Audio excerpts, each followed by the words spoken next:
Shut up, fool!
TMA2NC. There's a classic internet name. Hi. 1,000 Pine Points to you. Congratulations, you are here first. Christian Anderson. Isn't that an author? Christian Anderson. Where have I heard that name before? Yes, you do get Pine Points now. Not 1,500 Pine Points to you. And Leone Cassone. Oh, that could be my new favorite best name. I think that beats Scott Duke and Jassone. Leonone Cossone, 250 Pine Points to you. Mr. Wallace, hi, but you're not good enough.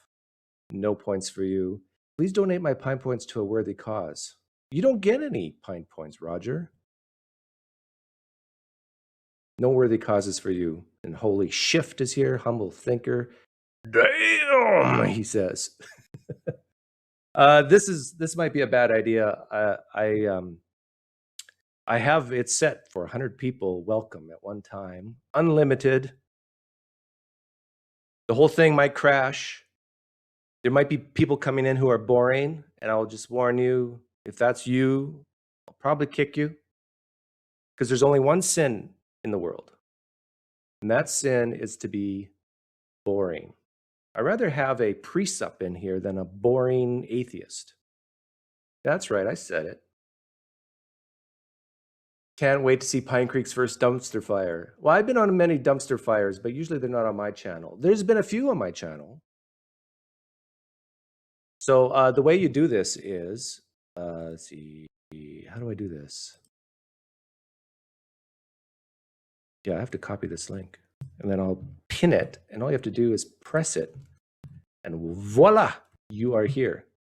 Hey, Nathan, you're here. Shouldn't you be asleep? I try to set my live streams at a time when you're asleep so you won't come on. I'm kidding. You're welcome to come on anytime. Anytime, because you know what? You are feeling the force of the light side of the Jedi Force to Christianity. And since I'm a Sith Lord, I got to try to pull you back to the dark side. So that's why you're always welcome here. Fred Harvey says, I'm boring, so I won't call in, promise. But Fred Harvey, remind me, are you a theist or an atheist? I forget. Or agnostic, whatever you want to call yourself. Danny, you're not boring. You used to be boring, Danny. But after a few conversations with me, I think you are now an interesting person. I've pulled you to the dark side. No, you can come in. Anyone can come in. The link's in there. Even Darth, what's his name? Darth Dawkins is welcome. But I will monitor him. If he asks, can I ask you a question? I'll say, okay, ask me 3 questions in a row, and then I'll mute you and I'll answer them. Oh, here we have our first caller. Let's see. Let's see if this is going to work. Oh, I know this guy, but I can't hear you yet. I can hear you now. A non-symptomatic carrier of a demon. Should I wear my mask? Yeah, there's no mask that can help you. How is it going? It's going well. Yeah. And James is here. Let's see if this works now. So I have a question for you guys. Sure. Let's say I have an envelope, and whatever it's in the envelope, it is true. And what's in the envelope is like the one instance when the God who created the universe directly intervened in human history. What's in the envelope? Okay. You're asking what? Would I want to know that? So I'm asking you, what do you think is in the envelope? What do I think is in the envelope if what? Yeah. What do you think is in the envelope? Okay, but say the first part that you prologue the envelope with. Yeah, that I have an envelope, Yeah. and whatever happens to be inside is true. And what's inside the envelope is a description of the one time when the God who created the universe directly intervened in human affairs. What's in it? The one time. Okay, so that's another way of asking which religion is most likely to be true. I think it doesn't have to be tied to any specific religion. It's just like when you think about human history, given there is just what a single instant when the God who created the universe intervened in it directly, what do you think is like the most likely candidate? The most likely candidate is that he created the only intervening he did was to start the ball rolling and created the universe. All right. Okay. And if he if he did intervene afterwards, and let's say like recorded human history, Yeah. what would be the best candidate? Give like on the assumption that this is true. And also on the assumption that what we know of history is true? Yeah, more or less. More or less. Oh, that's a tough question. I don't know. I think the same thing as you're asking. What's out of all the claims of a God intervening, which is the most likely to me, is what you're asking. Well, it doesn't even have to be, there doesn't have to be a claim about divine intervention associated with it. It's just, if you think about all of human history, what is the one thing that makes you think, wow, like it's most probable that there was something fishy going on there? Yeah. Some people would say the pyramids, the construction of pyramids, but I would say no.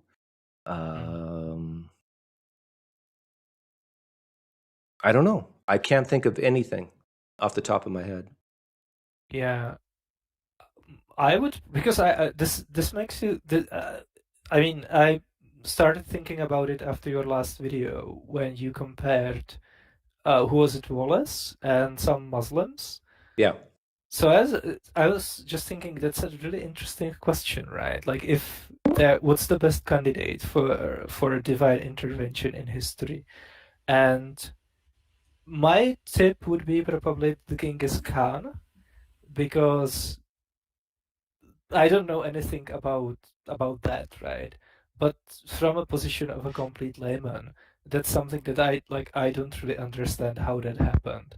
How like a random tribal lord all of a sudden in the beginning of the 13th century conquered most of the known world, right? Why wasn't it someone like 70 years earlier or later? That's a pretty interesting question. I don't know. You're assuming that he was an unknown guy. Yeah, well, I think how many chieftains from Mongolia do you know from the 13th century, you know? I was actually thinking about it. Like when it comes to, for example, Alexander the Great, that's actually very easy to explain how he did it. But because I don't know anything about Central Asia in the 13th century, I have no like theories. But I was just thinking it could be purely because of the survival bias. Like if there's a lot of people fighting for power in that region for a long time, for centuries, there will statistically bound to be someone who is consistently successful, so that he snowballs out of control eventually, just purely by chance, right? That's something you would expect, even if there wasn't anything particularly special about him, right? But why would a deity care about any of that? Yeah, that's a good question. For morally sufficient reasons. Hey, James, do I know you? You're muted. Oh yes, we spoke once before. Yeah, Oh, you're British. yes. I'm sorry. No, it's a good thing, so you don't need to be sorry about it. Oh, it is a good thing. But wasn't your motherland responsible for the raping and pillaging of most of the world?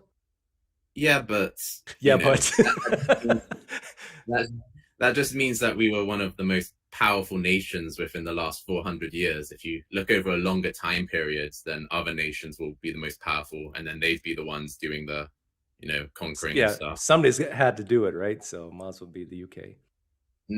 Well, this means that no country can sort of really claim to have the moral high ground because, if you look in history, sort of all human nations kind of, when they had the opportunity to exploit others and they had the ability to, they usually did. So if you spend kind of most of your history kind of getting kicked around by more powerful nations, that doesn't make your ancestors any more sort of morally benevolent.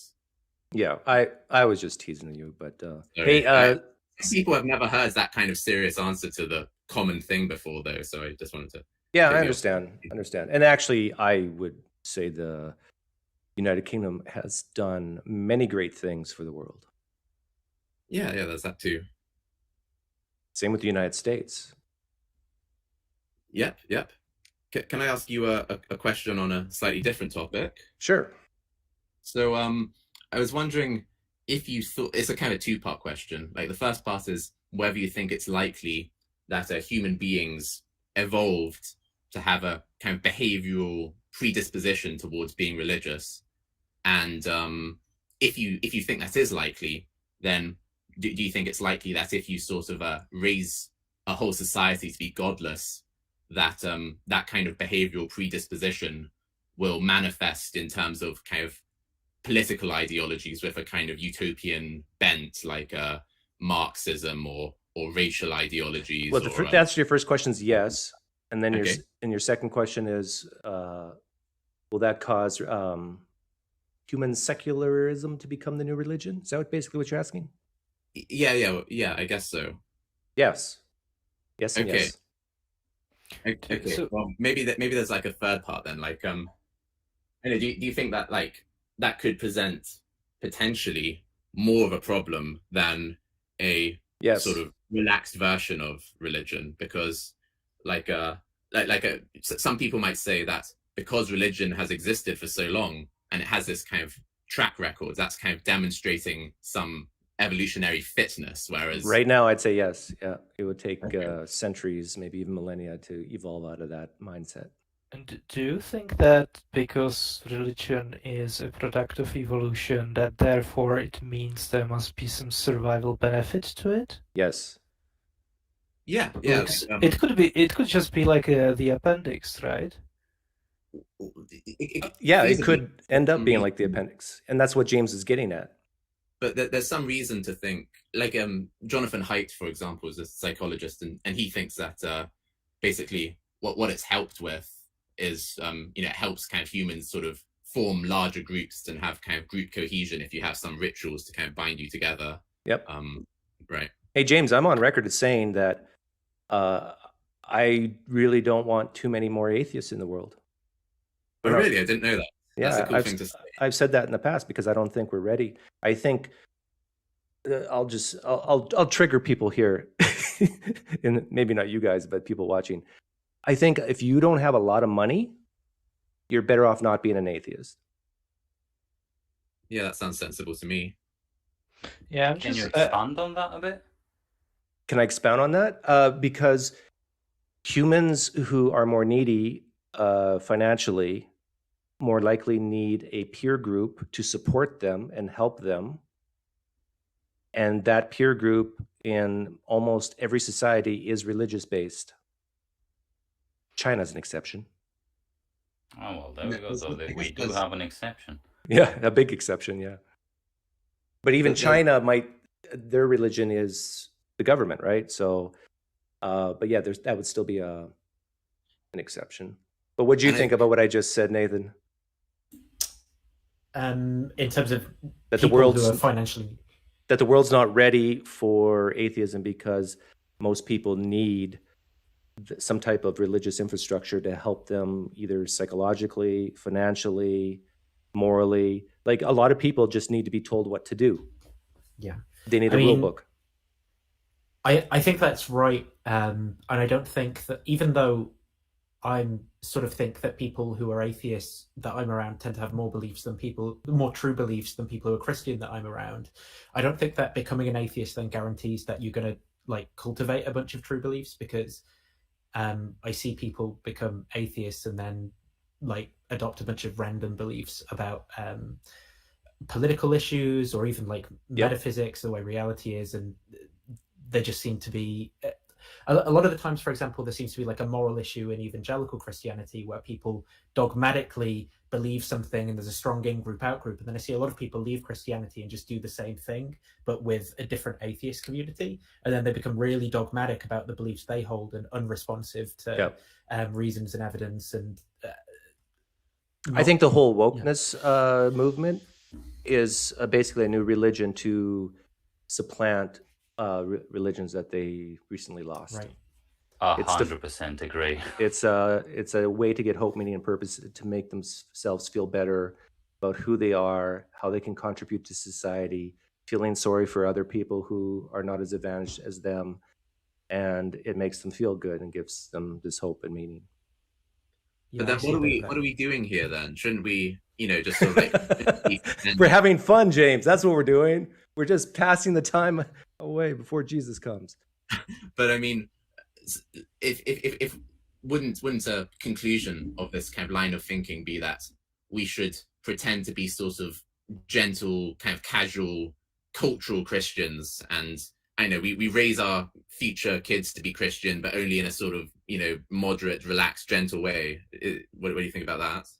Yeah, there's a good argument to be made that instead of stomping religion out, just reform it to a more progressive, happy-go-lucky, less violent, reform Islam, and the world would be.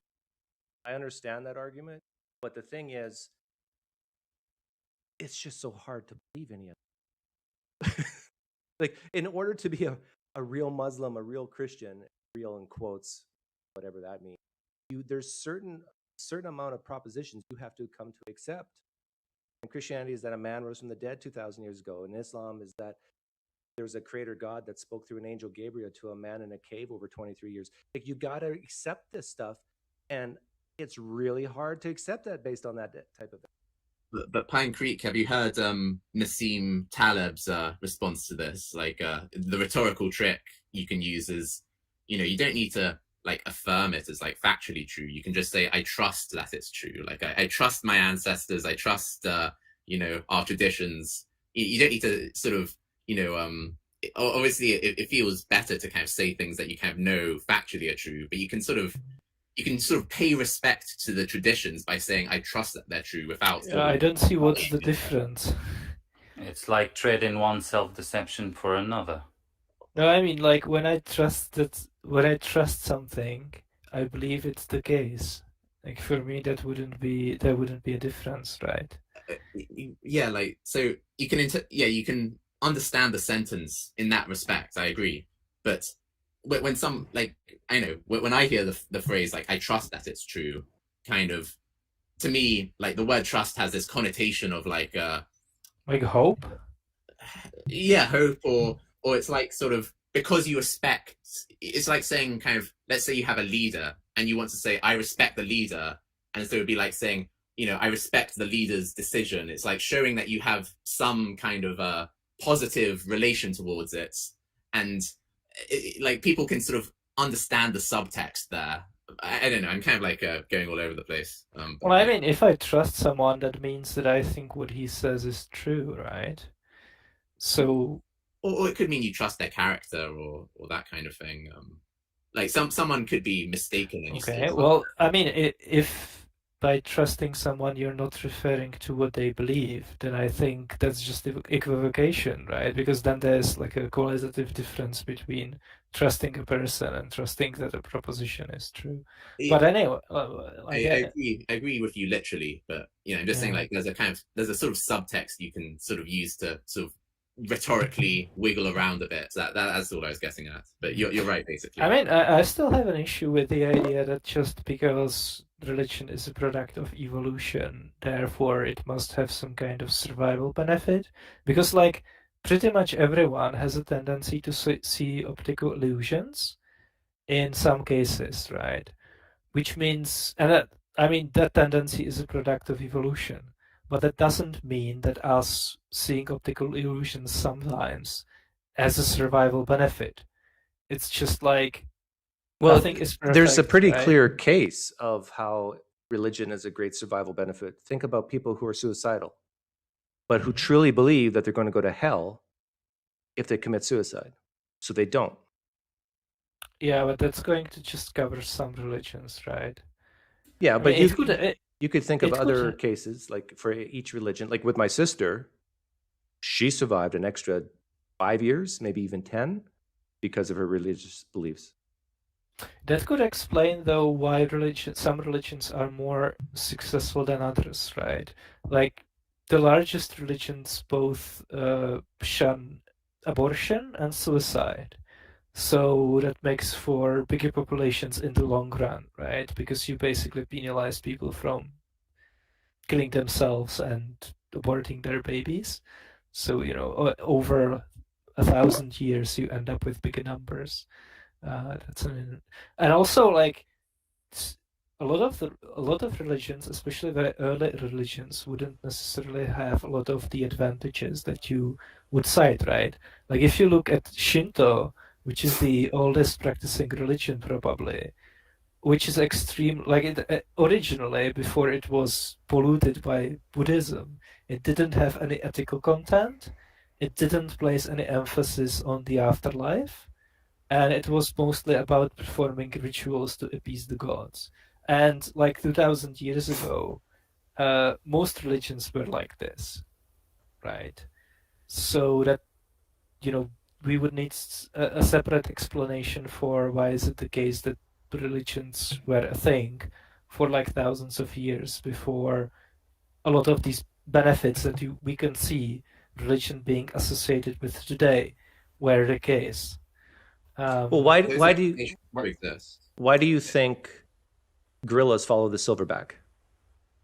I don't know anything about gorillas. You don't know anything about gorillas? Have you never been to the zoo? I mean, I think these God concepts are like gorillas following the silverback, the leader. Like what they submit to the leader, they follow the leader, they do whatever the leader says. They're scared of the leader. They reap the benefits of the leader for protection. We Homo sapiens have just replaced the silverback with invisible deity concepts to help our survival. I don't know. I'm pretty sure that if there was an expert on gorillas, he would probably tell us that it's a little bit more complicated than that. There has to be an expert out there listening right now, so they can call in. Yeah. Wouldn't you say that the fact that most of the people, in my in-group agree with me about this one thing, then that sort of offers me comfort. It's basically the carrot and sticks that dog uses all the time. People believe the same thing as me, right? So I'm going to help them. That's all the benefit that you would need, wouldn't it? Yeah. See, like in my poker nights on Wednesday nights, anybody's welcome.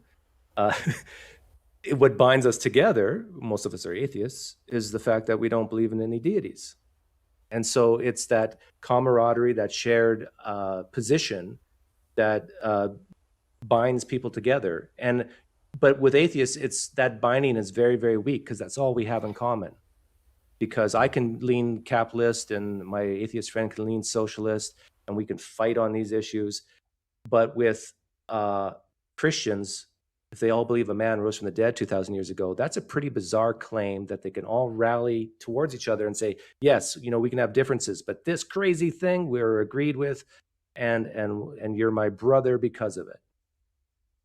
There's a good lecture on the evolutionary sort of explanations and sort of accompanying evidence for what we're talking about. If you go on Google and YouTube and search Jonathan Haidt groupish gene, like group-ish, or one word, gene, then the title will be something like a groupish gene and the origins of religion and morality. And basically kind of, yeah, if you help people form more cohesive groups, then that's kind of beneficial for the group survival and that kind of thing.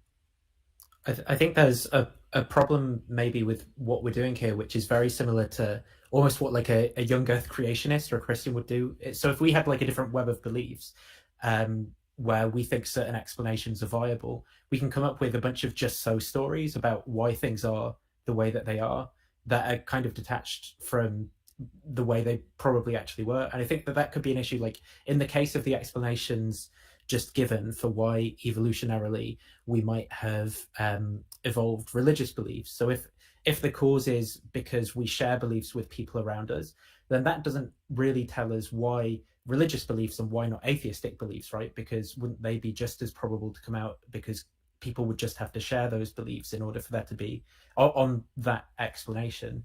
I just think I think this is a big problem in general with like evolutionary science, where people can sort of post-dict just so stories about why we see things a certain way they are now.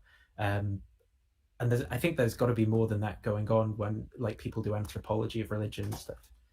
Yeah, you're right. Like what we're doing right now, of course, it shouldn't really be convincing to anyone, like, because at the moment we're only sort of like speculating basically. But other people have kind of tried to look into it more carefully and sort of come up with like an explanation, a hypothesis, like and then kind of see, okay, if this is true, then what would we predict? Let's kind of test that and try to sort of think about it more carefully. Like other sort of researchers have kind of done this sort of thing.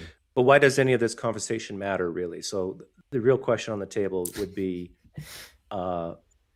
should I be doing what I'm doing? Should Nathan be doing what he's doing? Should Kamil make videos questioning the veracity of the historical narrative of Christianity? Or should we just leave these poor people alone? Well, let's see if we can get Apologetics Squared and Liz Jackson on then, shall we?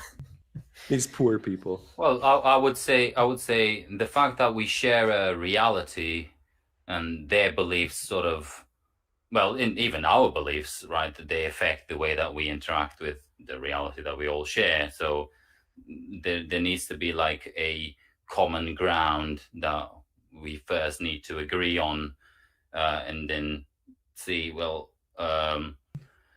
this common ground is where we're going to start from, and somebody's going to go have some wacky beliefs in one way, and then somebody's going to go start wacky beliefs in a different way. But there needs to be like this common ground that we all start from. And I don't think currently there is such a thing, because there's so many people starting from so many different places. I don't know. I hear what you're saying, but I think we all, well, most of us start with our properly basic beliefs that we can hear, see, talk, converse with each other, that when balls get thrown up in the air, they fall back down. I think most of us share these common things. And then the real question is, what best explains this? All this is in the mind of some god, or if it's actually real, and it's real whether we believe it or not, or whether humans exist or not. But I think once you have humans, we can all share some common experiences. I don't disagree with that. It's whether what you classify as real, how you define real, because my feelings are real, but I can't show them to you. Well, yeah. I can demonstrate them to some extent. But yeah, it's the word real is your feelings are real Sebasticus, but they're not really that Sebastian. important. I want us to be more, Yeah. Anyway. No, I'm almost 51, and I can't say I've really, after all these years, come to understand. Had a feeling. Yeah, I haven't come to understand why feelings are that important. Neither have I, but maybe someone can help me with that. I think that's a symptom rather than something that we all share. And I apologize, you guys can't see me, right? Unless you're looking at the YouTube channel. But it just is easier for me to do it this way. The people on the live stream can see me, but you can't. Someone was asked in the live stream chat, what is the best way to talk to theists without them feeling we're mocking them? Street epistemology. Oh, well, literally coming from a place where I chat with people, trying to do that, some people get triggered by everything, by questions. Yeah, it depends on the questions are person, offensive as right? well. I think in some cases, maybe even in most cases, it almost doesn't matter like what you do, how you behave yourself, because they are just waiting for like any excuse to dismiss what you're saying. So there's almost no point in even trying, right? But I think like there's a lot of people that can just handle it. They can handle a disagreement. What do you think of my theory of desensitization seminars? Where basically people who, like Kamil's describing, who are so easily feel like they're being mocked, what they hold deeply is being mocked, have them come in on a live stream and just say, look, I'm not being real right now. This is just role playing, but I'm going to mock you for 30 minutes straight until you're dead inside and you don't feel anything anymore. Is that a bad thing to do?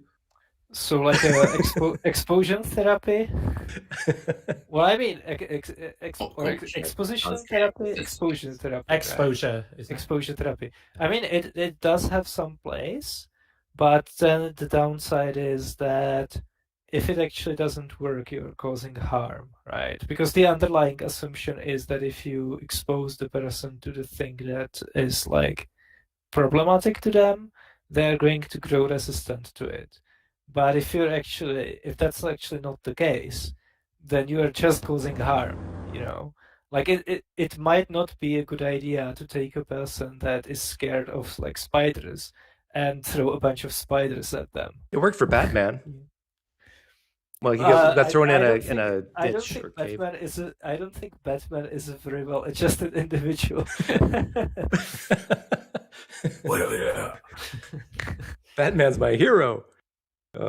Hey, Converse. Hi. What's up? Yeah, there might be a bit of background noise. I don't have my headphones. Yeah, I can tell. When Converse crashes and dies live on stream from not paying attention. Hey, Converse, there's no good reasons for atheism. No, actually, I was gonna call. I was like, I heard you guys talking about not believing in God as being like the thing that holds atheists together. It's the one thing in common. And I was thinking about before I was ever a Christian, and like I would have never called myself an atheist probably, but I guess I don't know. I think that I would probably think it was lame to like gather with a group of people around something I didn't believe in.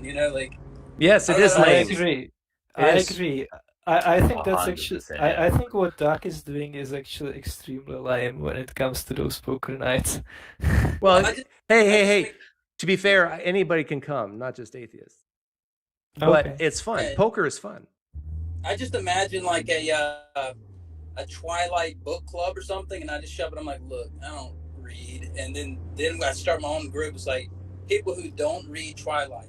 I'm like typing in on whatever that group site is.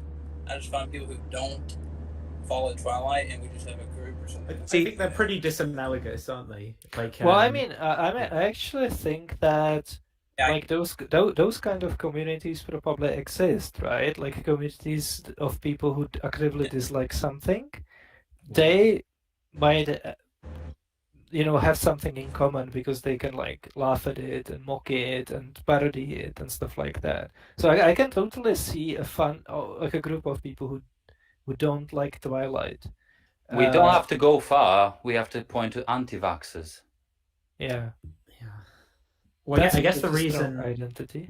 The reason that like non-Twilight, like people who don't read Twilight, isn't going to be exactly analogous to like people who are atheists is because, in general, like people have to live by the politics and the culture that they're kind of embedded in. So taking a position like atheism is saying a bunch of things basically about various beliefs that you're going to hold and what you're going to oppose. Like, I mean, some certain Christian groups are going to oppose church and state being together, but atheists are generally going to be against that, against certain forms of religious education, against, you know, certain moral laws maybe being put in place. And I think it makes sense, especially given like Western European and American history being so influenced by Christianity, to sort of define yourself in that way or be a part of those groups. And also here in a country where like 70% of people don't believe in God, nobody here associates with other people on the basis of not being religious, right?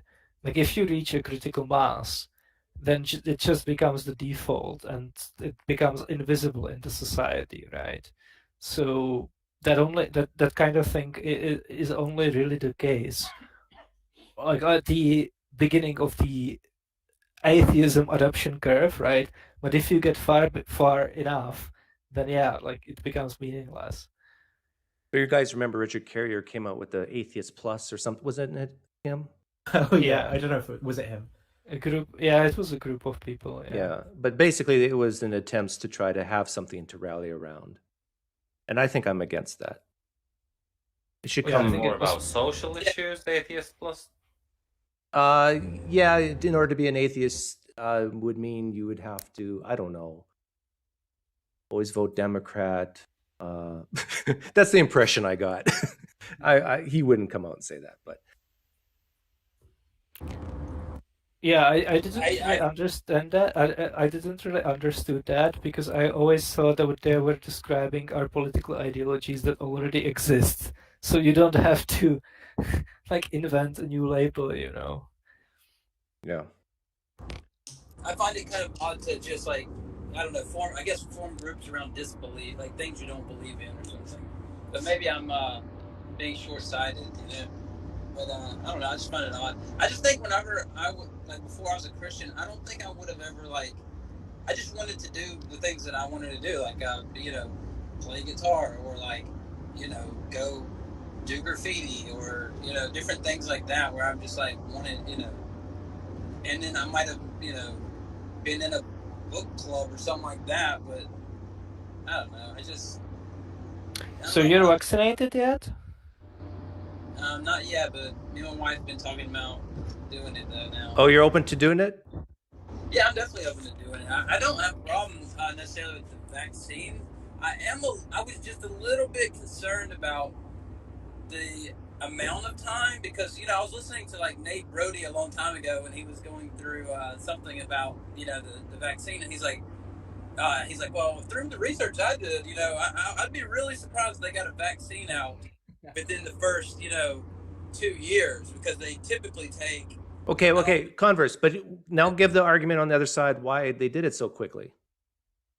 Or how they did it so quickly and safely. Let's assume they did it FDA properly. approved now. Yeah, let's say they did it quickly, safely, and just like the other vaccines, but did it much quicker. What's the argument on how they did that? Yeah, so I'm thinking, I guess the argument on the other side is, well, hey, look, this is a lot more, I guess, urgent than some of the other vaccines, right? So we spent more time on it. We got big pharma on it quicker or something like that. No, that's not the argument. The argument is that because they had such a huge selection of people to test, because so many people had COVID, a lot of times what keeps these studies, what slows them down is finding enough volunteers to run the tests on. With COVID, they didn't have that problem. Well, that's actually a good point because when I was in college, I remember there's this flu vaccine research place right beside the college, and they paid us like $300 to go up there, take some new flu vaccine that's being researched on, and I said, why are you paying so much for this? And they said, well, we have to test it on a certain amount of the population before we can take it to market. And so I'm guessing, yeah, maybe you're right. I would love to ask you a question, Converse, because I have very little sympathy for people who have the ability to get vaccinated and choose not to. In other words, my sympathy level is so low, and maybe this makes me a horrible person, but if you die, you die. I mean, that's on you. So here's my question to you. If every hospital in the United States made a law or rule, an internal hospital rule, that if you had the ability to get vaccinated and you chose freely not to, you're now on the bottom of the list of getting care. So to me, the real issue is the how full the hospitals are treating people. So if someone has been vaccinated and still gets COVID and is in real dire straits, they're put ahead of the list than you. And so basically they might even tell you, sorry, you have to go home and die. Or, you know, if you live, you live. If you die, you die. But we can't help you because you're at the bottom of the list. That might be fair, actually. That might be fair. But one thing I will say is that, you know, I've been looking into it more because I guess I'm younger, and so I was like not as concerned. But I've been looking into it a lot more, and I was listening to a Dr. Avi debate where he was talking about it, and one guy said, you know, like, well, hey, look, it doesn't. You still get COVID if you get the vaccine. It doesn't, you know, make you not get it. And he said, yeah, I guess it just lowers your chances of getting it or something, but you still can get it for sure, and probably will get it or another strain, right, if you even get vaccinated. And so I guess that initially lowered my like reasoning for getting it or whatever. But I'm just now I'm thinking about just throwing in the towel and be like, you know what? There's enough reasons to get it rather than get like maybe a couple of symptoms rather than just waiting. So me and my wife's really thinking about that now. I wonder how many people who are on the fence of getting vaccinated would get vaccinated immediately if hospitals around the United States say, hey, no, you're just because you come to the hospital and you can barely breathe doesn't mean we will treat you if you've chosen not to get vaccinated when you could have. I bet you anything, people would say, I'm not going to take that risk. Let's go to the grocery store and get vaccinated. I think if that happened, they would probably storm the Capitol again. I don't think so, because remember, these are some of the people who choose not to get vaccinated view COVID as not a big deal, right? So if they truly believe that it's maybe just a little bit more worse than the flu, right, they say, you know, fine, I'll just, I'll take my chances. If I die, I die. And I say, okay, great. You die, you die. Okay. Yeah, I just I also wanted to say I happen to have two friends who are both who have PhD in microbiology, and we were actually talking about it. And like one reason that they told me why the vaccine was developed so quickly is because this like global pandemic was actually something that was kind of expected, given that these diseases are around and they mutate and there's a lot of people and like international travel is very convenient and stuff like that. And they actually expected like certain specific types of viruses which are more likely to mutate so that they cause a global pandemic. And one of them was a coronavirus. So there was research already being done into vaccination against these specific viruses in advance. Because they basically said, look, guys, this is just a question of time when something like this is going to happen. And you actually see people like giving talks about it, warning about it, even going through training about how to deal with these situations and stuff like that. And so some of the pharmaceutical companies even registered like patents related to development of vaccines, specifically against the coronavirus. So that's also one of the reasons. And he basically told me, he works in a lab, so he's like an expert, I would say, almost in this. He basically said, look, the actual process of developing a vaccine was very straightforward, that it really wasn't any like major scientific breakthrough involved, and people pretty much like knew the steps that they have to take in order to develop it. They were able to develop it very quickly.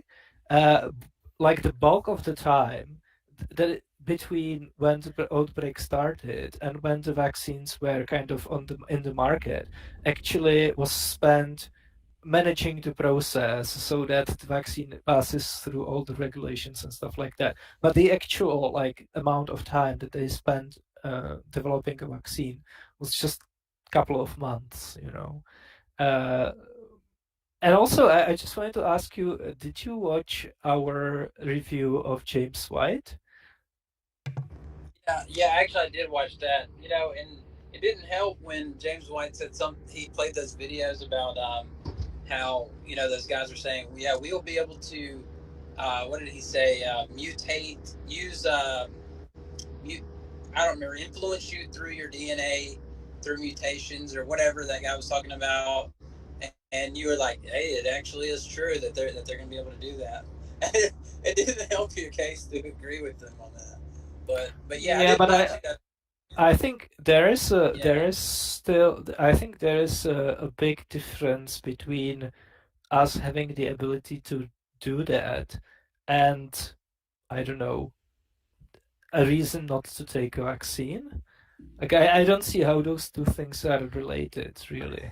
I think if you guys, Converse, if you, I think if you actually, this isn't like a really high bar, but it's maybe a little bit high. Is if you look into like how like the coronavirus actually works in terms of like how it injects the cell, what it does, and then also a little bit of like how the immune system works. And I think that will take away fears about how the mRNA vaccine works, because if you don't know anything about it, it sounds kind of like scary. But when you get those when you get those pieces of cell biology like working in your understanding, it's like, oh, it just does that. Like that makes perfect sense, and it makes sense how they can produce it so quickly as well. I don't think the coronavirus vaccine is even a good conspiracy, really. I think the coronavirus would be a better conspiracy than the vaccine itself, because I have heard that the virus can cause infertility and things like that. Too late for me. But the vaccine itself, I haven't really heard much about it being bad. Just that it was it should have been researched more or something. Well, like that. I mean, James White said pretty clearly that he thinks non-Christians are trying to reduce human population because the current numbers are not sustainable. So they created a virus, and it's actually the vaccine that causes infertility. So the virus is like bad on its own. That's what I was saying. It's more the vaccine doesn't seem to be causing that. As far as I've seen, it's the virus does contribute to infertility or something like that. But well, don't let them get you then, Converse. Get vaccinated so the New World Order don't win. Exactly. Yeah, I mean, most likely, maybe this week, but we'll see. I'm still talking with my wife about it, and she's going back to work, I think, in a week or so from maternity leave, and she's a head charge nurse over a floor, so it seems crazy for her not to get it, right? And if she got it and I didn't, that for me that kind of sounds.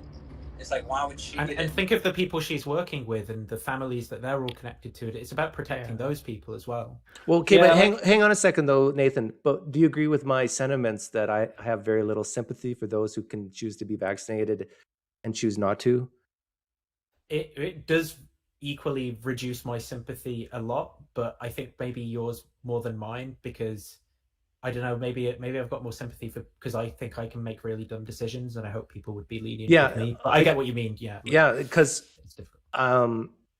But then you have to think so lowly of people, like they're so stupid that I have to help them protect themselves. And then at some point we're treating them like children, and some of them are children with maybe horrible parents. I don't know, but at some point we have to let adults be adults, and if they choose not to get vaccinated and get exposed by a guy like me who has been vaccinated, that's on them. Yeah, I think that I would acquiesce at some point, but I guess I think there's a large portion of people like me who, I guess I was kind of holding out for them to be like, hey, look, there was something not quite right about the first batch or whatever, but we've actually fixed everything in it now, and the new one is like way new and improved or something. And then I was gonna be like, oh, great, I'll go get it today or whatever. But what if there was nothing wrong with that first batch? How would you find out and get it, right?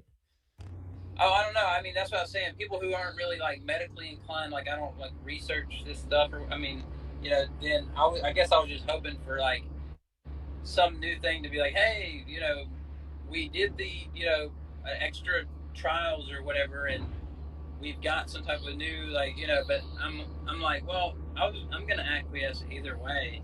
Well, it went through, as far as I'm aware, in the UK, it's all met the same standards as like the yearly flu shot that anyone gets that gets turned around every year. I mean, obviously mRNA is slightly different to that type of vaccine and the mechanism and stuff, so you could maybe complain on that basis. But I mean, like, its FDA approval was like, what, 1 or 2 months ago or something for Yeah, and I mean, it's very important to keep in mind the consequences, right? Like, of not getting it. Because Capturing Christianity organized the conference recently. And as Nathan pointed out, masks were not mandated. And I wouldn't and be no lateral flow tests or anything either. Yeah, and I wouldn't be surprised if they didn't care about the participants being vaccinated, right? Like, they didn't vet them based on vaccinations, would be my guess. Which is this a Pascal's wager for vaccines? Well, no, what I'm saying is, like, if this is the case, then Cameron is responsible for death of people. Like, he has blood on his hands now, because the probability that someone died from COVID as a result of someone being at that event is very high. I think there are people who are dead now who would be alive if the policies at the events were different. But is secondary causation, do you look at it as like equally as responsible as primary causation, right? Well, I mean, it doesn't make a difference for the people who are dead, right? And this is something that's completely preventable and, like, trivial to prevent it. So, like, at that point, I don't think there's like, if I did something like that, if I actually if I was aware that I infected someone, even unwillingly, and that person died, that would just completely fuck me up, to be honest, right? Well, this is interesting. I always like to ask the question of degrees of culpability. If Cameron had a conference where people didn't have to wear masks, someone who chose not to be vaccinated attends that, ends up dying because, let's say, someone at the conference who was vaccinated gave them COVID, how much blame do you, out of 10 units of blame, how much do you give Cameron, and how much do you give the person who could have got vaccinated and chose not to and then died? Yeah, are you talking to me or just to the panel? Because I'll go first. To me, the liability on Cameron is maybe a 1 out of 10, and the liability on the person who could have got vaccinated and chose not to, and went and attended this conference, maybe didn't wear a mask, I assign the vast, vast, vast majority of the blame on that person and not Cameron. Do you guys agree or disagree? Well, I mean, when I think about it, it's just when you participate, then you pretty much only have a responsibility for yourself. But you, as an organizer, have a responsibility for, like, all of the participants, right? So that I would probably place a bigger blame on the organizer. But how much out of 10? I put 1 unit. I was thinking like 3 or 4 on the organizer and 6 or 7 on the person who gave it. And I think similarly, as I was thinking about it more and more, I was like, yeah, the person who actually gives it to the other person seems to me to be most responsible, right?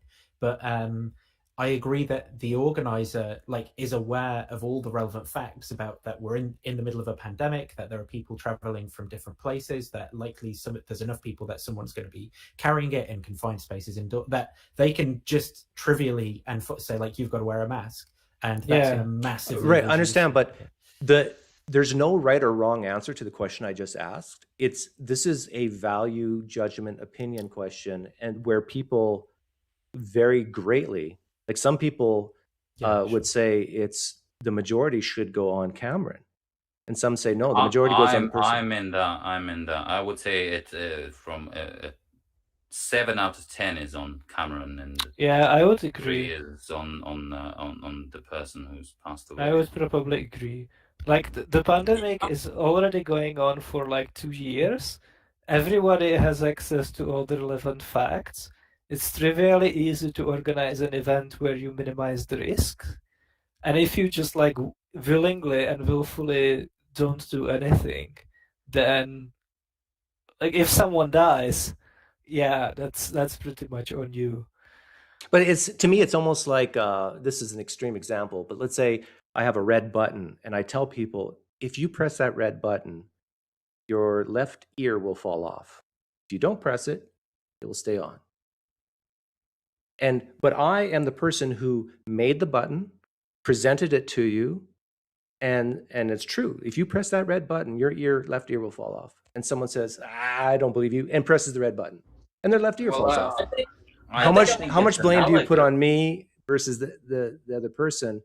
Yeah, I would probably blame you like a lot. Like, don't make those buttons and don't give them to people. Like, what are you doing? You know.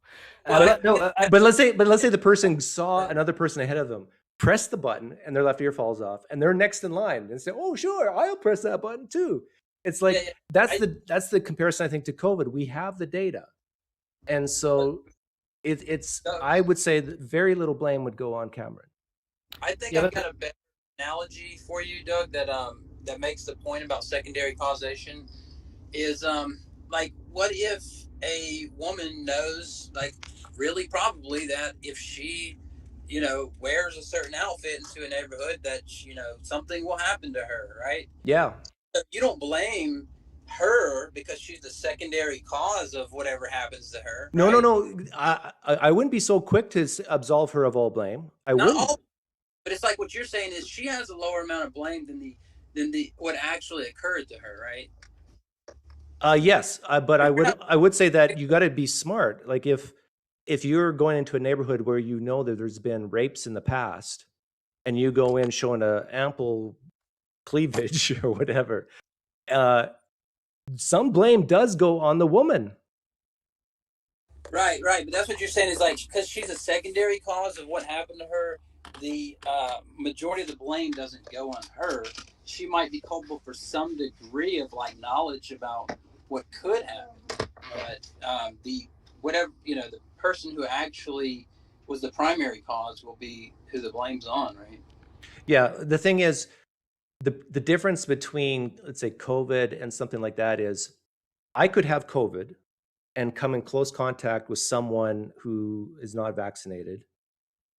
We still don't know the data on what's the percent probability that, number one, I'm asymptomatic and then pass COVID to them, and number two, it's in a droplet with high enough concentration of COVID that it actually infects their system, and number three, that they become sick by it to the extent that they will need to be hospitalized, and number four, that they will die from it.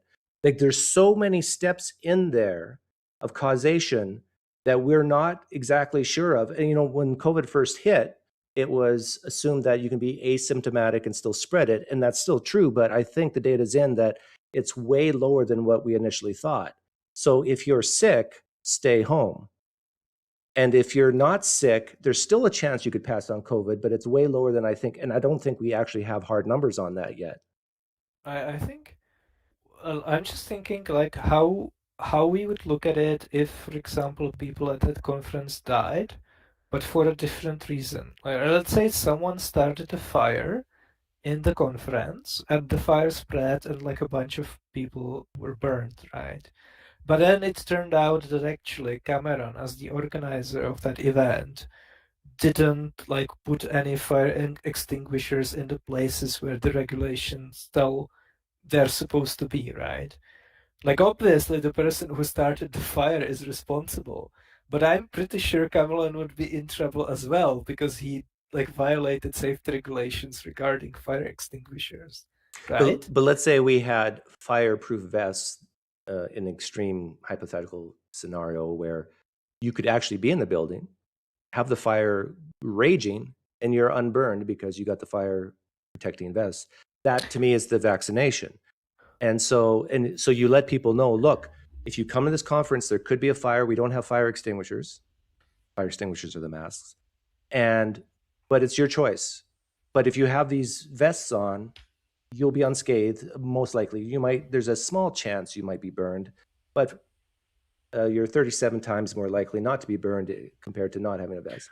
Yeah, well, I mean, at that point, the analogy probably breaks, because then the question becomes, should the organizer require people to wear the fireproof vests all Well, time not even during that. I the think event? where it broke down is that Cameron didn't put a message out there saying, by the way, guys, the pandemic is still on. We're not mandating masks, and you come at your own risk. So that I think that's where the analogy there would break down, in terms of if he was like, I've got no fire extinguishers, but so come at your own risk. He's like, there's no masks, come at your own risk, but he didn't say that.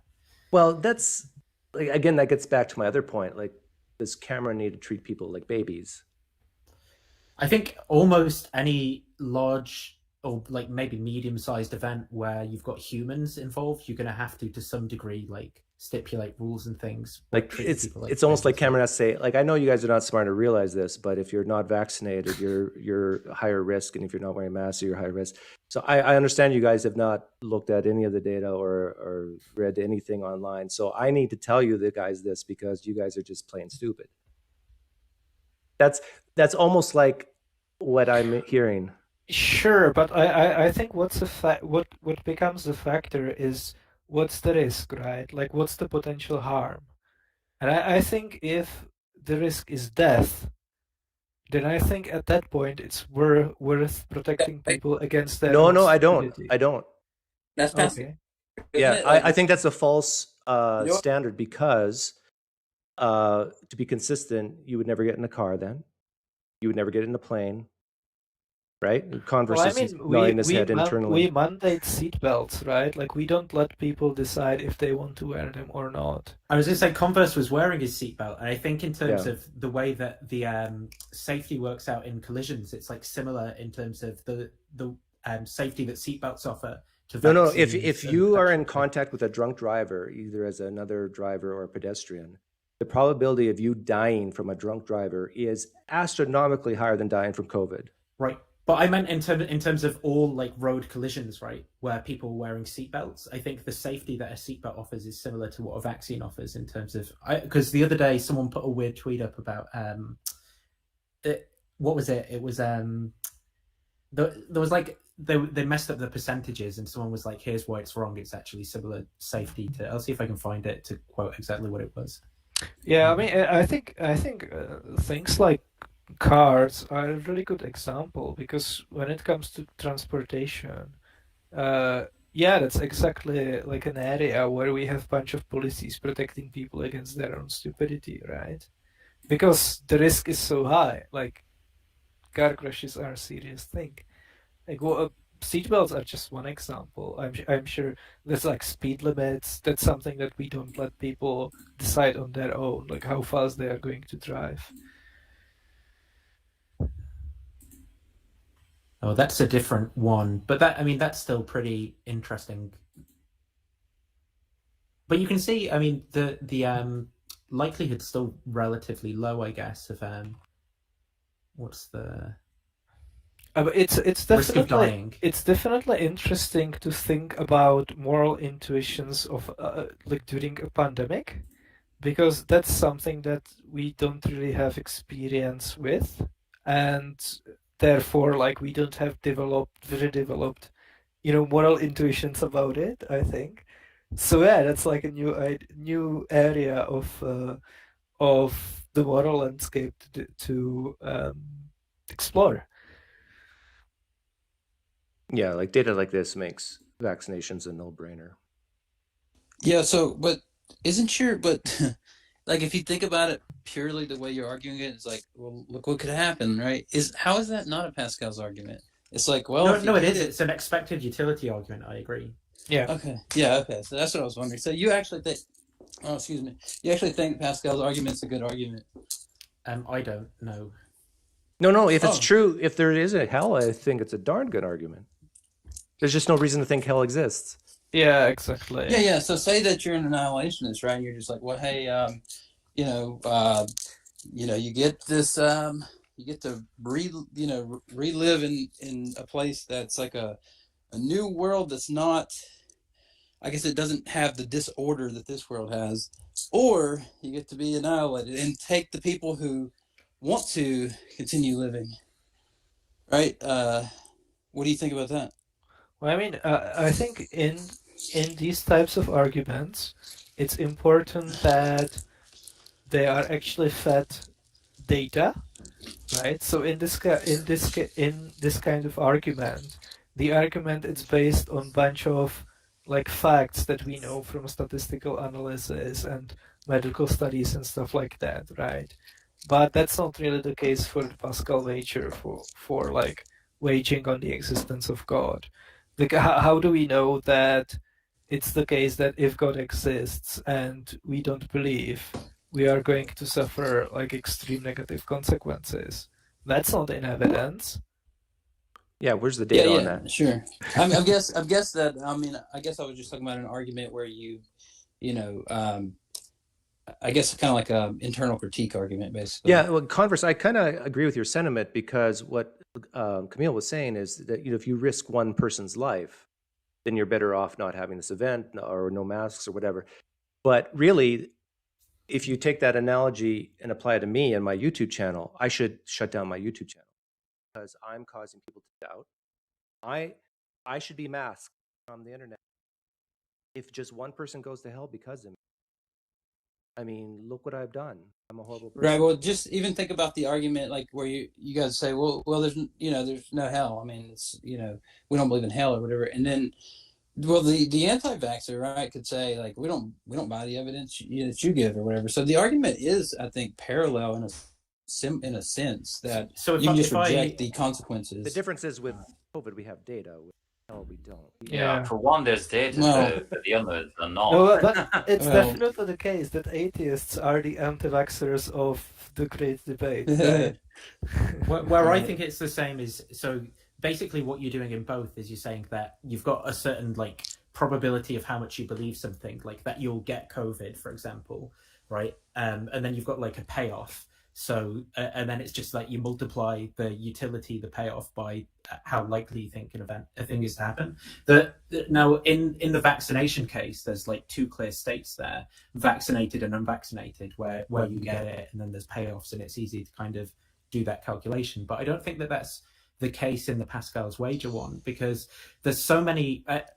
I know that I need to think about this more carefully, but there's so many different models of God that I'm not sure what that when you multiply that infinite payoff by even a really low credence, but then it's like, well, what about this other theology with a slightly different hell, or this other theology? Like, what does that actually do? But it seems better though, right? Because on the COVID's wager, you don't have you don't really have like an infinite reward or anything of that sense. You just get to not die, which I guess in a sense is a reward technically, but it's kind of a negative reward, meaning that it's not giving you anything positive, I guess, or like contributing to it in the same way. So I guess in that sense, it really is just the threat.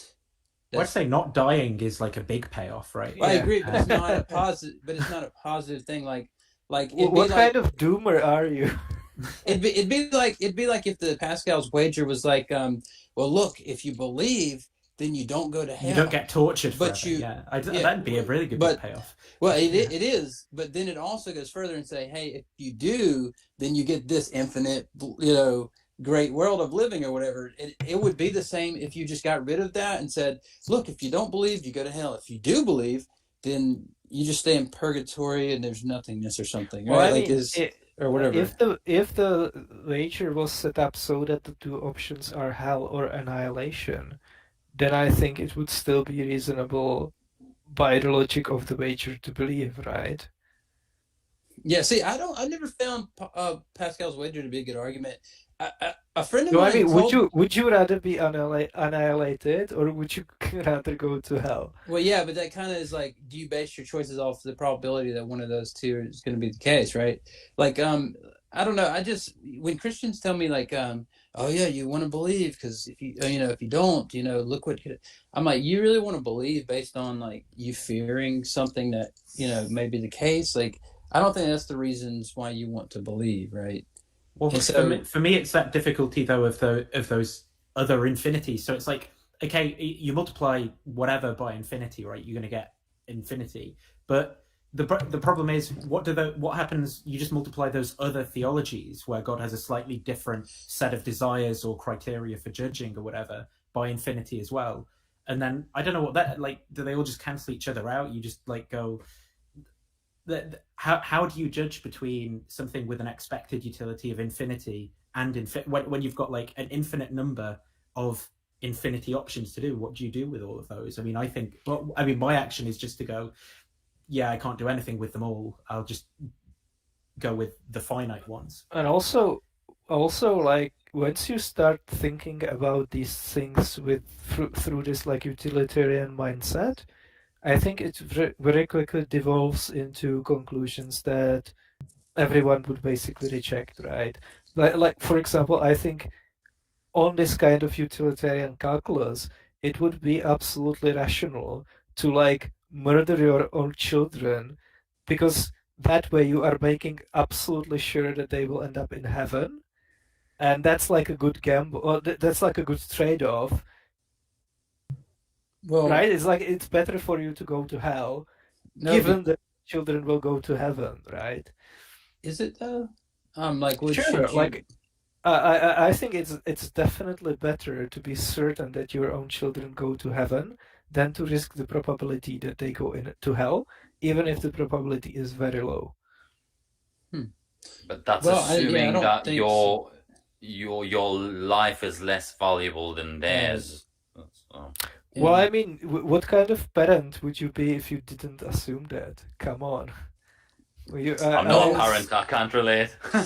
Yeah, well, I am a parent. I will say that, like, you should give, I think every parent gives kind of a tacit approval of that notion, but that I think that on the scale, one life isn't necessarily more valuable than the other. One might be, like, intrinsically, right? You might have more persuasion to save your own child, of course, but I don't think it's intrinsically like. How many kids do you have, Converse? 2. You realize that at least one of the 2. My son's birthday is today. Actually, he turned 10. So if there is a eternal conscious torment, if that's true, you do realize that statistically one of your 2 kids is going to hell, right? At least. Yeah. I mean, I don't. And yet you brought them into the world. Why'd you do that? Oh, trust me, I almost agree with you on like this is a hard Happy world. Birthday, son! But I wish you were never born. Well, this is a hard world to bring children into, honestly. But I will say this: that I don't buy into the eternal conscious torment anyway. It's just this. I don't think there's enough there to. I used to when I was younger, but I just don't think there's no emotional thing that could have swayed me either. It's not like, oh well, this happened and don't you and your great grandmother, aren't you worried about that? It's just that when you start looking and you find out what's the second death, and you're like, Christ is like, why fear man that can destroy the body? Why not fear God who can destroy the soul as well? And then it's like the more you look into it, you see that like hell is not a place for infinite amount of time, right? Like there's just too many verses that say that like, hey, there's going to be the second death and things like that are just, But anyway, besides all of that, it's but I get your point. It's just. I want to go back to what you said, because you said you don't think that one life is intrinsically more valuable than the other, which kind of works like it's kind of consistent to what I'm saying, right? So if intrinsically every life is like equally valuable to every other life, then it totally makes sense on the utilitarian calculus to sacrifice your own salvation to make sure that 2 of your own children are saved, right? It would only work in your favor if you thought that your children's lives are less than half as valuable intrinsically as yours, right? It's just doing the math.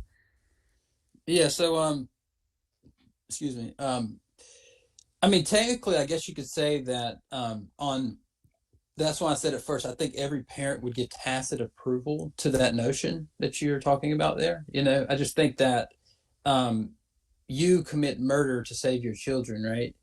And it's like, does that make the murder good? Right? No, I mean, you still go to hell. But no, I agree with that. But it's reasonable given the utilitarian calculus, right? It's the preferable alternative.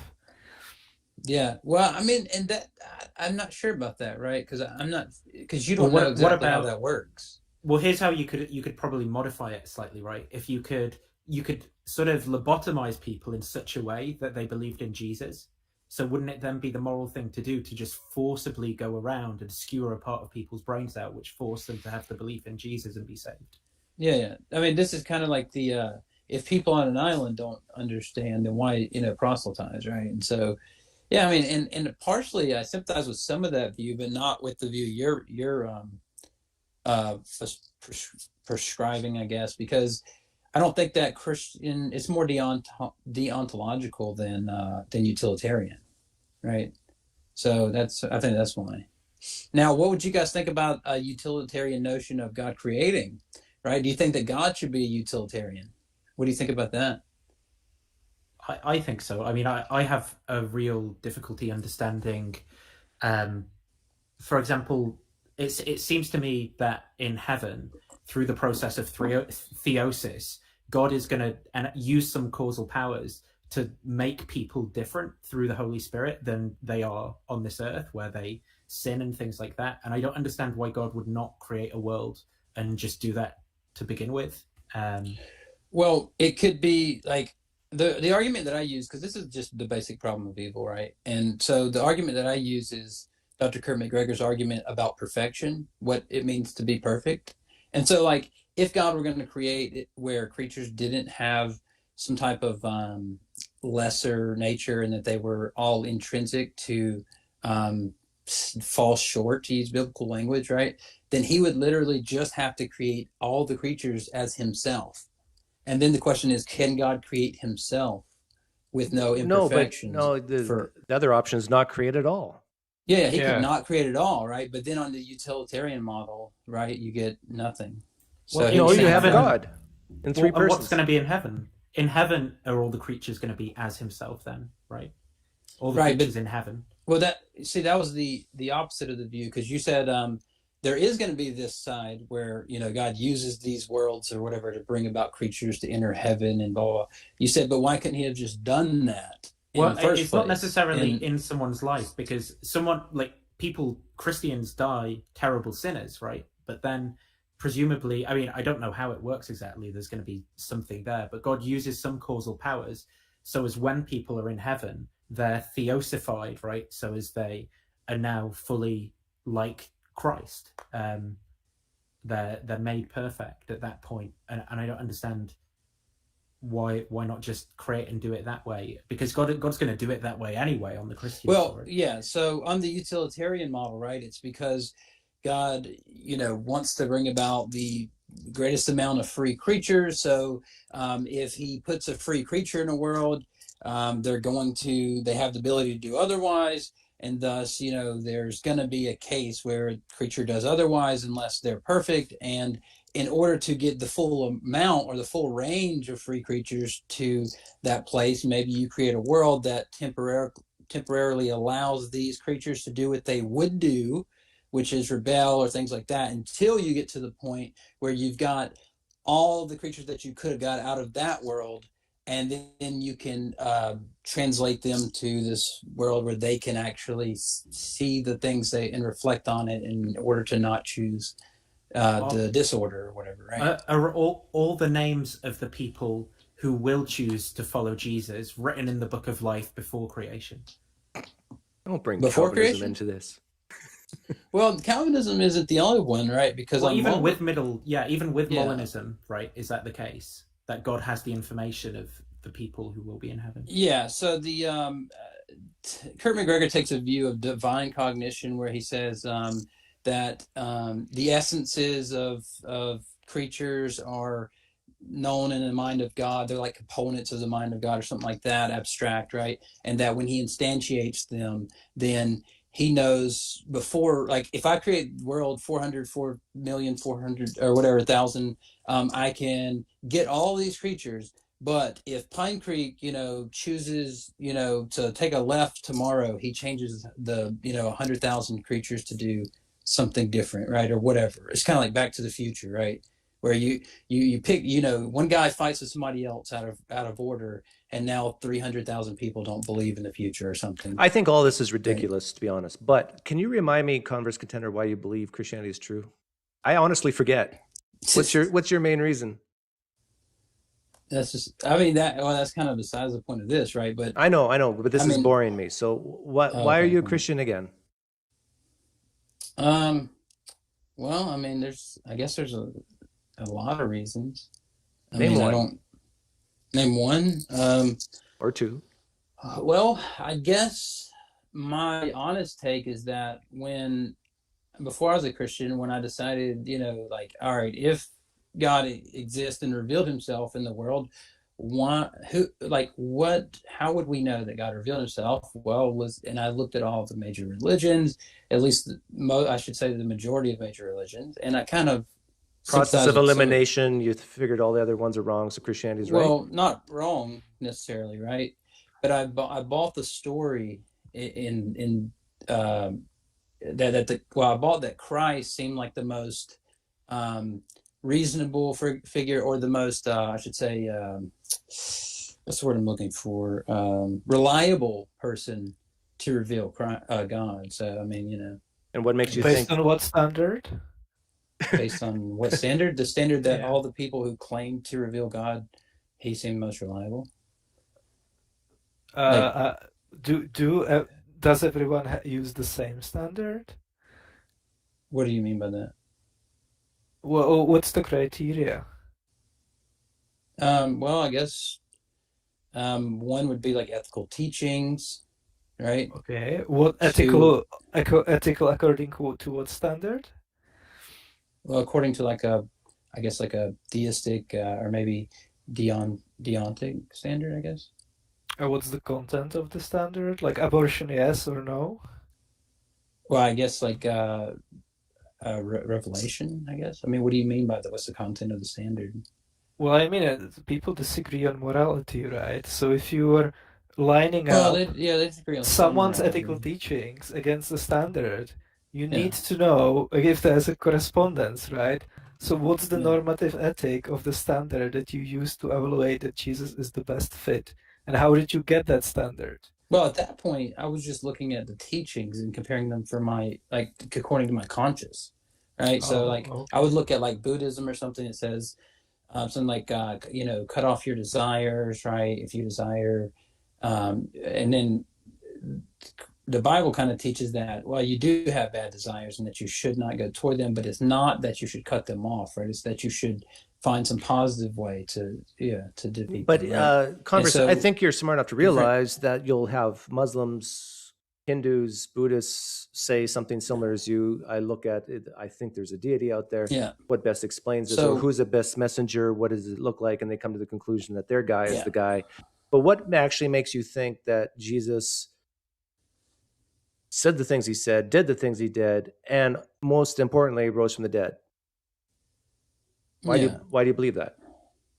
Well, it's hard to get into a single reason, right? But all you have to do is it historical? Is it presuppositional? You just accept it, or? Yeah. So I think that Christians, they go about this through multiple ways, right? I don't care about Christians. I just care about you. So yeah, I know, but when you typically ask this question, right, you just kind of want like it's a historical method, and then you go like, well, hang on, do we know really that much about the historical? But is it the historical method, or is it a personal experience?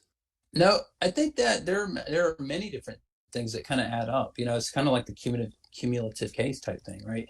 Where it's like, well, if I look at Christ and I'm like, well, compared to, somebody else like, I don't know, a Hiram Mazda or somebody like that, where it's like, it's not really like a historical claim that he came. So Christ, at least there's this historical claim, whether you find it to be historical or not, right? That he came. And then also, other things like the Old Testament kind of laying down like a foundation of God and showing how he moved forward with humans through a certain group, and then, that kind of thing. So there's a few things there. But how do you eliminate that? That's just a story that humans came up with. Yeah. So that's what I was kind of going to next. Is like, there's like I guess you could say like a spiritual tie that people have. So in Christianity, there's like this realization. I don't like to talk about the Holy Spirit as this feeling, how atheists do. It's more like a realization.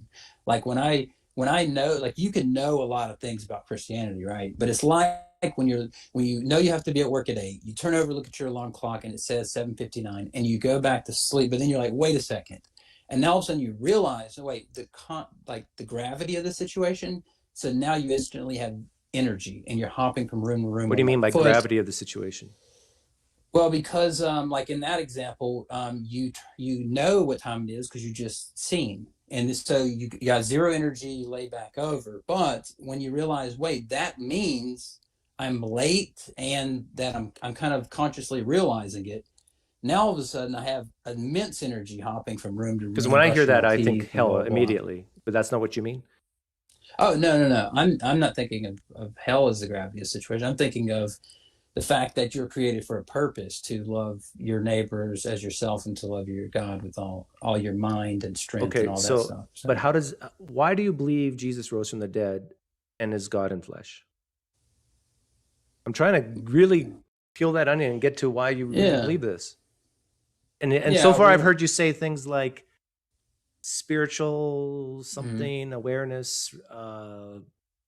It seems like you're hesitant to go the historical method route. Probably wise because you know you get shredded by Kamil. Necessarily. Well, not necessarily. Kamil, what is he going to shred? Like, do you think that like anybody else is attested to better than Christ other than Josephus? Trump is more attested to than Jesus. I'm talking about in the ancient world. Okay. Yeah, I think like Alexander the Great is probably better attested than Jesus. Well, Alexander, I'm talking about from his time frame, right? Like, if, for example, Caiaphas, the greatest leader, or the most well-known leader from Christ's day, isn't as tested as well as Christ, right?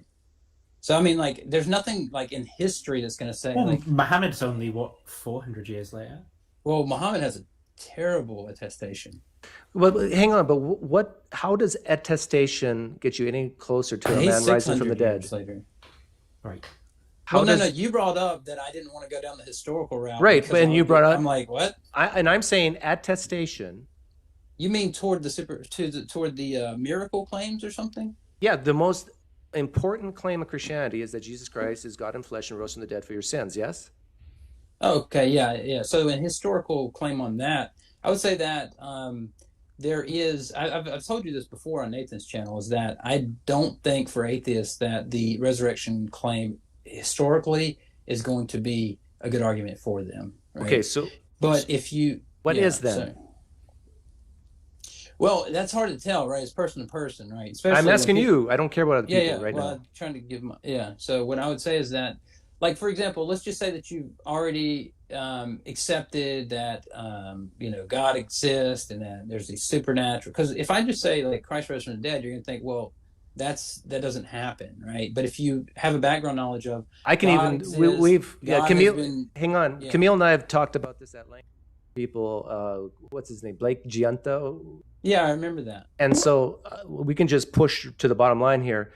We can assume a God exists and is powerful, but that doesn't get you any closer that a man named Jesus rose from the dead 2,000 years ago, because you got to tell me why you think this God would even desire to raise Jesus. Why would he desire? Is that what you're asking? Yeah. Well, yeah, that's why I said, like, if you have the background knowledge of, like, let's say the Old Testament scriptures or something like that, right? That's going to get you closer. And how is going to get you closer exactly? What was Jesus' resurrection something that was very expected in the first century? What was his name? Well, Emmanuel. So if you look at, for example, the intertestamental period, right, the Second Temple period writings, the reason why they didn't expect like Christ is because they, if you look at, like, I think it was Kipp can help me out with this, but if you look at, I think it was Judas Maccabeus, his father, when he died, he passed along what they should expect. And he said something like, hey, look, if for the Romans to his son, Judas Maccabeus, he said, give to the Romans what is theirs, right? And he meant by that, like, give them a dose of their own medicine. And so when Christ quotes and says, give to Caesar what is Caesar's, he's being tested by the Romans and the other side, right? So they're expecting this Messiah that's going to come and give the Romans a dose of their own medicine. So I can agree with that.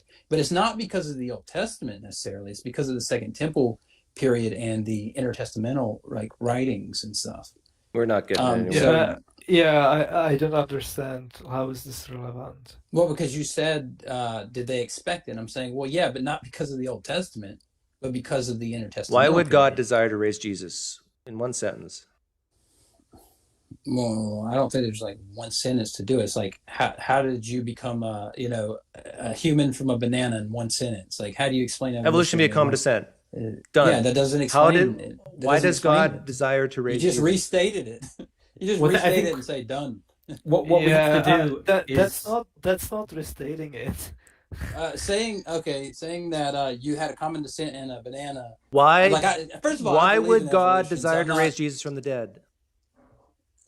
Well, all right. So a few reasons. I mean, I can just give you some reasons off the top of my head, but one I would say is because there was expected from the Old Testament a suffering servant, a child that would be called, a mighty God, and these things, right? That's at least one reason. Okay, but these are people just writing stuff. This has nothing to do with the resurrection. Well, I'm not asking about the resurrection, right? I'm asking about what gives evidence that God would want to raise Christ, and I'm saying so that's so God suffering. What does suffering servant has to do with the resurrection? Yeah, the resurrection is not in that Isaiah 53. Yeah. But even if that were true, Converse Contender, even if that were true, does God read books written by men and say, "Oh, I got to raise this guy from the dead because some prophecy"?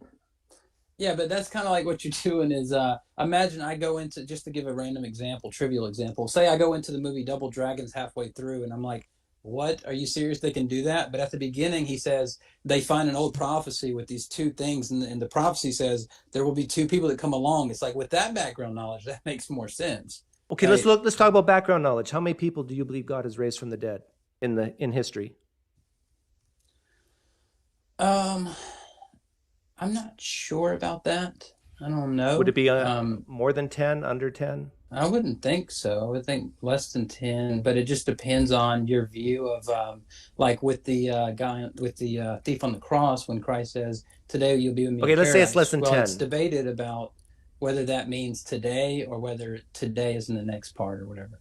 So we know it's very rare for God to raise people from the dead. Yes, that's fair. Yeah, I would say so. Is it rare for people to claim to be God? To claim to be God? I would say so. Okay, is it more rare to claim to be God or more rare that people have been risen from the dead?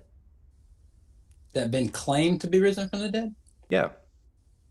No. I don't know. That actually been risen from the dead. Like you said, it'd be under 10 people who God actually desired to raise people from the dead. Well, for those claims to be compatible, right? It'd be claims. But wouldn't there be a lot more people in history who claim to be God or divine in some way? Don't we know that from history? There's a lot of claims. So if a guy I don't know. I would imagine so, but I don't know. So if a guy just says 2,000 years ago, "Hey, everybody, I'm God." When you look at me, you're seeing God. You don't automatically believe that, right? Or do you? No, of course. No, of course not. With no background knowledge. Okay, so a guy, and if 2,000 years ago there's claims of this guy claiming to be God, you don't automatically believe it. And there's also claims that he healed people, and walked on water. You don't immediately believe it then either, correct? Yeah, 100%. Okay, so now why would a God desire to raise someone who made those claims in history, even if it were true? And let's say, and I'll even go one step further, and let's say he even did these miracles. Do we still have enough reason to think that God would want to raise him from the dead? If God did these miracles, you're saying? Yeah, let's say God enabled someone to do some miracles. Because we have, I think you would believe that God uses people to do miracles even today, right? It sounds like you're trying to get me to say that this miracle of the resurrection is probable. It seems like you're trying to get me to argue that. What I'm trying to say is that we have people who claim to be God throughout history, and yet you don't believe that they're God, or that Jesus, or that God would even desire to raise them from the dead. We have people who claim to have done miracles today and back then. Yeah. And maybe some of them happened, maybe some of them didn't, but that still doesn't get you any closer to God wanting to, after they die, raise them back up. Closer probability? Is that what you mean? Well, I'm asking. Using a Bayes version? Because you do you think it's more likely for someone to do a miracle in the name of Jesus today that after they are dead, that do you think it's more likely that God would want to raise them? By likely, you mean on the Bayes model? Because you rejected that yesterday. No, right? no, we don't reject that. It's the likelihood ratios and ignoring base rates that while using Out of Bayes 100, and not penalizing the class. this is Do you the think he's doing that right now, Nathan? hang on. Yeah. Out of 100 people who do miracles in the name of Jesus, how many of them do you think would rise from the dead after they are dead because God desired to raise them? Out of 100. Out of random people doing this? Yeah.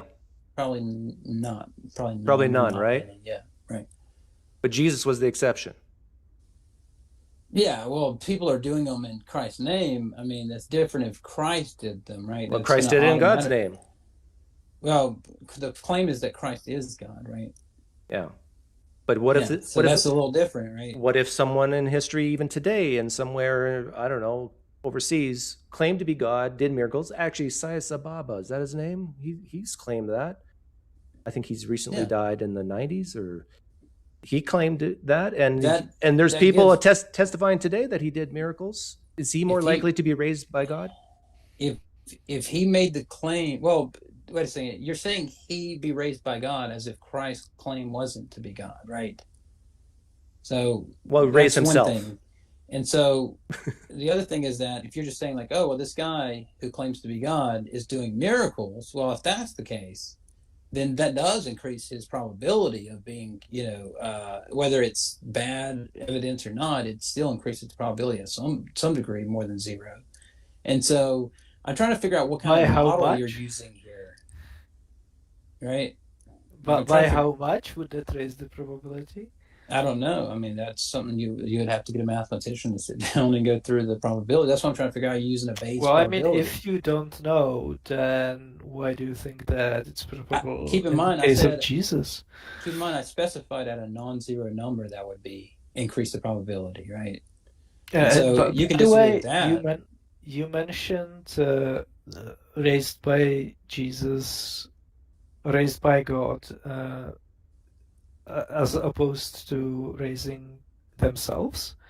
The New Testament says over and over again that Jesus was raised, or that God raised Jesus. It actually uses the passive voice. Yeah, I agree with that, but only because normal people, when they read those passages, they read them as Jesus and God being two separate entities. Because they don't have to use the special secret language that has a different.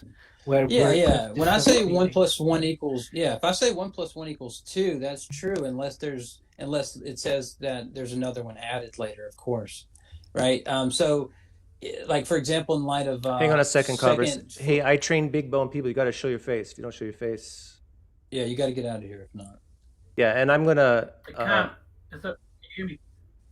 Who said that? You hear me? Yeah, I can hear you. Can you show your face? Yeah, the camera's broken. Oh, that's too bad. You can't talk then. The camera's broken. Get a camera. Go to Costco. I have a good question for. They all have good questions for me. Okay, ask your question and then I'll remove you. Go. Ask your question. Go ahead, I train. Hey Chase, welcome. So that I wanted to ask Converse away from. Well, can I respond to him real quick? No, I'm getting tired. Sorry. Go ahead, Chase. Okay. It's still on the resurrection. It's just not about probability. Because when they were asking you, like, oh, what's your reason and all this stuff, because I grew up Christian, and the biblical reason is because that Jesus is the last sacrifice. There was, I don't know the whole temple, what their name was, but there was the temple where they had to do an annual sacrifice of the sheep or whatever, and that cleansed the sins for the village, for the whole thing. But then Jesus came. Yeah, and Jesus came and he was the last sacrifice. He was like the God's son. He was the last one. So I was wondering why you went to like intertestamental and all that stuff instead of kind of going down. That's not the reason for the resurrection. That would be that's the reason why Jesus for had crucifixion. To die. Yeah, but like, and then he's God's son and all that, and then he rose from the dead and all that stuff. Yeah, I was just kind of wondering why he didn't go down that. Yeah, path. but like, what you they're asking if Jesus being the final sacrifice would explain why he was crucified. it wouldn't explain why Jesus was raised. The crucifixion, the sin offering, like the animal that was offered to cleanse the sins of the community, it wasn't raised. So because he's God's son, he's special. He gets special things. If the animal, he has to go back up with his son. He has to go. Well, keep it in actually mind, is, because if he dies here on Earth in the story, he has to go back and meet himself, or what, I don't know, whatever you want to say. Yeah, but that's but just, he eventually somehow in the story has to get back to God. So the resurrection would be kind of entailed in that. That just restates what is claimed to happen.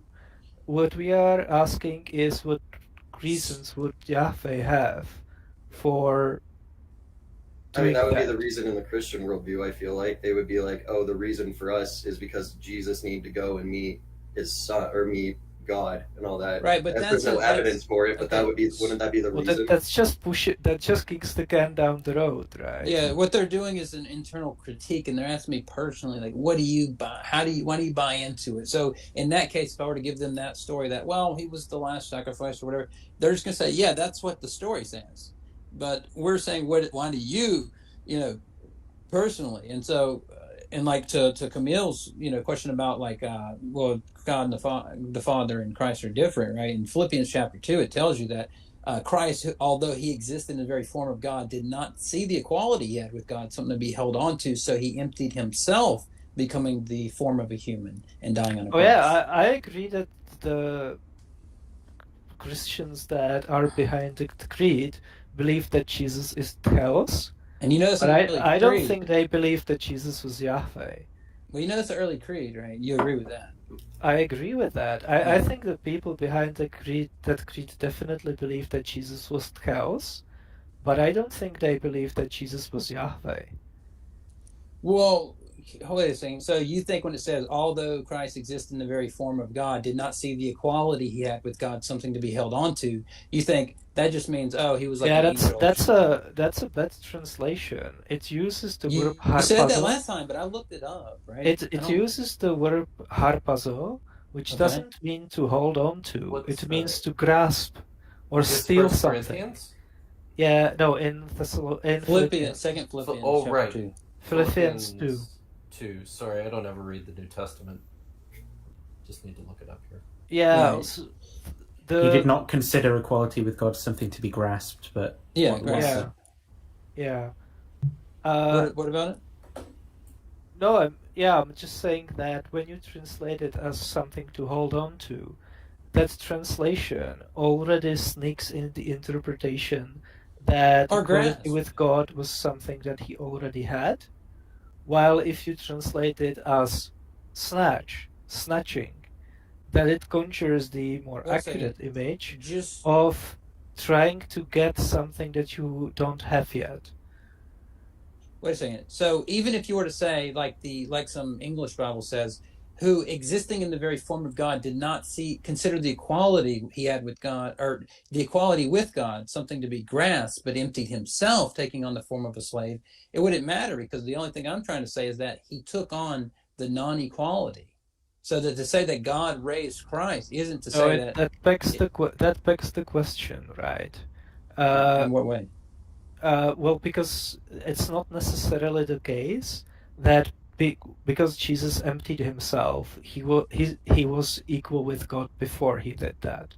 Well, it says, even if you take away, he did not consider, like at the time, you go, did not consider being equal with God something. It's who existing in the form instead of who existed in the form, as Lexham does. It doesn't matter if you put existing in the form, because it's still saying that Christ emptied himself of the equality. No, that begs the question, because I think. In what way then? Well, because you're assuming that when it says that he emptied himself, that must mean that he emptied himself of the equality. Did not consider being equal with God something to be grasped, but emptied himself by taking the form of a slave. He emptied himself of the form of the God. Wait a second. Existing in the form of God, did not consider being equal with God something to be grasped. So it clarifies there. He didn't consider being equal with God something to be held onto or grasped, but but emptied himself by taking on the form of a slave and becoming the likeness of humans. This basically creates like a dichotomy, right? So either what Jesus could have done was either desiring to be equal with God or emptied himself. And he decided to do the second thing, and he emptied himself. Yeah, so I think here it specifically contrasts Jesus with Satan, because Satan did try to grasp equality with God. And this is like a pretty standard interpretation. What hermeneutical rule are you using there, though? I mean, that's just what I've read in commentaries, right? Because like, you have to ask yourself. I've never heard that. You have to ask yourself. Yeah, that's not surprising. Satan is the Antichrist. Jesus is the Antichrist. Yeah, you have to ask yourself. Yeah. Wait a second. Tell me. You said it's not surprising. Tell me the commentary. I'll look it up. Yeah, I can look it up for you later. Yeah. Okay. You have to ask yourself, what is like a biblical figure or a figure in this tradition of thought that grasped at equality with God? Well, that would be Satan, right? Well, not equality, right? He said, "I will be like the Most High." Yeah, no, I'm pretty sure that, like, in this school of thought, Satan tried to be equal with God. That would be the thinking behind that formulation, right? And also, you have to ask yourself, it makes a lot of assumptions. You have to ask yourself, why is it the case that Jesus didn't consider equality with God as something to be grasped at? So you think that? No, let me finish this point. Okay. You have to ask yourself, what was the reason why Jesus didn't consider equality with God as something to be grasped at? On your interpretation, the reason is because Jesus was equal with God already. But that completely deflates what the passage is trying to explain. The passage is trying to explain why is it the case that Jesus was highly exalted in heaven. Because if you go on to read what it says, there is the clause dia, which in Greek means before. Yeah, no, it can mean but. It can mean but. It can mean and. This case it means therefore. This is how it's normally translated in English, because in this context that's what it means. So the first component of the creed gives you the reasons why is it the case that Yahweh highly exalted Jesus in heaven. The reasons are because Jesus didn't consider equality with God as something to be grasped at, because he decided to empty himself, became obedient even to the death on the cross, right? So those are the reasons why Yahweh exalted Jesus. So in context, that doesn't seem that way. Back up what Carrie or Beth is saying too, if you want to hear. Well, but one thing here is it tells you in verse 4, like it's talking, like if you read this all in context, it's not going to bring in the stuff about Satan and all this. What it says is he's there. Paul is telling the Philippians to, hey, each of you don't look to your own interest, but seek out the interest of others. So, and he says, have this self in this in your mind, which was also in Christ Jesus, who existing in the form of God, did not consider being equal with God something to be grasped, but emptied himself by taking the form of a slave. And so I don't think this at all you can get from your hermeneutical approach. Like, I think you're just having to bring in extra assumptions. You have to ask yourself, what is the reason why Jesus didn't consider equality with God to be something to be grasped at? Wait a second, it doesn't say grasped at. You're adding in the word at. That's harpazo. Most people put hold on to or grasped. Grasped means to hold what you've got, right? It doesn't mean like to go and try and get something necessarily. That's not the meaning of harpazo in Greek. Meaning from the word harpazo is, for example, derived the noun for thief.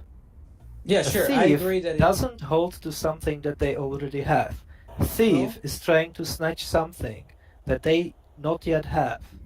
That's the word harpies is, for example, derived from harpazo. Yeah, harpies are beings that are trying to grasp something and like take it for themselves, right? They are not holding to something that they already have. Like harpazo in Greek has decidedly the connotation of trying to grab something that you desire, that you want, right? Yeah. In thieving, It's in booty. stealing, and stuff like that. But whether Clever. Jesus or the early creed people thought Jesus was God or not is beside the point, really, because the real issue is, why do you believe any of this is true to begin with? Well, I'll let you guys take me down this train, right? Because he was asking me a different question. So that's how we got there. Because Kamil asked about. But the God question I asked you originally raising was Christ. the question I asked you originally is, why do you believe any of that's true? And the best answer I could get from you is, because I just do. That's what you got out of what I said? Yeah. Can you do better? Is that charitable?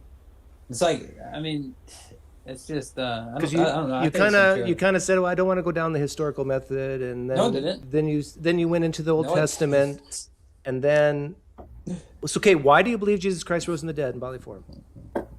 Well, when I started telling you, you're like, "Oh no, I'm tired of hearing about all that." Like, I think Is you it the just historical method? Because I really think that's the only thing you have to talk about. No, it's not the It's the Grim historical Reaper method paradox. only, right? I don't But- see what the Grim Reaper paradox has to do with it. But It was just a joke. oh, okay, I was gonna say, yeah, because I mean, Because you know, for- his personal experience can't get you there, right? You've well, been around. What do you mean get you there? What It's do you not- mean get you there? Won't be sufficient For what? to believe a man rose from the dead 2,000 years ago. You mean on a probabilistic basis or on a personal basis? Do you believe a man rose from the dead 2,000 years ago because of some personal experience you've had? No, not just based on that alone. No, for sure.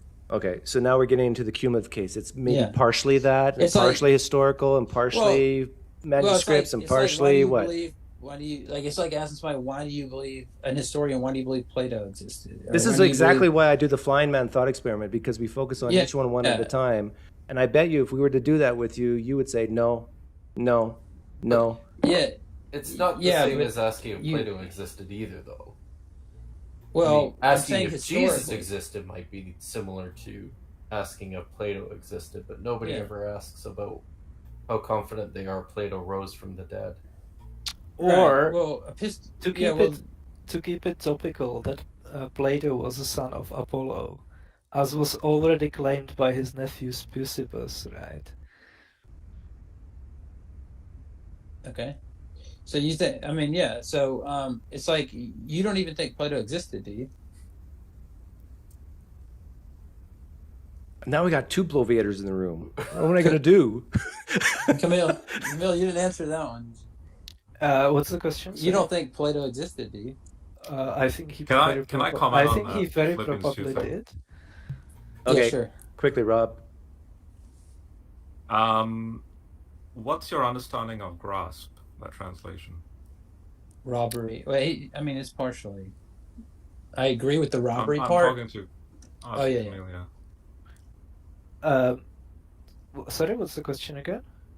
Grasp What's your the word. Yeah, why are you saying grasp there? Because that's how harpazo is typically translated. Is it connected to a prize? To a what? A prize. Prize? Yeah, Prize, like a reward. Like a prize, yeah.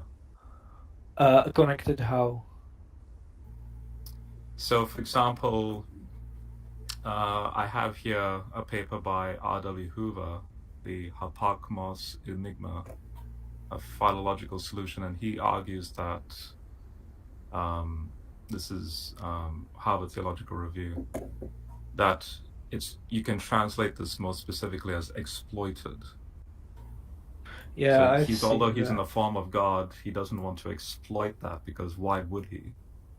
So because if you're talking about grasping at a prize, why would he need to do that? Because he's already in the form of God. So the only direction he needs to go is empty himself, which is precisely the theology of the passage. Well, I mean, he's already in the form of God, but that doesn't mean that that doesn't necessarily mean that he has equality with God, right? No, it does. The word does mean that he has equality with God, because that's why he has no necessary need to attain godlike status. He doesn't need to grasp it. So It's so not a the prize so for the him. so the only reason why Jesus didn't consider equality with God thing to be grasped at is because he already had equality with God. Yes, he's the Okay. second power. Yeah, Why do you think that? because that's exactly what the verse is saying. No, I And that's think what the that word is that saying. begs the question though, because that's It doesn't. exactly The what. word is literally saying he's not, because words used in the prize context. He has no need to grasp it like a prize. The direction How he about needs to go phrasing is the empty question himself. differently, Rob? If the question is phrased differently, so could it? Is there any other way that it could be true that Jesus didn't consider equality with God something to be grasped, and he wasn't equal to God? Is there any way that that could be the case? I honestly don't even understand why that question needs to be asked. Literally, so I'm reading here from Who's translation. Have this attitude in you. And what is that attitude? Which was also in Christ Jesus, who being in the form of God, did not consider equality with God something to be exploited or like a prize sense, like I need to attain that. And then once I attain it, then I will be able to grasp that morphe, that godlike status that he already has. It's like dividing by zero. He's already in equality with God. So therefore, the point that needs to happen is that he empties himself, takes the form of a slave, does what he does, dies on the cross, and that humbleness is then the theological point of verse 5. Have this attitude in you. Just as if you have God becoming incarnate, so you bring yourself down low, like you wash other people's feet. That's the point. I don't understand why all this gymnastics of one word. You guys, I gotta get back to say work. that Jesus is not God. Let me get back to work, but it was good talking to you guys. Good to see you, Rob, and the rest of you guys. See ya. Take care. Well, I mean, the introduction to the passage, or the first part of the passage, is basically enumerating reasons why Jesus was exalted by Yahweh after he died, right? Yep. So, on your interpretation, this is basically like a metaphysical necessity, right? Like Jesus could only empty himself because there was nothing else for that he could have done. That was the only possible direction, right? Yeah. Which kind of robs it of the like the way I would interpret it was that Jesus didn't have equality with God. He could have considered it as something to be grasped at, right? He could have thought, okay, it would be really cool if I had equality with God. He could have desired it, but instead, because he was like a virtuous person, he decided to do the opposite. And instead of trying to become equal with God, he instead tried to empty himself. And precisely because he did the exact opposite, that's why he ended up being exalted by Yahweh. It's like a paradox, right? In order to achieve this high exaltation, he didn't even desire it, but instead he did the exact opposite of desiring it. He emptied himself. That's how he attained it. Like this is like a very ancient way of thinking about it, right? Like you would probably find examples of these kinds of paradoxical, like reversals, all over Greek, like rhetorical literature and stuff like that, right? So that would be my interpretation. That the introduction to the creed actually gives you the reasons why Jesus was exalted. And he was exalted exactly because he was a virtuous person who didn't even consider the equality with God as something to be grasped at, but instead emptied himself, right? So he received a reward for like this lack of ambition to be equal with God, and for his like humility instead. But on your interpretation, this is just like cold mechanistic ontology, right? Like Jesus is stuck, like he's stuck in a corridor that only goes one way, he has no way how to do anything other than just move in this one direction of emptying, because he already has equality with God. And I think both interpretations are. I think I've allowed you to ramble on with that, and that's absolute nonsense. Honestly, that is just. Isn't this the Unitarian view that Kamil's saying? Don't throw rocks in glass. Before you guys go into it, I have a tea time, so I have to go golfing. Yes, but thank you for having me. Golf is like coitus. Oh, it is. When it's good, it's really good. When it's bad, it's still pretty good. Yes, very. And it's in the Arizona heat, so it'll be blast. Oh, are we? We're neighbors. Yes, I'm from. Well, you're from the Dirty Tea, and I'm from the Valley. Okay. Well, nice. Good luck. Thank you. Thanks, guys. Bye. See ya. See ya. Remind me why we were talking about this in the first place. What brought this question up? Well, I actually just randomly chimed into your stream. I remember, because I asked. And then this discussion was happening, and I just thought I'll just come in and talk about it. But if you want to go on to something else, I asked why God would desire to raise Jesus, even if this God exists, and then the question... I don't. Seriously, I don't understand. Like, I would expect someone not to push against that interpretation, because it actually underlines Jesus's moral character. I think the only reason why someone would not think that this is a good hypothesis for the original authorial intent is just like pre-existing commitments to specific Trinitarian theology. Kamil, there's like 5 or 6 different interpretations given to this passage, and each one of them are not of an orthodox conclusion. So, for example, believe it or not, there's a scholar who argues that this is an imitation of Isaiah 14. I would like to reach Zaphon, the far reaches of the north. Some try and say this is an Adamic Christology. Some say it could be some sort of like imperial cult polemic in the Roman sense.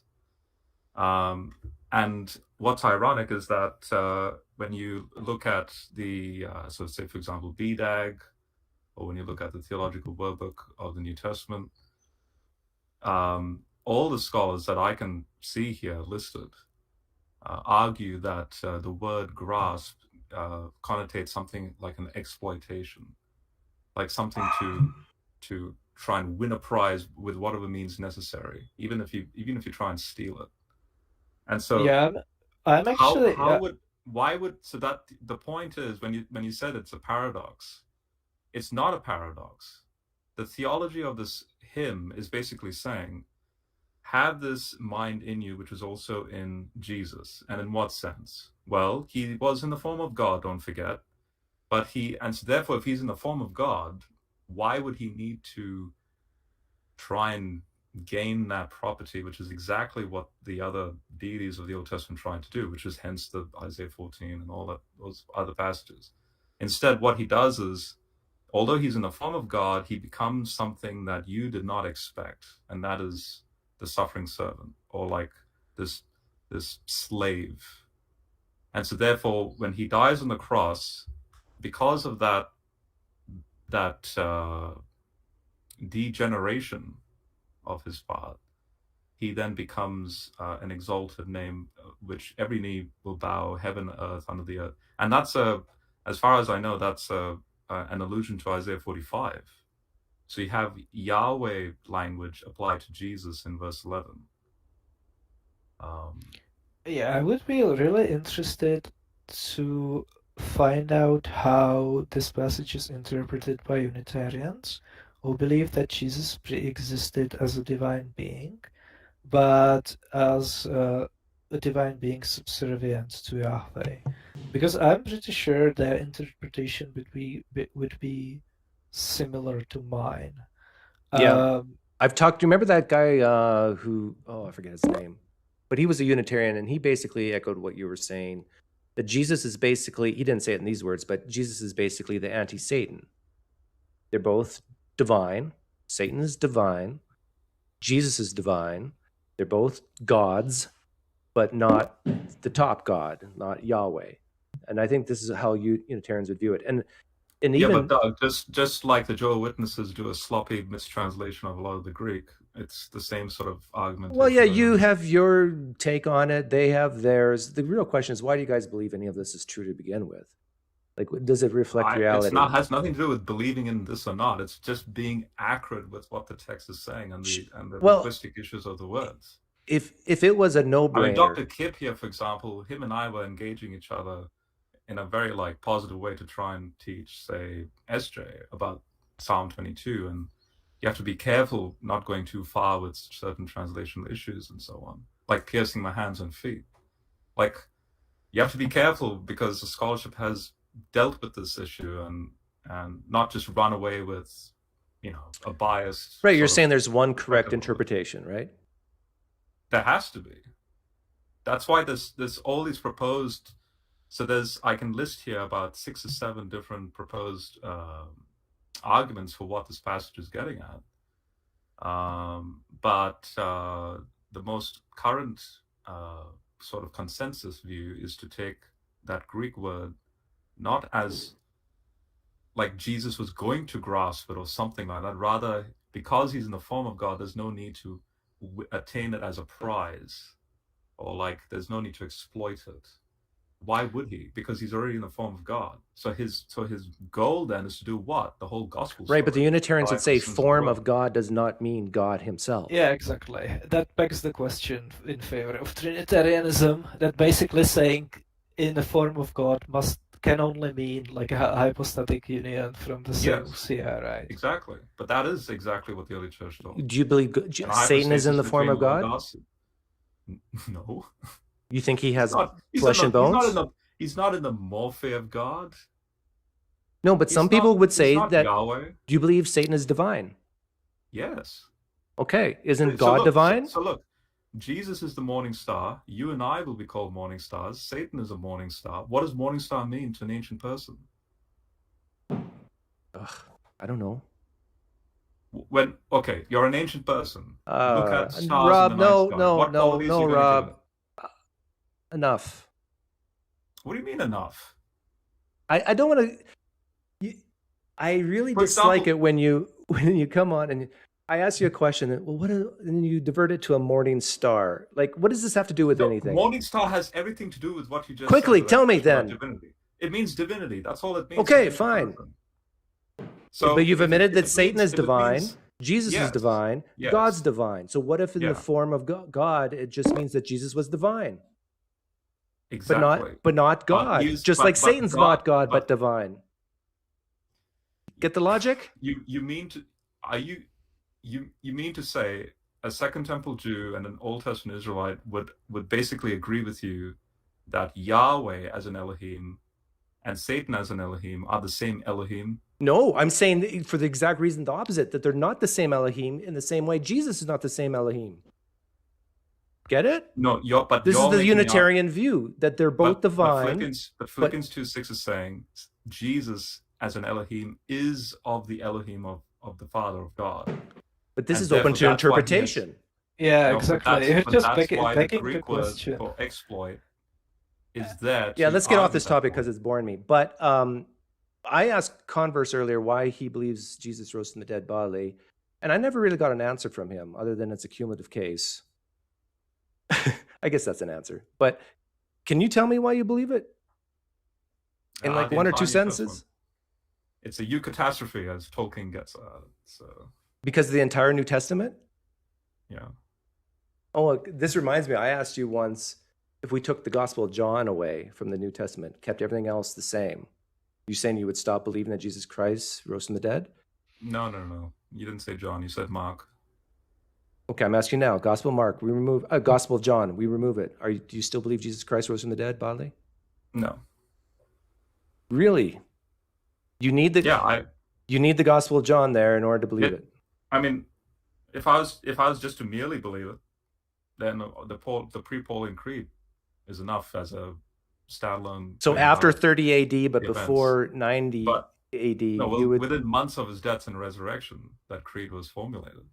But if I'm because I'm more of a detail-oriented sort of person, so I need the details that will then lead up to that. So if you were living in the year 85 AD, just before the Gospel of John was written, you would not believe Jesus Christ rose from the dead. But then after it was written and you got a first copy But of it, why are you talking about John?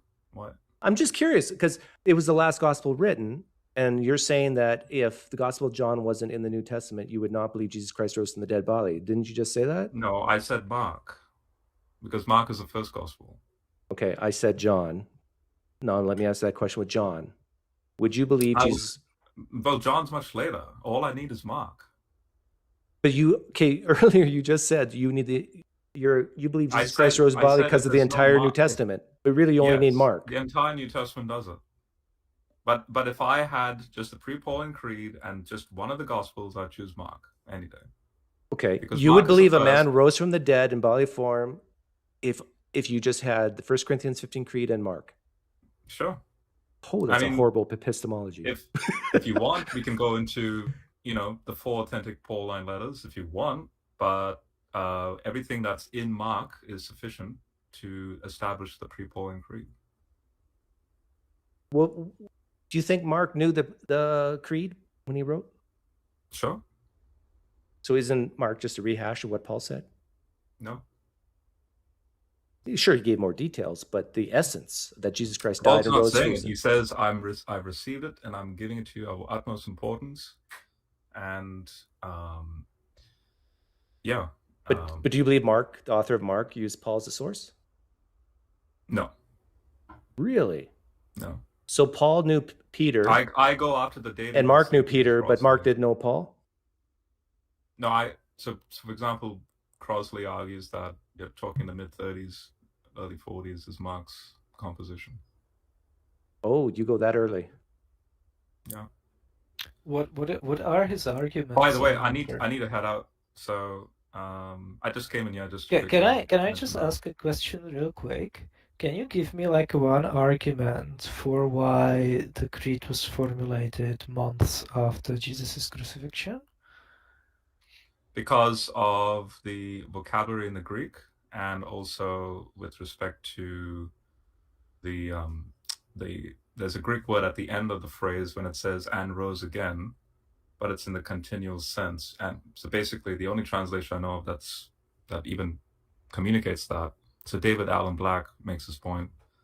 And he's risen again and is still alive. And yeah, I fail to see how that argues specifically for the creed being. No. Okay, so N.T. Wright in The Resurrection Son of God, and David Allen Black, and because James Dunn then basically took those arguments, and then that's why Dunn comes up with the months within months. Yeah, argument. but the two things that you mentioned don't have they don't lead to the conclusion that it was formulated months after crucifixion. Oh, it does, because the Greek itself is not Pauline. Yeah, sure, but that just means that it goes prior to. And the formulation of it shows that the way it's formulated matches with, say, the Gospel testimony and Paul's earliest letters, which I think would be, for example, Galatians, not Thessalonians. And anyway, I need to go. But we got a super chat for you, Rob. Well, the money goes to me, but the question goes to you. And the question, thank you, Why So Religious. If you lived in 34 AD, so picture yourself living 1 year after Jesus ascended, or 2 years, and you only heard of by word of mouth the Jesus story, would you believe it? No, because I'll give you an example. So in Mark 9, you have after the Transfiguration event, which parallels beautifully with the crucifixion. Because, for example, 2 thieves and then 2 people, like the whole list works. And as they're coming down Mount Hermon to discuss, the Son of Man's going to be given over. And then Jesus introduces for the first time resurrection. And they start debating among themselves, what the heck are you talking about? There's no such thing as a resurrection. All scholars are unanimous on this. There is a resurrection at the end of days, but not a resurrection in time. And that's what makes it so unique. And that goes back again to the pre-Pauline Let me get this straight. You would, if formulation. you lived in the year of 34 AD and you hear these stories of a man who claimed to be God, incarnate, died for the sins of the world, rose from the dead on the third day, showed himself in front of 500 people, which you are not one of them. Not 500.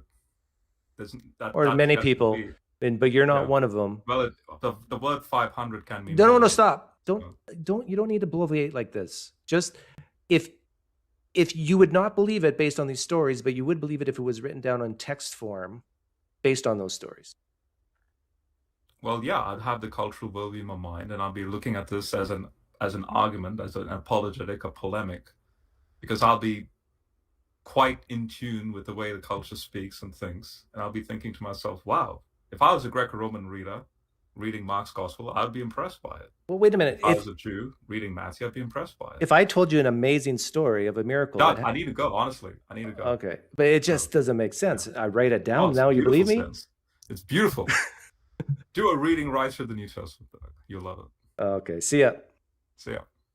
Very important. I have many leather-bound books. Yeah, I think there actually aren't any arguments for why the creed goes back to months after the crucifixion. I think that's just an assumption. And the closest that I've ever seen, a closest thing to actual argumentation that I've seen is the idea that surely the creed must have been formulated by Jesus' apostles, and surely it must have been communicated to Paul at the earliest opportunity, which would be his first visit to Jerusalem. Can you quit calling me Shirley? The name's Doug. Okay. So, but those are just assumptions, right? There's no argument. You could argue that that's the most probable or more probable scenario, but that's pretty weak source. And I was actually surprised because the two things that Rob mentioned don't narrow it down to a couple of months at all. He said that the vocabulary is uncharacteristic for Paul. Well, that has nothing to do with it being formulated just months after the crucifixion. That just means that Paul is not the author, and that he said that the verb at the end is in the present tense, which means that Jesus is still alive. But surely Jesus is still alive today, right?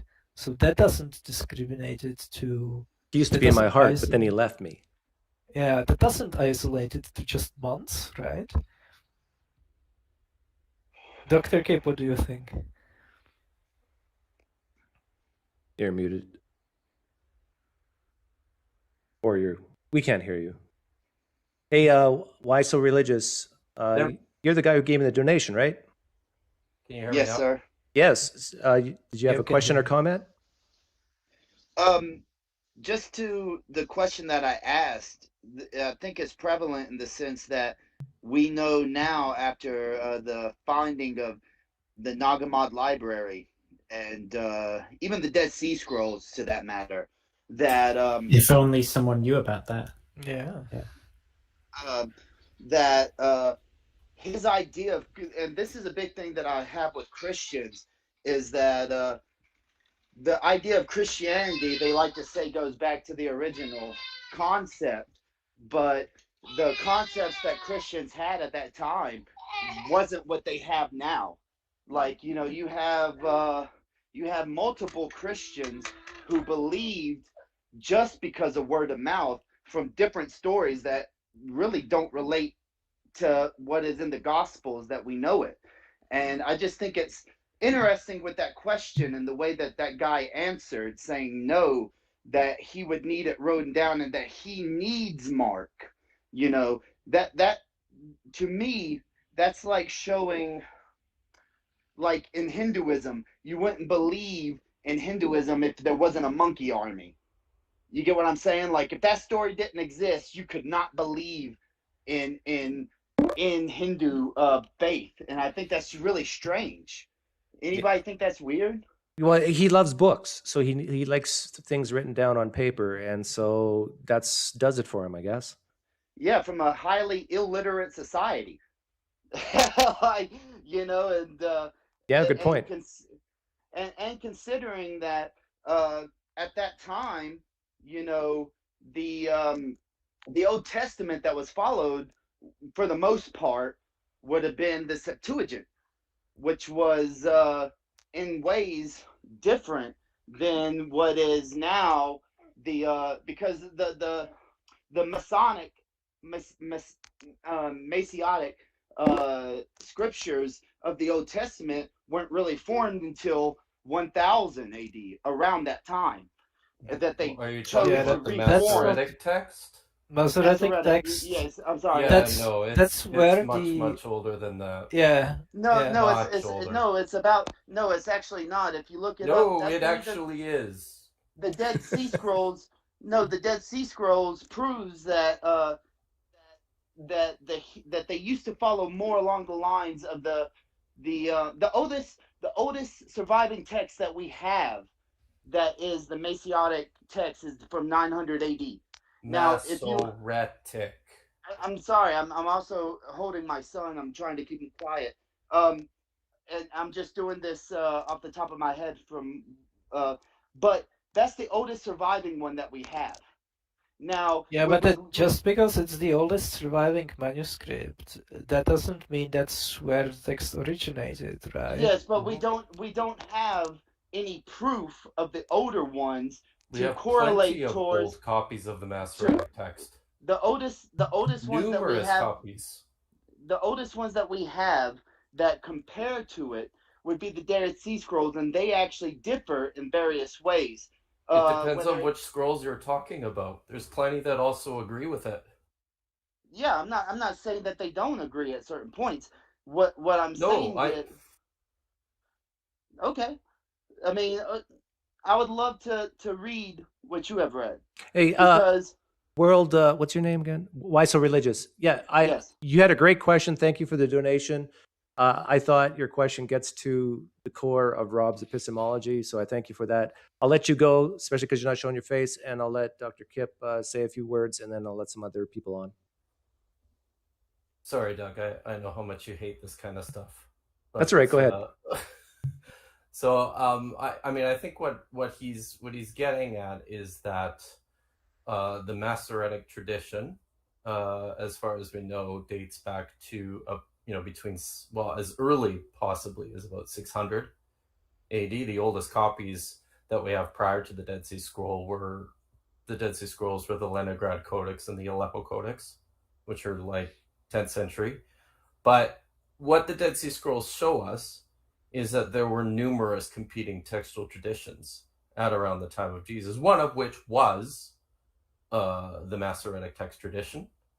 That's how we identify it. But it's really pushing things, and it's disingenuous to paint the picture as one in which the Masoretic text is somehow an invention of the medieval period. It's not. That's all. Okay. Yeah. It's funny though that the New Testament authors would quote from the Septuagint. Yeah, and not. But not always though. Either. Right. And this is maybe something that people don't see. Paul will quote occasionally from other texts, and seems to do it, whenever it suits the point that he's trying to make. But by other texts, you mean like Hebrew ones or like non-canonical? Well, yeah, like I don't remember offhand, but I remember the specifics offhand. But I remember doing a seminar in grad school on the Book of Romans, and there's certain places where he will pull from like Aramaic targums or a Hebrew text that we know of to make a point, and like in his citations, and he never differentiates between the versions that he is citing, because I mean, why would he? But yeah, and they always align with the points that he's trying to make. Okay, so that would be an argument for him using like multiple different traditions.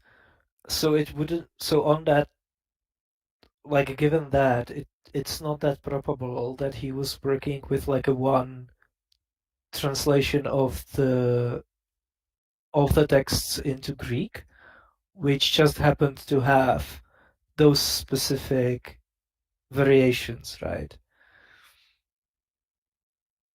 Because if he's picking and choosing the version that best suits his argument, then that becomes more probable that, yeah, he actually had like multiple different texts in front of them, and he was just picking and choosing, right? Because I was thinking, like, it could also be the case that he was just using one Greek text, and it just doesn't correspond to anything that we have, right? But I guess on that like data point, that it's. Hey, we have a new guy in here who's not showing his face. Elias? Is that how you say? Hello, guys. Hi. Yeah, hello. Can you hear me? Yeah, can you show your face or no? No. Okay, I'll allow one question, quick one, but 60 seconds and you're gone then, okay? Is that fair? I can only ask one question? Yeah, if that's what you get for not showing your face. It's a, it's a punishment. I'm punishing you. Fair enough, fair enough. Okay, Pascal's wager. Go ahead. Pascal's wager. What do you think about it? Is that your only question? Yes. No, 60 seconds. You gave me 60 seconds. Well, you still got 30 seconds left. Yeah, that's my question. Your view on Pascal's wager. That's it. Okay, and where are you coming from? Are you a Christian? No, I'm a Muslim. You're a Muslim. Okay, you can listen to our response on the live stream, okay? Okay. I guess what he's was new the question? to the... Sorry? What's our take on Pascal's wager? Oh, okay. I think we already said this earlier. I know, it's someone who's, I guess, new to this. But let me take a different take for him, for Elias here. This is dripping in sarcasm, okay? You ready, Elias? I think Pascal's wager is brilliant, and I do not know why you as a Muslim are risking eternal damnation in believing in Islam. It is quite clear that all religions of the world are man-made and not true, but there is a God who's the foundation for all reality, and it will only reward those who have rejected all the religions of the world.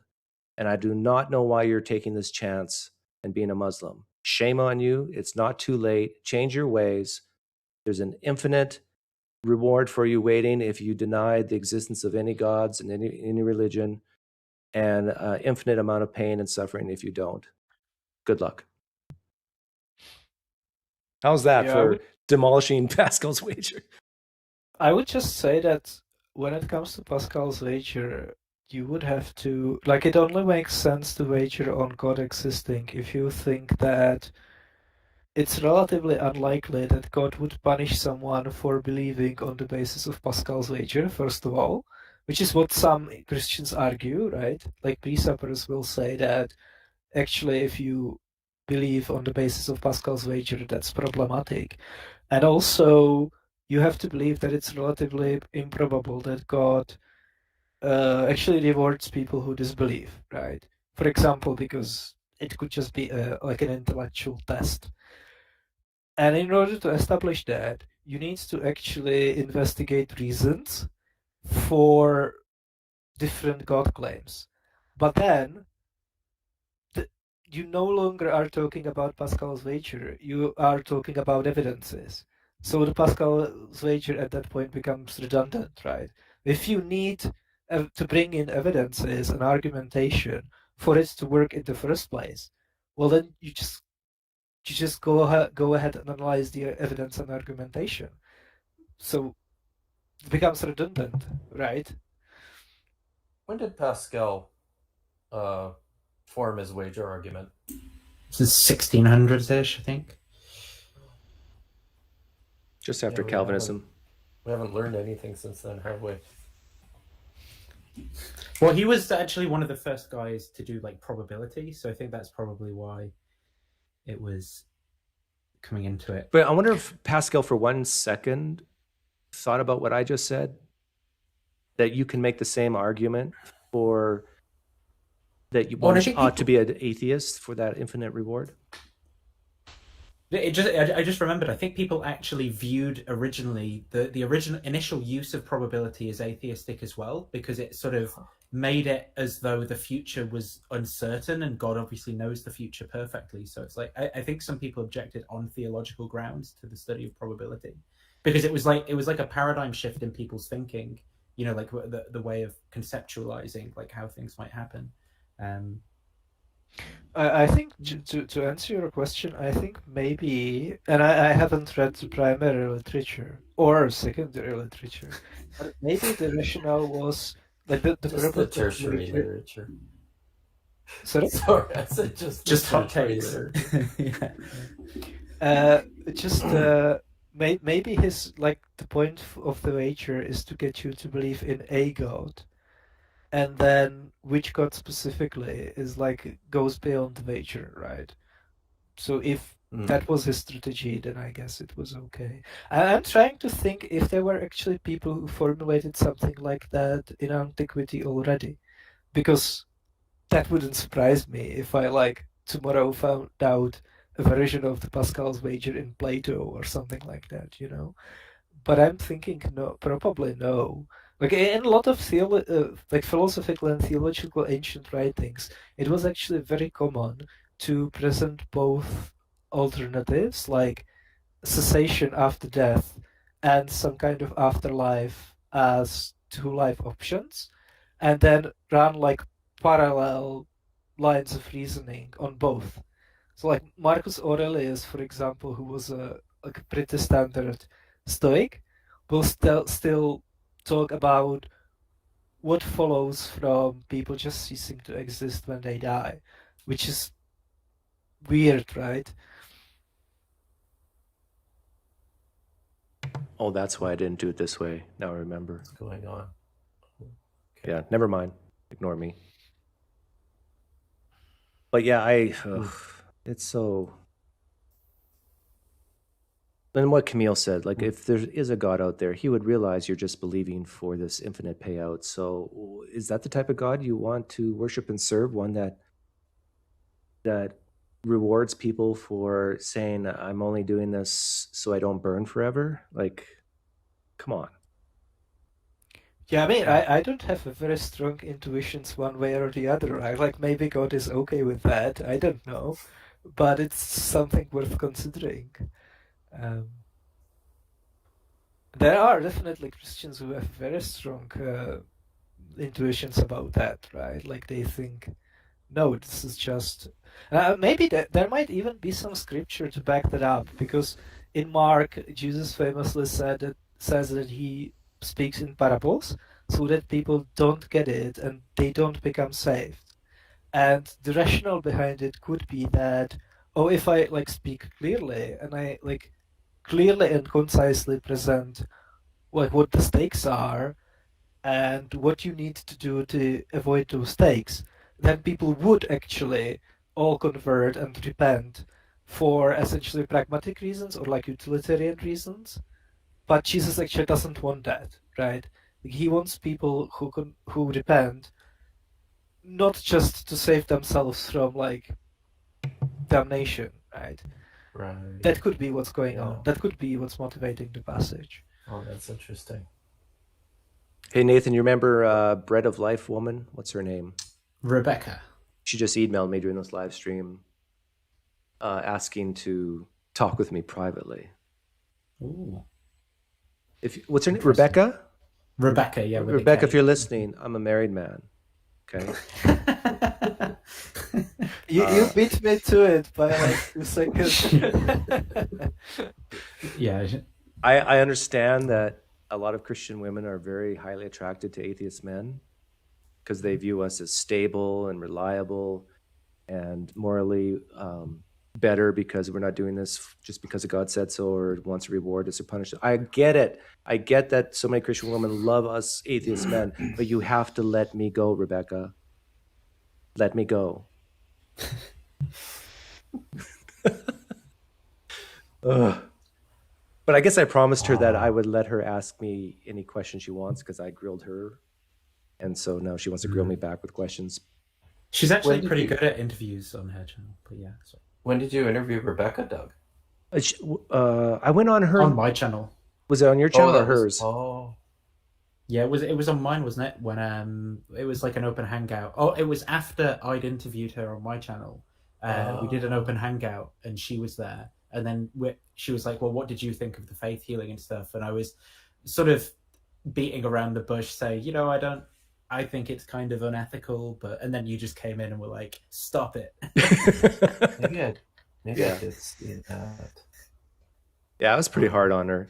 But then I lightened up at the end because I said, look, if you're telling people still go to see the doctor, God might not have intervened here, then okay, you got a little more credibility in my mind. But if you're telling people that you're truly healed by God, that's a problem, because then that's what tells people not to go see the doctor. Why waste your time for a disease you don't have?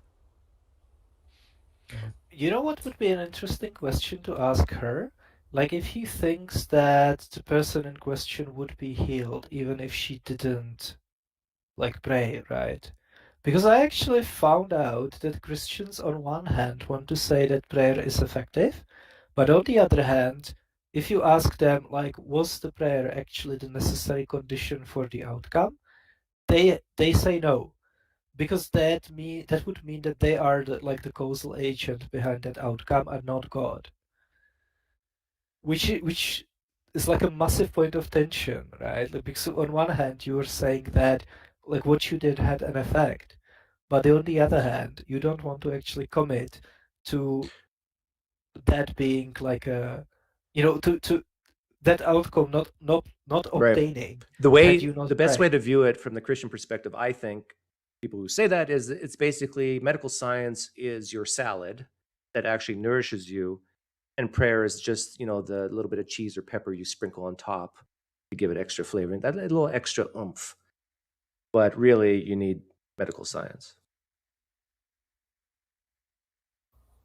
Yeah, when I was still in college, I think I thought this through a little bit differently. And it happened while I went to my wife and I went to Brazil for a short period of time when we were in our 20s with a ministry, right? And interacting with, and I was a person too, growing up in the faith, who never had any experience at all with like faith healers. And I think in our church tradition, we actually tended to look down on that whole thing as just something that, is hokey, and God wouldn't or doesn't really do that sort of thing anymore. So when I went to Brazil and was, spent time in this third world country with these, people who are poor as dirt and don't have anything but religion, it really started to shift my own focus on what's going on, and started to think, well, maybe, and I wouldn't doubt that there's a lot of Christians who think like this, that maybe God provides healing in places and to people who don't have the access to modern medicine, or don't live in the paradise of the modern Western world that we do. So I don't know. I invited the Muslim gentleman to come back in because I want to ask him something. Let's talk about some scientific miracles in the Quran. I was going through that. I was actually going through that list the other day because I was I don't know anything about it, right? So I was actually curious, like what that is.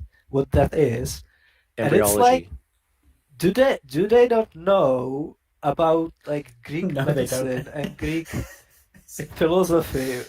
How is it possible? Hey guys, he's here. He can hear you. Okay. Hi. Hi again, boys. Yeah, welcome back. So there's no way you can show your face? Why do you need to see my face? The reason why I want to see your face is because you know how when people sometimes lie, they get a little tick in their left eye? Oh, no, I'm not trolling. Okay, I swear. Okay, I understand that. No, he wants to read your poker face when you're answering. Yes, I'm a psychologizer, and I can tell by your face how you're feeling and thinking. And I'm really good at it, but you're handcuffing me. And then he's going to invite you to play poker. PineCreek, Mr. PineCreek. Yeah. You already know how I feel, how I think, because you already know that I'm a Muslim, Sunni Muslim, okay? So you don't need that. Where are you from? I'm from Russia. Okay. Oh, he doesn't. You don't need your webcam to be turned on because all the Russians look the same anyway. Yeah. Are you blonde? Light-haired? No, not really. No. But we in Russia, we have a great experience with atheism, you know? Can you teach me the Russian accent? Like, how do I talk like you? Like, say... I am squat, so I feel like I'm in Russia, you know? Yeah, that's kind of rude, okay? That's kind of rude. Oh, you're not offended by that, are you? Nah, of course not. You're Russian. In Russia, we're never offended. Right. I love Russians for that reason. We're very straightforward, so yeah. Yeah. You guys are not wishy-washy. I actually think like, well, that depends, but I think I would be able to trigger like a lot of Russians really, really easily. How? No. Like, if I started shit talking Putin, they would just go ape shit. No, not really. He's we like him, but he's like we like him. I'm trying he's not God, okay? He's not God. Okay. But is he second in line to God? For nationalistic atheist Russians, yes. Probably. Okay. So let's get back back on topic. I asked a Christian here earlier why he believes Jesus Christ rose from the dead body, and he really struggled other than to say that it's a cumulative case. Christians. Yeah, those Christians, crazy. Can you tell me why you believe Islam is true? Why do I believe Islam is true? Yeah. Okay.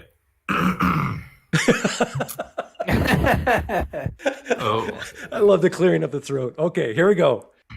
So, for me personally, the biggest argument was biography of Muhammad sallallahu alaihi wasallam. Now, hear me out. Muhammad sallallahu alaihi wasallam is objectively the greatest and the most influential human in history. He unified Arabia, transformed a backward desert-dwelling tribal society into a nation which obliterated and absolutely conquered two greatest superpowers on the planet at that moment. Byzantine Empire, Eastern Roman Empire, and Sassanid Empire, which is Persia. And he established his nation as a new superpower for centuries and still counting. He brought... I'm not finished, please. He brought laws, morals, dietary systems, societal regulations, dress code, and a complete way of life that 2 billion people vigorously follow to this day. He brought a book which is a linguistic miracle that serves as a basis for modern Arabic grammar and which became and still remains the best-selling book in history that is memorized by tens of millions of people to this day. He was an excellent Elias. Wait, give me 30 seconds. He was an excellent and unmatched politician. Please, 30 seconds. Let's give him 30 seconds. He was an excellent and unmatched politician, statesman, diplomat, warrior, general, never lost a battle, public speaker, businessman, preacher, husband, friend, father. He was loved by his followers and family and was respected by his enemies. And here's the punchline. And he did all that while being an illiterate, desert-dwelling orphan in the middle of nowhere without attending no universities or having any human mentors or guides. Okay, very good. Elias should read J. Warner Wallace's new book. Yeah. I just did a video on this, Elias. I don't know if you've seen it, but I had. There's a Christian he's a flag-waving phony. He doesn't know what he's talking about, but he said something similar about Jesus. But anyhow, Jesus? No, hey, yeah, he's crazy. I know, but let me ask you. This is it's called street epistemology. It's a conniving tactic that's a little manipulative and it's very sneaky. So I could be trapping you here, but you're Russian and I know you don't mind traps. So if I were to find you a more influential person in history who had a religion attached to himself. Oh, I want to hear that. No, it's a question. if I found you one, a more influential person than Muhammad, and he started a religion as well, would you drop Islam and choose this guy's religion or woman's religion? But he doesn't exist, right? If he did, would you drop Islam and change teams? So he would do exactly what Muhammad did, but on steroids, right? All that and more. Yeah, he's like let's pretend Muhammad is like Rocky Balboa, and you know Rocky V with the Russian. This guy's like the Russian guy. We all know the Russian guy could be Rocky IV. Yeah. Mr. PineCreek, your problem is that Quran literally states that he's the last prophet. So there would be no but if he didn't exist, yeah, I'll think about it. But if Muhammad sallallahu alaihi wasallam didn't exist, but because he exists and he's the last prophet, so there can be no other prophets. Okay. Well, the reason why you believe he's the last prophet because the Quran says so. Yeah. Yeah, sure. God said so. But so you would change teams if you found a more influential person that came before Muhammad. Before Muhammad, well, if he did all that, then he's a prophet of God, obviously. Is it possible to do all that and not be a prophet from God? Yeah, that's my point. It's impossible to not be a prophet of God. Impossible. So who's the person? Who's the person? Tell me. Well, let me ask you this. Let's just assume there is no person even close to Muhammad. But let's assume we had a guy who conquered, I don't know, 60% of the whole world. Well, let it be the whole world. It's not just the only thing that Muhammad sallallahu alaihi wasallam did. Okay, so it's not just being a conqueror. Let's say he changed the political system. I spoke for like 2 minutes. Did you hear anything? Yeah, you said all these great things Muhammad apparently did. So why are you isolating just conquering and warrior? Well, I'm just trying to see how much of these amazing things that Muhammad did in order for you to say, oh, he has to be a prophet. So let's say we took half of the things you said off the list. Oh, no. It has to be everything, because this is impossible. This is impossible for a mere mortal human being to do all that while being illiterate. He's an orphan. He had no father. His parents died when he was young. Okay, so name one of the things on the list again. Just one. Which is the biggest one to you? The most amazing. Man, biggest one, the most amazing. Wow, that's hard. I know. Hard. Probably Quran. Yes, Quran. Of course, Quran. So the most amazing thing he did was? Quran. What about Quran? He did what to the Quran? He brought it. He brought it. The ring pattern. Sorry. Okay, what do you mean he brought it? What did Moses do with Torah? He brought it to his people. Okay, so if someone brings the words of God to a people, that makes him. It's not just the words of God. You know, it was a literally literature miracle. Well, you get my point. It was a miracle for Arabs of that time. Okay, but I want to tell you a true story. My great grandfather, I don't know how many greats, he's an ancestor of mine. He heard from God in a cave a long time ago, and he brought the very words of God. Was he illiterate? Was yes, he a statesman, political leader? Did he bring laws, morals, dietary systems, societal regulations? He did all that. He did all that in northern Arizona. He's dead now. No, where is his legacy? I don't see it. Where? I got it in my closet. What about 2 billion Muslims? Wait a minute. Are you saying that the number of people makes it more likely it's true? No, it doesn't. But there we go. So don't bring up 2 billion people to me then. My uncle heard the very words of my grandfather heard the very words of God. Okay, let it be so. Let it be so. Okay. What else did he do? Well, exactly what you said. He came up with new dietary laws. He was the mayor of his town. Did he unify a nation? Did he do that? Oh, he unified Northern Arizona. That's not a nation. That's like a stolen land. Northern Arizona is bigger than a lot of countries in Europe. Come on, man. You just told me size doesn't matter. Just a bunch of white men came and killed all Indians. That's what it is. Come on. That doesn't count. That wasn't his nation. He just a colonizer. Okay. Come on, you are being very disingenuous. I Wait a told minute. you like a big list, and you're telling me about some guy who probably could read and write, right? He could You're read making and it. write. You're making it sound like size matters. Size of your biography, of your achievements. Yeah, but he did all the things Muhammad did. But sure, it wasn't as many countries as Muhammad. Oh, But too bad, man, too bad. so if someone conquers, let's say, 5 nations, they might not be from God, but at 6, then they are. Come on, you see how silly this is, right? It's silly, right? You're just picking Come on, Elias, you know one, this is silly. PineCreek, you're just picking one point in his biography. What about Quran? What about the literally miracle of Quran that serves as No. basis for Arabic grammar today? What about it? No, the Quran is nothing compared to the miracle of my grandfather. Oh, really? Did his book lay a foundation for some language, big language? Yeah. Oh, really? It's the basis of French Canadian.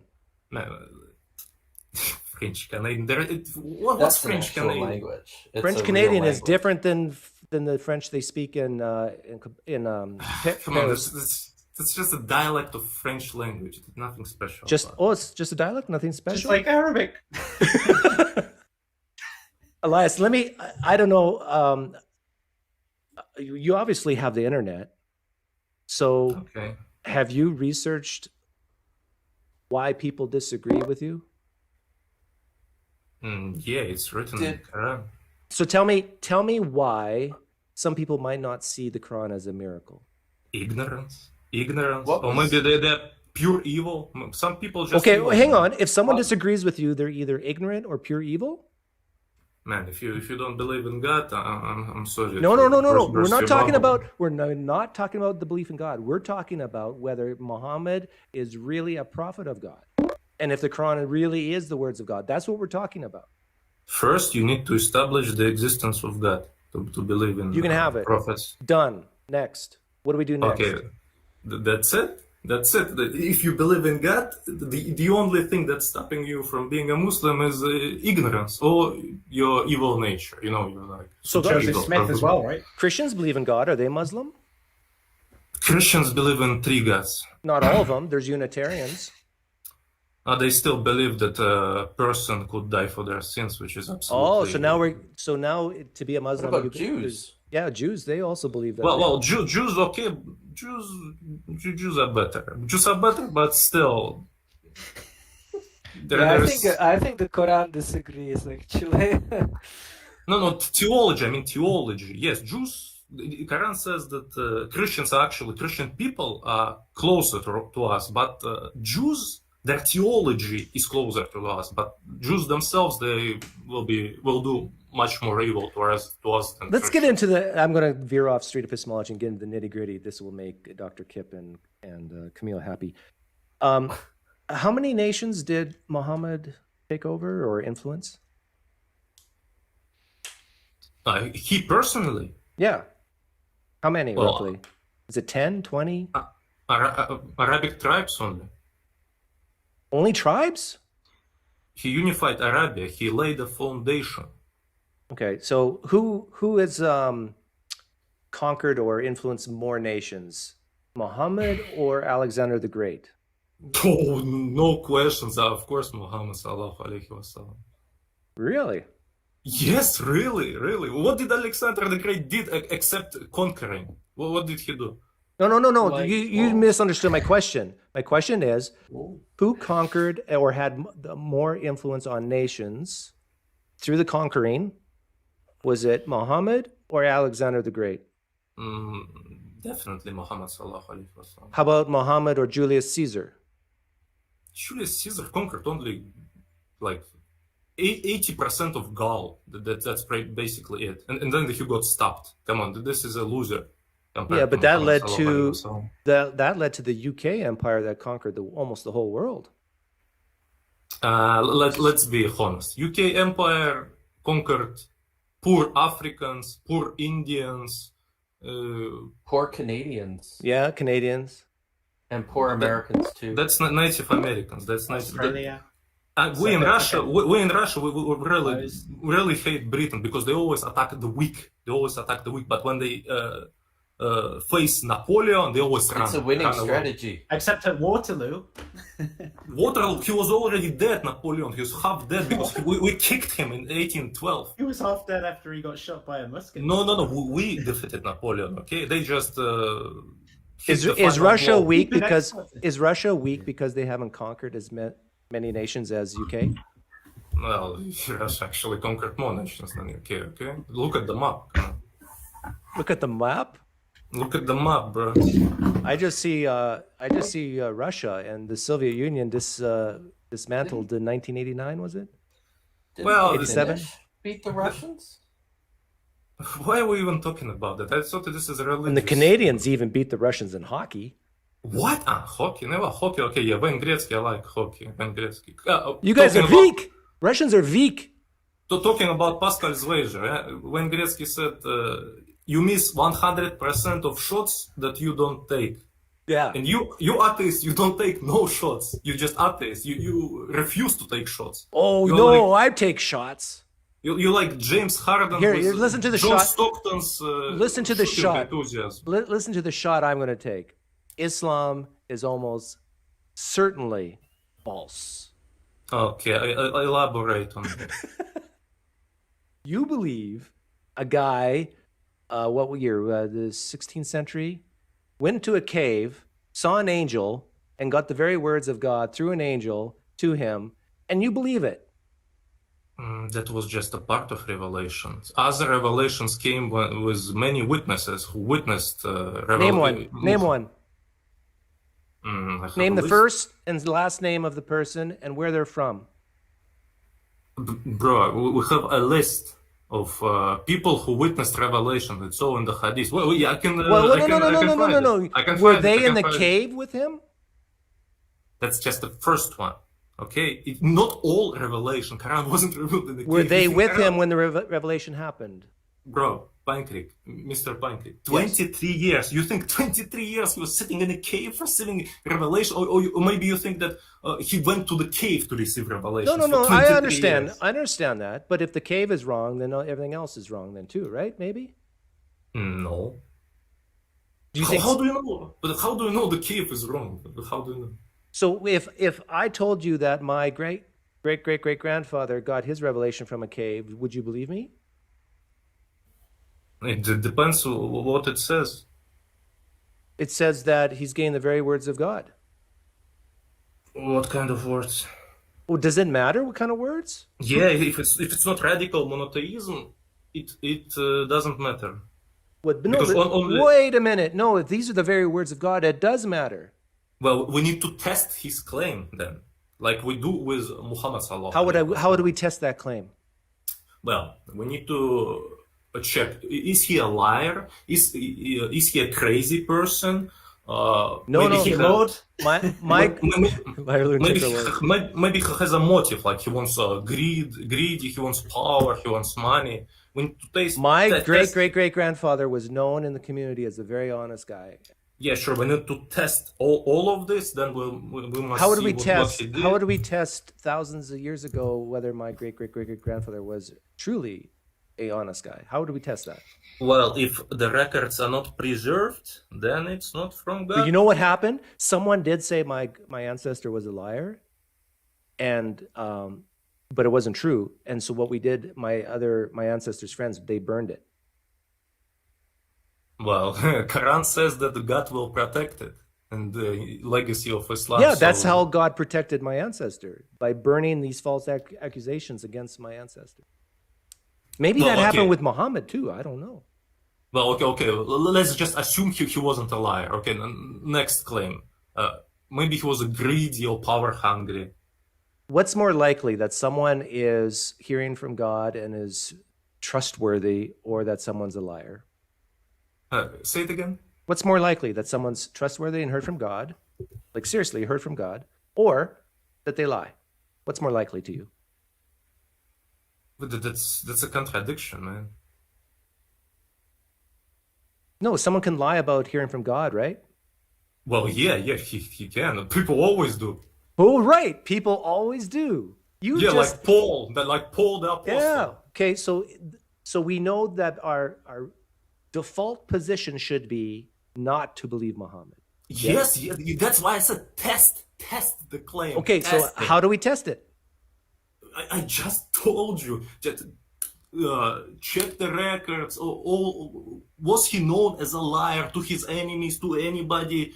Did somebody accuse him? And if somebody accused him, check their claim, why they do it and all they do it. This is process. But if we have records of everybody saying that this person's trustworthy, does that mean this person's trustworthy to you? If everything points out that he's not a liar, yes. Then we move to another. Okay, I want you to use your brain power here. How would you explain someone not being trustworthy, but all the records say that he's trustworthy? So imagine a case of someone, let's take it off Muhammad. Imagine a case where someone is, let's say, I don't know, 70% trustworthy, but 30% not, okay? I already conceded that, okay, let's just assume that he's 100% trustworthy. No. He's not a liar. He doesn't lie. I mean, by trustworthy, you can't assume that because you admitted that people lie all the time. Well... So let's assume that Muhammad was 70% trustworthy and 30% not. How would you explain that we have a bunch of records that saying he's 100% trustworthy? Okay, I'm losing that train of thought. What do you mean by that? I mean, think of my ancestor. Let's say he's only 70% trustworthy and 30% not. But every record we can find about my ancestor says that he was 100% trustworthy. How do you explain that? When we know if everything points out that he's 100 trustworthy, how can he be 70% trustworthy and 30% not? That makes no sense. You're not following me. I'm saying that let's pretend that we are omniscient and we know the truth, that he's only 70% trustworthy, but all the records say that he's 100%. How would you explain that? I already gave you a hint earlier. Okay, elaborate on that. That maybe every record that we have on that 30% of untrustworthiness was destroyed. Oh, wait. You're implying that somebody forged the documents to make him look trustworthy? That's what you're saying? Yes. Yeah. Bro, this is ridiculous claim. You know why? Because there were like thousands of companions, thousands of sahabas, even more enemies of Muhammad sallallahu alaihi wasallam. Do you even understand the amount of information, the amount of people that must conspire together to forge that conspiracy? This is absolutely very insane. Easy. Have you heard about the Mormons? Impossible. I know you're in Russia, but have you heard about Mormonism here in the U.S.? Yeah, polygamy guys who believe like in planets, there are gods, something. Joseph Smith. There are thousands of people who talk about Joseph Smith and Mormonism who are Mormons. Guess how many of them say bad things about Joseph Smith as they're following Mormonism? Now, some of them have left and say that Joseph Smith was the bad guy. Okay, punchline. Even the enemies of Prophet Muhammad sallallahu alaihi wasallam testify that he's a trustworthy. How do you know that? There is a hadith. It's a big hadith, but basically, his enemy went to the Heraclius, Byzantine Empire, to like make an alliance against him, and Byzantine Empire questioned him, and they all testified that he's not a liar. Okay. About basically, what? These people, his enemies. How did they even know Muhammad? Well, they are living in the same village, probably. It's 7th century Arabia. Okay. So is it plausible in your mind that a person can be trustworthy in some areas of their life and maybe not others? Man, you are reaching hard. This is reaching hard. You're just trying to grasp the straws here. No. Keep in mind, there's lawyers, doctors, maybe even judges who are Scientologists and Mormons in the United States. Man, let's just right? shift to this.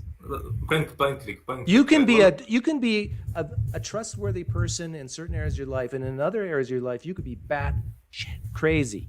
Well, I use that argument against Christians actually when they say Well, when they say, when Jesus in Luke 18:18 said, I'm not good, only God is good. And they say, well, Jesus said that he's a good shepherd. And I say, well, you can be a good shepherd, but you can be a not very good person. You know, yes, I use that. Just now apply that same reasoning to Muhammad and these records that say he's trustworthy. You're almost there, Elias. You're almost there. So you tell me that all those thousands of people forged all those documents just to make some random man. When were these hadiths written in relation to Muhammad's life? They were written pretty early. How and early? Is it months? Is it months, weeks, days, or is it more like decades and centuries? Orally, they were. Orally, you're sounding a lot like a Christian right now, Elias. I don't like Christians, except for my wife. We have both oral and written tradition, pretty much like the Jews, except you can ours is preserved. When were these hadiths written in relation to Muhammad's life? Written during his lifetime. This specific one, when? I don't know about this specific one. You don't know? You probably think that, well, Bukhari, he published his book like 200 years later. It means that the hadith written 200 years later. No, they're compiled together in one book 200 years later. But pen to paper, do we have any hadiths written while Muhammad was alive?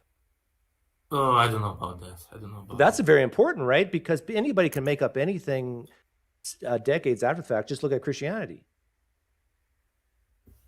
Well, oral tradition that is transmitted through many chains. You know, it's not just the one guy from the street. No, it's many people.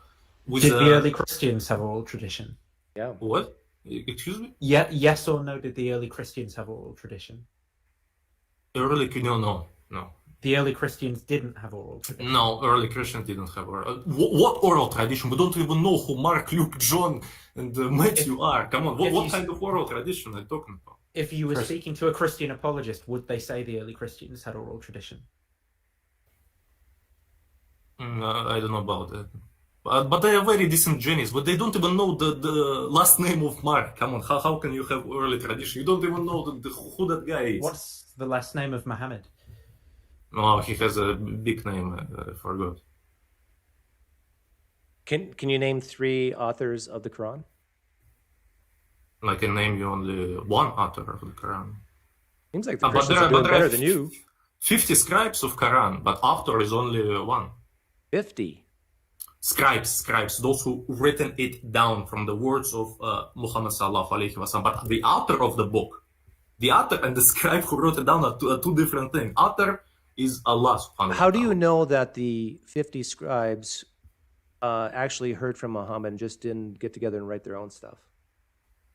Because the writing was supervised by Muhammad sallallahu alaihi wasallam. Well, aren't 50 minds better than one? Like maybe they just got together and made.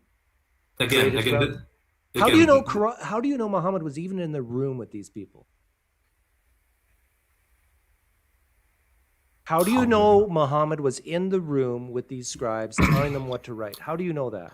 Basically, your claim is that it's all a big conspiracy. So one day in 7th century Arabia, like thousands, hundreds of thousands Arabs somehow conspired to make up a man and make him like a prophet. Come on, this is absolutely. Is Christianity a conspiracy? No, they're just misguided people who can't read text correctly. Well, maybe these are misguided people who use Muhammad as a way to, as a front man. You know, every band has a front man. Hold on. I'm interested to know what text the Christians are misreading. That they believe that Jesus is God, but nowhere in the Bible it says that Jesus is God. There's basically no argument for Jesus' divinity from the scripture.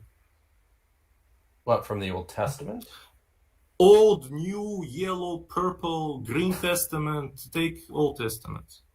Jesus is not God. You can't find it in the Bible. He just heard from God, right? Yeah, sure. He was a prophet of God, of course. Yeah. So you believe that God spoke to both Muhammad and Jesus? Mister, I'm a Muslim. Right. Can I ask a question? I was under the impression that Quran was written down after Muhammad died. Is that correct? No. Compiled, he would say. Compiled. Compilation and writing, two different things.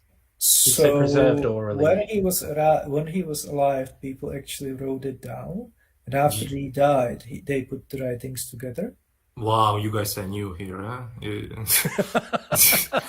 Those questions, man. Come on, this is like the basic stuff. So would you say that was the case? He supervised it. He was in the room saying what to write. That? How do I know that? They testified. All those people testified. Did they have anything to gain from making that claim? No, I'm just wondering what's the earliest attestation that Muhammad actually supervised writing down of the Quran? We read it in the hadith.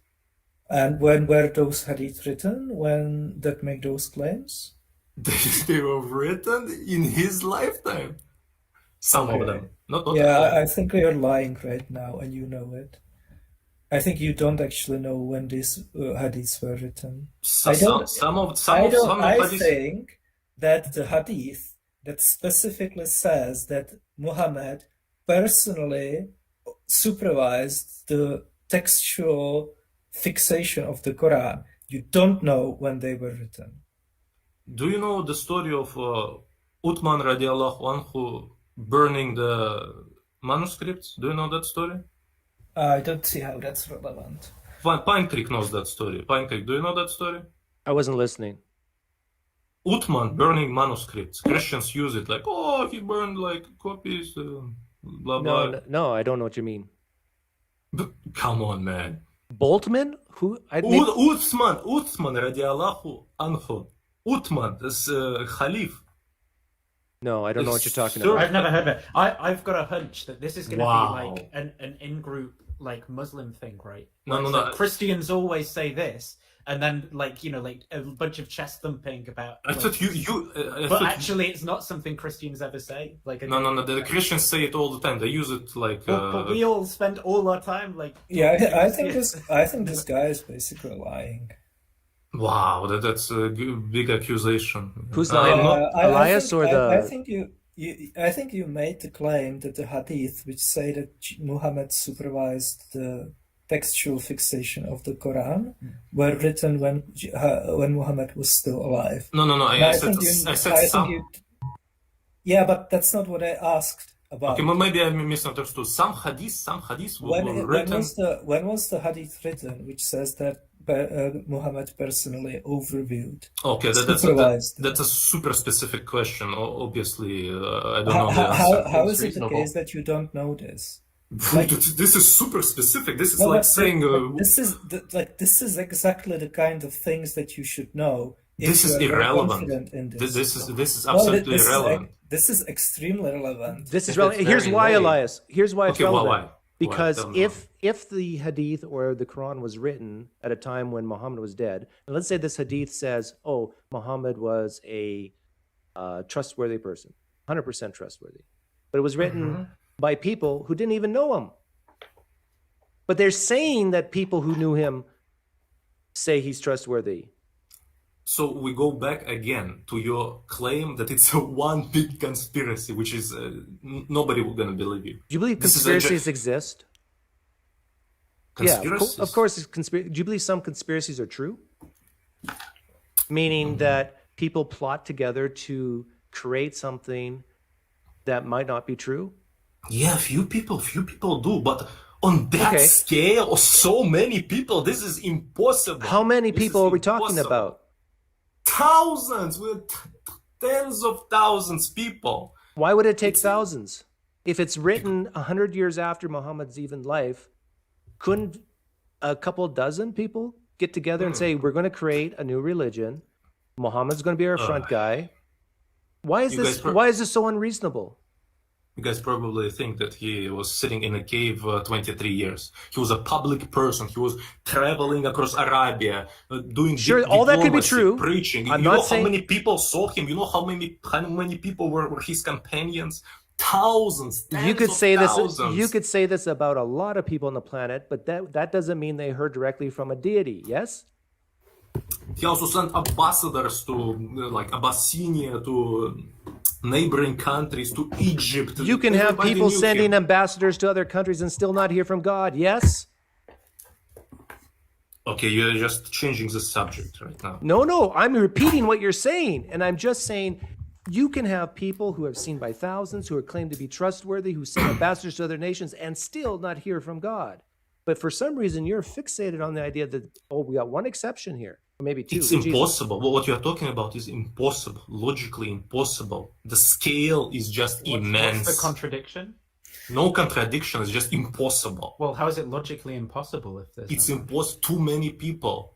Too many people. He was too public. He was too powerful. He was too famous. Everybody knew him. How many people are Christians? Well, it depends who you ask. If you ask me, I think of myself as a true Christian. So only Muslims are true Christians. How many people are Roman Catholics? Billion, probably. Is Roman Catholicism true? Of course not. So you can have thousands of people be wrong, yes? But we're talking about the conspiracy of people who lived in that time, in 7th century, who knew him. What is so unreasonable to think that some people, let's say, knew of Christianity, knew of Judaism, and had problems with it, decided to change things to make it make more sense to them, created a new religion called Islam? Why is that so unfathomable to you? Mister, you are basically telling me our doctrine. This is what Islam, it came to complete the religion. And those guys, Jews and Christians, yes, they are falsified, they are corrupted. The religion is corrupted, so Islam came to fix it. Yes. That's basically So yes, maybe some people read the Gospels, and just like you and I, we go, oh, we got some problems here. We got some. Yes, I agree. I agree. And Exactly.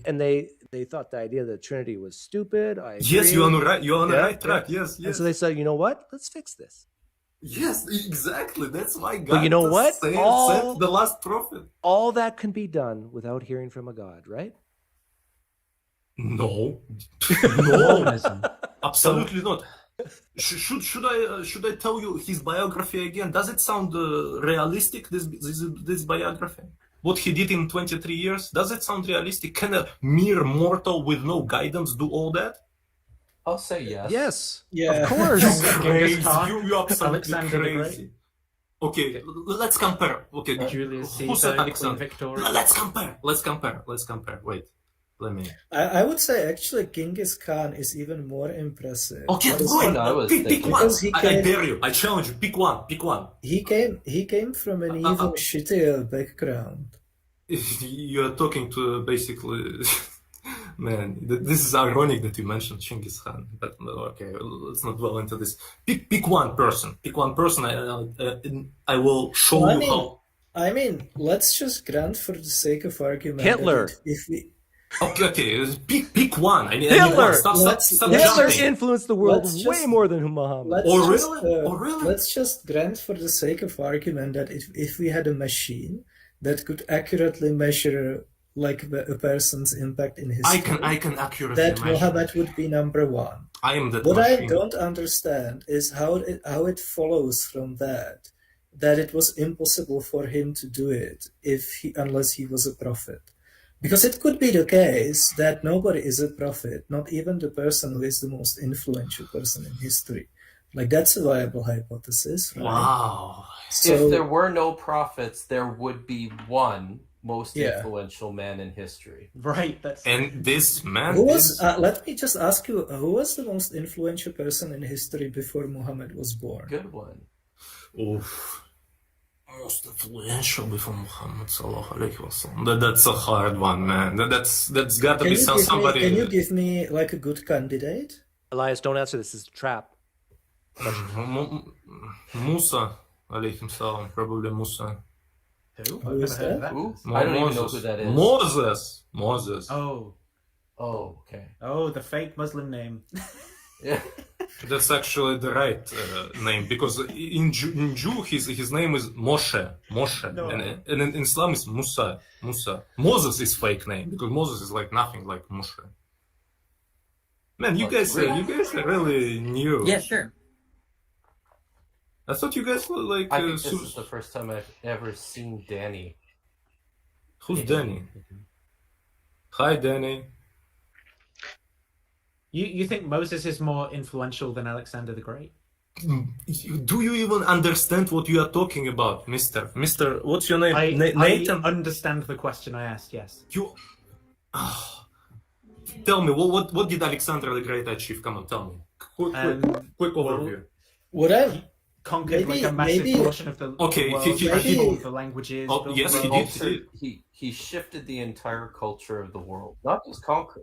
He didn't shift it. No, bro, you guys, I can see you're American, right? I can see you're American. Well, I'm not. Neither am I. I am also not an American. You guys wouldn't finish Russian school. This is embarrassing. Well, I can't speak Russian, so. Can I ask you to take maybe it would be a good question to ask, like, what's the standard that you're using to measure a person's importance? Can I just say one thing about Alexander the Great? When he conquered those territories, he actually assimilated in the cultures of those conquered territories. Is that a bad thing? Of course. What's the influence? He got influenced. He's not the influence. I mean, why is it bad? He's the one being influenced. He's the one being influenced. Why is it a bad thing? Because we're talking about the influence, and he's the one getting influenced because he's getting. But why is it bad? Because you asked me a question about the influence of the world, or a person who influenced a world. Elias, I think it's important that we get back to Kamil's question. Who's about Kamil? how Kamil is the non-symptomatic carrier of a demon. And I think it's important we get back to his question. Echoing, There's by the way, feedback somewhere. Yeah. But I think it's important we get back to his question on how we're determining influence, or how we're measuring that. What's the metric here? Okay, great question. Great question. Number of people you killed. No, that's so cheap. Come on, man, that's so cheap. No, I can say good influence. When we talk about Muhammad, I can get much cheaper. Do you know how many people died in all wars that Muhammad sallallahu alaihi wasallam fought? The exact number? How many? No, I don't know. 1018, I think. 1018? Yes. You call him influential? What hadith is that from? And 300 of those were Muslim. Stalin was way more influential than Muhammad. No, he wasn't. I'm going to appeal to your Russianhood. Stalin, he ended World War II with the help of the Americans. They fought during the wintertime when those Nazis couldn't. They didn't know cold. But you Russians, you guys know cold. You were knee deep in snow and you guys fought hard. You saved the world. Way more influential than Muhammad. Yeah, Thank you you, think Thank you, Muhammad Russians. would be able to conquer Russia? Okay, we got the war. Serious. We got his camels would freeze alive. We got the war part covered. Okay, let's put war aside. You're not going to deny the Russians Stalin's influence, are you? Well, of course, we won the war alone. Have you ever played Civilization? Muhammad against Stalin? The funny thing Muhammad is, loses every time. Funny thing is, we have a quote of Harry Truman, I think, who said, "You put Muhammad in a ring against Stalin, Stalin would beat him to a pulp." Okay, you don't want to hear that, okay? Am I wrong? Okay, let's put war part aside. Let's put the war part aside. What else did Stalin or any of you guys, Alexander, did? What was his influence? Okay, so have you heard of? Do you know how many people adopted the Greek language? They don't speak Greek there anymore, brother. Well, no, but they don't speak the same language that Muhammad spoke anymore either. Yeah, where does English? English is the biggest, most dominant language in the world. Yes. Yeah. Where did English come from? I don't know. Came from German and French, right? Where did German come from? English is a compilation of languages, like it's Roman, French, Muhammad Frisian. is no part of that, is he? Is Muhammad responsible for English in the world? Yes or no? The most powerful language in the world? If you want to be in international business, you got to know English and Chinese. Was Muhammad responsible for Chinese or English? Who's responsible for it? Well, you said earlier that Muhammad, he affected a lot of things, and I think you mentioned language. Yes, Quran that he brought serves as a how do you say it? A basis for modern Arabic grammar. Okay. I'm not a linguistics, but I don't think Muhammad had anything to do with. I don't see how that's miraculous. So it's not miraculous that a person who can't read and write brought a book that serves as a basis for Arabic grammar to this day. What are they talking about? Of course, it's miraculous. We don't believe I think it's the basis for Arabic grammar. Yes, I don't believe that he wrote it either. Who said that? Who said that he doesn't believe that he wrote it? So you don't believe he wrote it? Yes, I don't believe. I don't believe he wrote it. So he said words, and how did? So if I say to you like a sentence, right, in some kind of new language, how do you know what the correct syntax is? I don't know, but the fact is that from So the Quran derived... it's not Muhammad then, right, that came up with that. It's whoever the authors are that came up with the syntax of the language. Yeah, sure, it's Allah subhanahu wa ta'ala. Yeah, after of the Quran is Allah. Let's talk about the Shroud of Turin. I'm not Christian. Yeah, no. Exactly. I think we've beaten this horse to death, but Elias, if No, we didn't beat that. You still didn't name me a person who is more influential than Muhammad sallallahu alaihi wasallam. Yeah, we mentioned Stalin, Alexander the Great, Socrates. Okay, Donald Trump. And, let's talk about that. More influential than Muhammad. Let's just pick one person. Pick one person, please. I will obliterate him. Stalin. Tom Cruise. Okay, let it be Stalin. Did he bring a book? Did he bring a book? Did he bring laws? Maybe a dietary system? Did he do that? For the Holodomor massacre. Dress code? Did he bring a dress code? Did he bring a book that serves as a basis for a language? If you don't bring a dietary law or a dress code, what are you even talking about? What are you doing with your lives? You haven't brought any dietary laws or dress code. Also, he was a awful husband. Even worse, well, Muhammad, worse friend. Pedophilia is a kind of. Okay, bad I'm feeling bad right now. I am actually feeling. I feel like we're beating up on Elias because, Elias, I don't know if you're being serious or not, but and that you can believe what you want to believe, but please see it from our perspective. When we hear someone say, "You're just trolling," that's your perspective. You understand that you have no answer. That's why you just your position is that radical that Jen actually thought you were trolling. Just like, basically being racist, and they're chip shooting me because you have no answer. Racist? What are you? Well, you mocking my can't accent. even see your face. How can we be racist? Mocking my accent, okay? Is that racist? No. You're cheap shooting. That's bigoted, but not racist. And I told you up front, I loved your accent, and I asked you to teach me how to do it. Is this PineCreek speaking? I think we managed to trigger a Russian, so we came full circle. But to Kamil speaks like you. Elias, thanks for coming. I'm going to let you go. Okay. Well, pray for us. So soon? I haven't finished yet. You can count it as a victory for Islam. I have 30 more minutes till Fajr. I think we established that we are ignorant and evil, and that's why we are not Muslims. Okay, so last words. 10 seconds. There is no person who was more influential in history of humanity than Muhammad sallallahu alaihi wasallam. Okay, we got that. Okay, you disagree because you... Elias, because we're ignorant and evil. That's why. Elias, I won't say it. We heard you. Muhammad is a great guy, trustworthy, and most influential.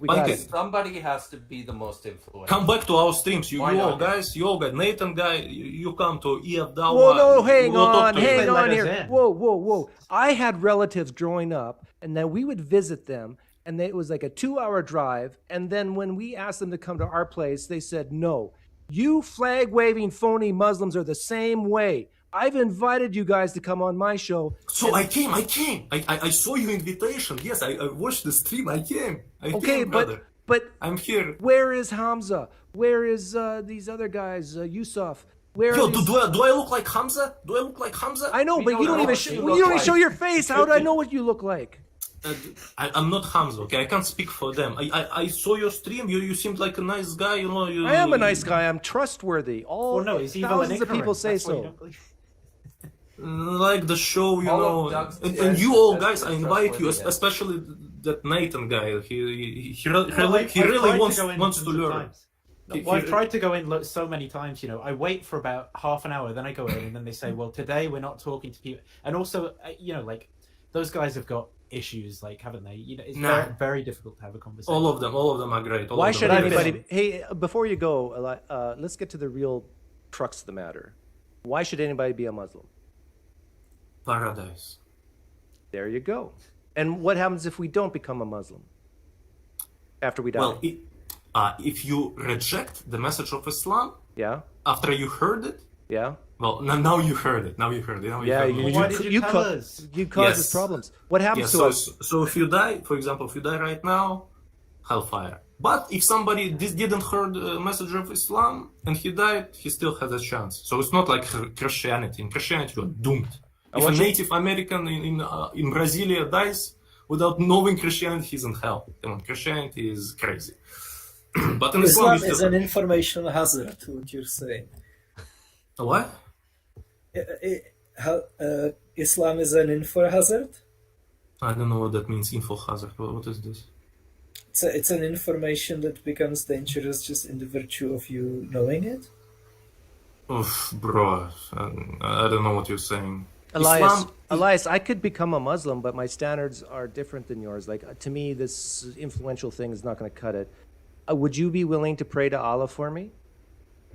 I pray for everyone every day. Right now, like I'm holding a Kleenex in my hand and I'm dipping it in some water right now. Can you pray to Allah to light it up on fire? And if He can do it, I will seriously consider Islam. Go ahead and pray. Man, you can't even imagine how ironic that is, because in Quran there is a verse that says exactly that. Says what? Allah, it says that, I don't remember the exact words, but it basically says Allah can do like all the miracles before their eyes and they still disbelieve. You know what? Abraham, he was thrown into the fire and he didn't burn. He came out alive and people still disbelieve. But didn't Allah give the Quran as a sign? But all prophets are a sign, obviously. Yes. Okay, I just want a different sign. I want a sign of my wet Kleenex being lit on fire. Is that so wrong? Bro, PineCreek, Mr. PineCreek, I just told you, Abraham was thrown into a fire and he sat there, I think, 40 days and he came out alive. No scratches, no burns. But I'm weak. Still disbelieve. Elias, I'm weak. I need help. I need this Kleenex lit on fire to help my faith. Some humans' hearts are sealed. They're just so... Right. I'm asking you to help me soften my heart. Pray to Allah. I see you guys cheap shotting, trolling, but come on, love you all, guys. Nathan, you come Iabdawa, please. Nathan, especially you. I've been Chinese, on before. I've been on. Chinese guy. Nathan's been on. Tangelo, Danny, non-sympathetic carrier of demon. All of you invited. Iabdawa, Hamza, then please come. PineCreek, come. Can I ask you a last question? Are you Slavic? Yeah. Then we are good. You Slavic too? What, you Polish? Czech. Oh, Czech. Sorry, guys. Nathan used to be under the power of Stalin. We really wrecked you. This is much more important than religious affiliation, right? Bro, we wrecked you so bad in 60s, I think. I'm sorry, bro. Communists, atheists. It was atheists. It was you guys, atheists, who wrecked your country. I'm sorry. Atheists don't know how to govern countries. Well, it's pretty good now, right, Kamil? Well, how's the most secular country in the world, Kamil? Well, I mean, it's better than Russia. No, I don't know about that. At least we are free from influence. There are Russians migrating here all the time. Hey, actually, hang on a second, Elias. I was about to let you go, but I just realized that Tangelo's in the room. Who's Tangelo? He is one of the best Christians on the planet. He's Russian? No, he's not Russian. He's a Christian. He's Italian? No, he's not Italian. Are you Italian or are you South American? Or you are Italian? Unmute yourself. Oh. Or did I mute you? Oh, I muted you. I'm sorry. Tell Elias here why Islam is wrong. Oh boy. Atangelo, tell me why Islam is wrong. Atangelo, it's the Italian guy. Oh, we can't hear you. I can't hear Atangelo. Unmute him. I did. I did. I want to hear that. Mamma mia. Oh no. Well, we I thought we were going to have fun, but the fun has been squashed by all. I can't do the.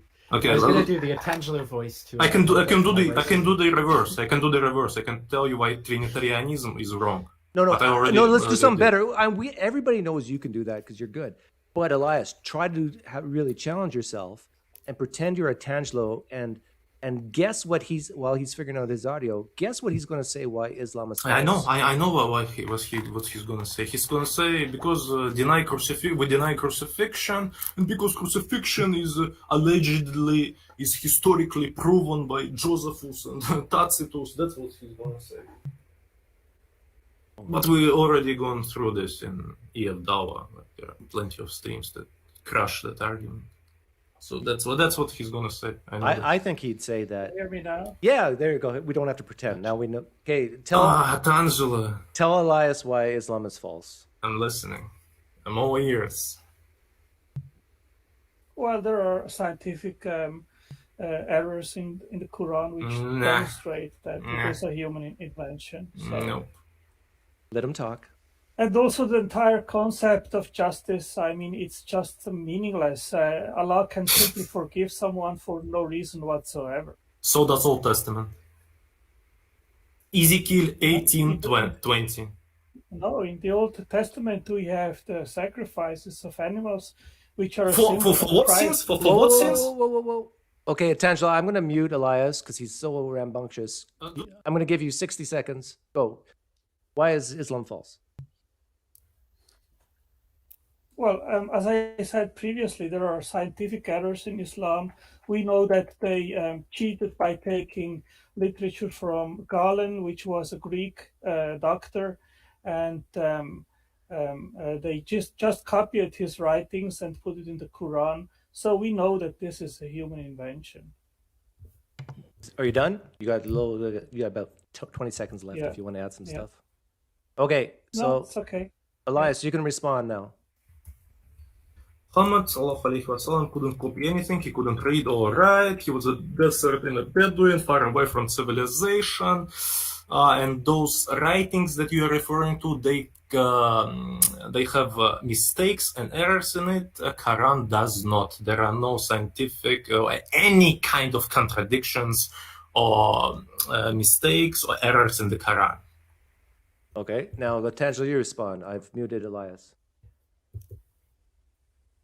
Well, as I said previously, he copied texts from Galen. That is obvious, and he says even that the semen is in the spine and then goes down to. I mean, even anatomically and physiologically, there were errors. So. Okay, Elias. Very quick. It doesn't say that. It doesn't say that. That's the response. Doesn't say there's semen in the spine? No, it doesn't say that. Where did Atangelo get that from then, do you think? From a literal exegesis of the text. He's reading into the text. He's mistranslating. Yeah, he's misreading. I don't know how can you misread that, basically. See, Atangelo, you just don't know the proper interpretation. No, it's not interpretation. He just didn't read it correctly. I can explain it to you basically right now if you really want to.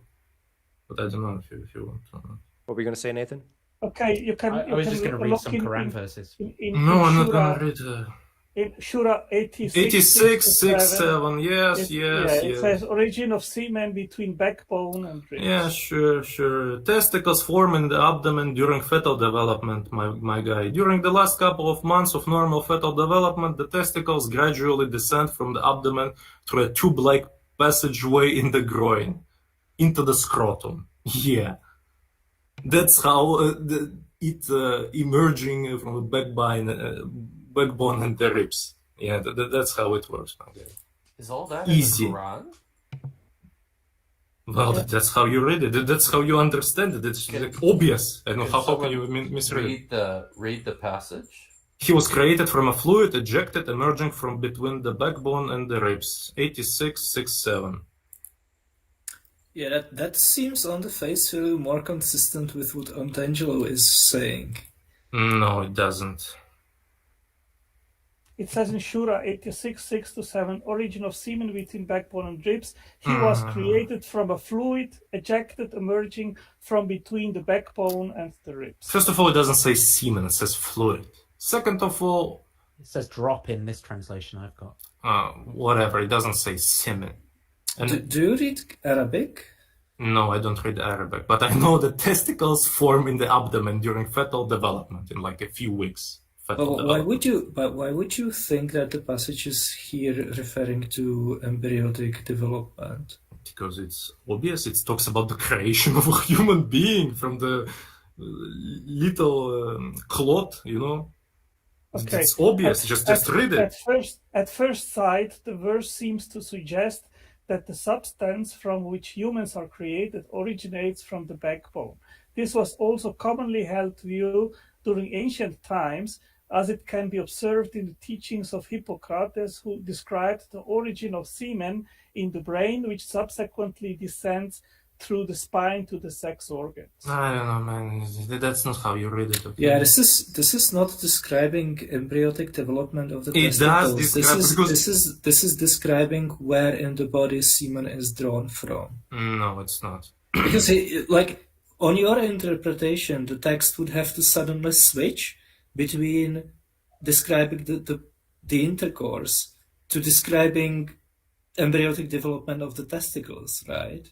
It talks about the formation of a human life, you know, and that fluid that later becomes whatever it becomes, a sperm or semen, I don't know the English word, it forms in the testicles, and those testicles, they does it mention testicles? Of course it doesn't mention testicles. It's the 7th century because it talks to isn't it perfect from God? To everyone. Not limited to time. No, I mean, but it talks like everyone should understand. If it would be too technical, many people would misunderstand. So it's talking about it's talking about the process of insemination. It doesn't mention testicles, but it suddenly goes into a description of how testicles form during embryonic development. Man, that's your reading. Just listen to yourself. Just listen to yourself. The competing explanation is that this is actually explaining what was like. This is formulating what was like a common medical theory at the time, that semen is drawn from that part of the body. This is crazy. Nobody believed that it's coming from the backbone and the ribs. It makes no sense. I mean, yeah, that was a pretty standard view. But nobody would even suggest that. It's so crazy. I mean, I don't see how this is difficult, right? Like that was a popular idea at the time. So it's not surprising that people living in Arabia in the 7th century who got exposed to these ideas would adopt it also. This was just a pretty standard view on like medicine at the time. Well, what about the next stage after the semen's out? Does it become blood? Blood? It doesn't say blood. It says a clot, like nufta. It says nufta. A clot of congealed blood. Quran 23:14. It uses the word nufta. Nufta. Mohammed Hijab explained it very well. 96.2 created man out of a mere clot of congealed blood. Yeah, the word is nufta, which is doesn't talk blood. It doesn't say blood. Well, what is it then? Mohammed Hijab on his channel has an explanation for a very good video concerning that. My English is not too good to go into those. Well, does it mean like female zygote or something? Does it mean gamete or zygote? Because unless it means like either of those things, it's going to be It means what it's supposed to mean, okay? What is scientifically correct it means. And I told you... Yeah, It just means- it means whatever is scientifically correct. That's what that must mean. Right? Yeah, it's scientific. Oh, Brenda, you're echoing. I got her. Yeah, okay. I fixed it. Oh, I had to hear myself say female zygote, like which 1, 2, 3. Misspeak. Yeah, we can hear you. Oh, okay. But basically, if you want explanation for backbone ribs and that blood clot, Muhammad hijab, Sapien Institute has like a 15-minute video about it. you know when you're saying he breaks that it down. You know when you were saying about how silly Christianity is and stuff, right? If I told you that you can just watch like hours and hours of Lydia McGrew and it will all make sense, will you invest that time in doing it? It depends on the subject. What are they talking about? That the Trinity is true. Yeah, Trinity is true, undesigned coincidences, that the apostles are all accurately reporting as eyewitnesses on what happened, that the Gospels are completely reliable, Paul's conversion is reliable, all of those sorts of things. And all you've got to do is just study this for, I don't know, about 12 hours a day for the next 5 years or so. But still, that doesn't matter because Christianity is not a monotheistic religion, so it's false by default, just by believing three gods. How is that false by default? Because the concept is crazy. 3 gods. Isn't the concept of isn't it crazy that God would want to split the moon in two, or like reveal himself to some illiterate guy in a desert? Or that's called a miracle. It's called a miracle. Oh, okay, right. So why couldn't the Trinity be a miracle? No, because we're talking about the nature of God. There can't be 3 equal gods who are all distinct, but also. That's not what the Bible says. The Bible says it's one substance, 3 persons. It's no, it doesn't say that. That's not what the Bible says. Verse. Atangelo, please, verse. Where does it say that? The Nicene Creed. Yes, Nicene. The Bible doesn't say that. But I want to know why it's impossible that there could be more than one God. Quran addresses that because if there are more than one God, the world will be chaos. Because if one God says, "Let there be night," claim. I mean, I could. This is logical. This is logical and rational. If I had more than 3 couches in my living room, my living room would be chaos. Do you know what God is? It is an all-powerful being. So if he decrees that there be night, they'd have some very good way of figuring things out then, wouldn't they, gods, if they were communicating?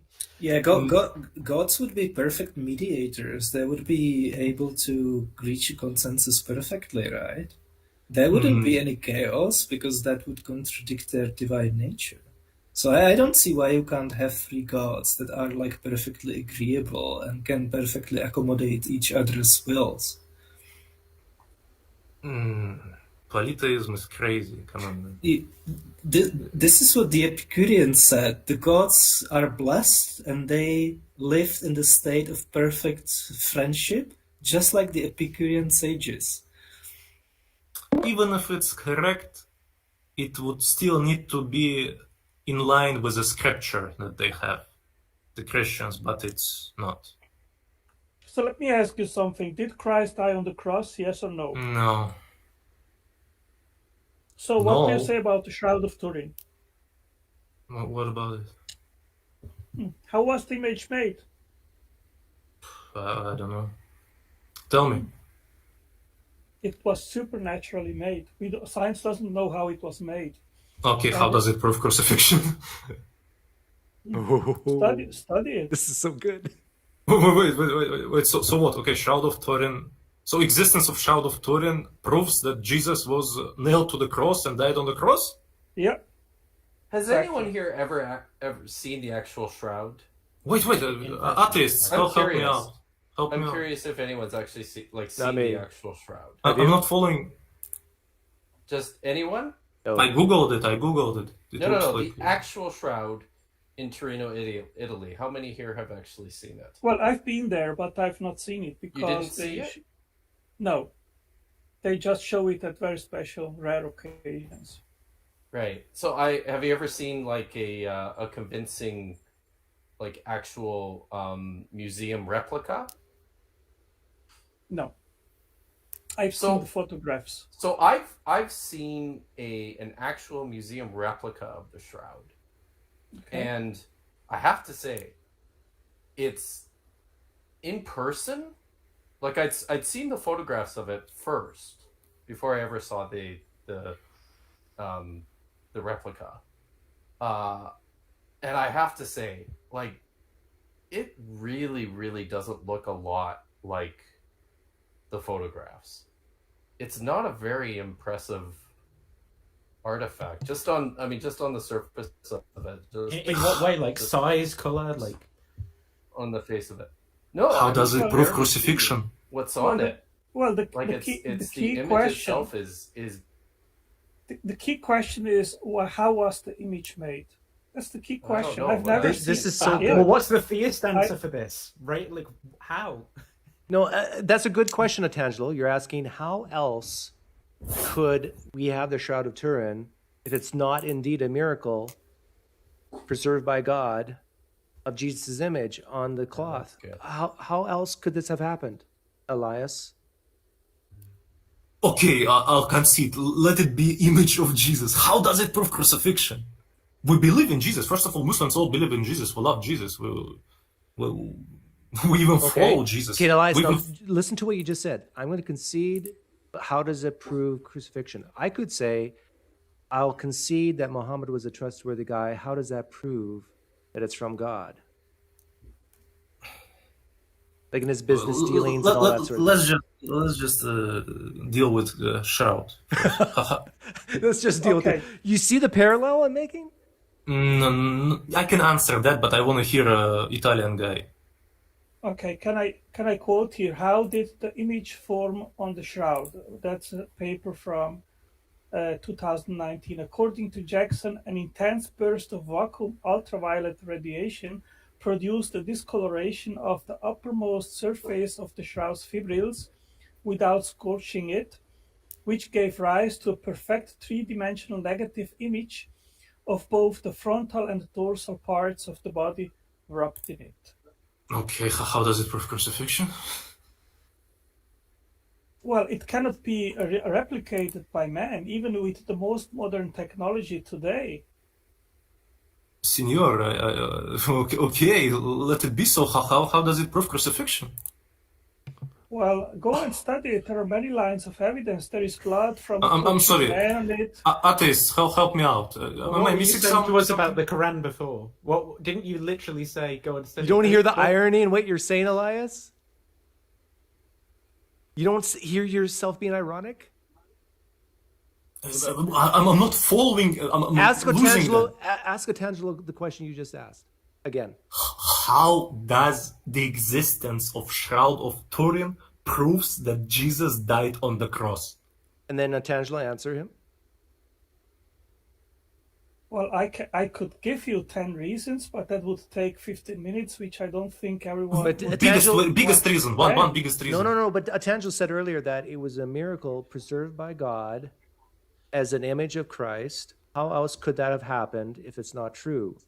And doesn't that Atangelo's answer, what he said earlier, sound very similar to what you were saying about the Quran? How else could we have the miracle of the Quran if God, Allah himself, didn't preserve it through the last prophet, Muhammad? Peace be upon him. Guys, all Muslims believe in Jesus, okay? We don't deny that he existed. What are they talking about? Jesus did exist. Jesus was a great prophet of Allah subhanahu wa ta'ala. No, but what Atangelo's saying is the shroud is evidence demonstrating the crucifixion of Jesus, miraculously preserved by God. Just like you would say the Quran is evidence that Allah exists, preserved by Allah, the last revelation. Do you guys not hear each other? Saying that you have proof or good evidence that something's true. Elias says, I have good evidence. How else could we have the Quran the way we have it? And Atangelo's saying, how else could we have the shroud if it's not from God? Well, it is. Let it be from God. I can see it. Let it be from God. Let's assume that it's from God. How does it prove that he died on the cross? Well, here's exactly the question, though. Okay, so let's say Muhammad is the greatest man who ever lived. How does that prove that Islam is true? Because it's literally impossible to be so great without the help of the Almighty. Yeah, that's exactly what Angelo is saying about the shroud. He's saying it's literally impossible to be there if Jesus didn't die on the cross. Yes, that's what Angelo said. Exactly. You're us. That's us. When you No, it just proved that Jesus was a great holy man that was sent by God, and he was righteous and holy and all that stuff. That Muhammad had some powerful armies, just and like Muhammad. Yes. But where does it say that he died? Where? How do I? How could we have the Shroud of Turin if Jesus never died? Come on, just use your logic, right, Latangelo? Yeah. Yeah. How could we have the Shroud of Turin from Jesus if Jesus never died? It's a miracle preserved by God. And we have the Jesus did many. Jesus did many miracles. He walked on water and all that stuff. How does it prove that he died? Well, listen, we have the physical object which science can investigate, and there are many lines of evidence which demonstrate that the man on the shroud is actually Christ, and that it is the burial cloth of Jesus. So we have physical evidence. What do you have? Okay, we'll have a piece of cloth of Jesus. How does it prove that he died? I don't understand.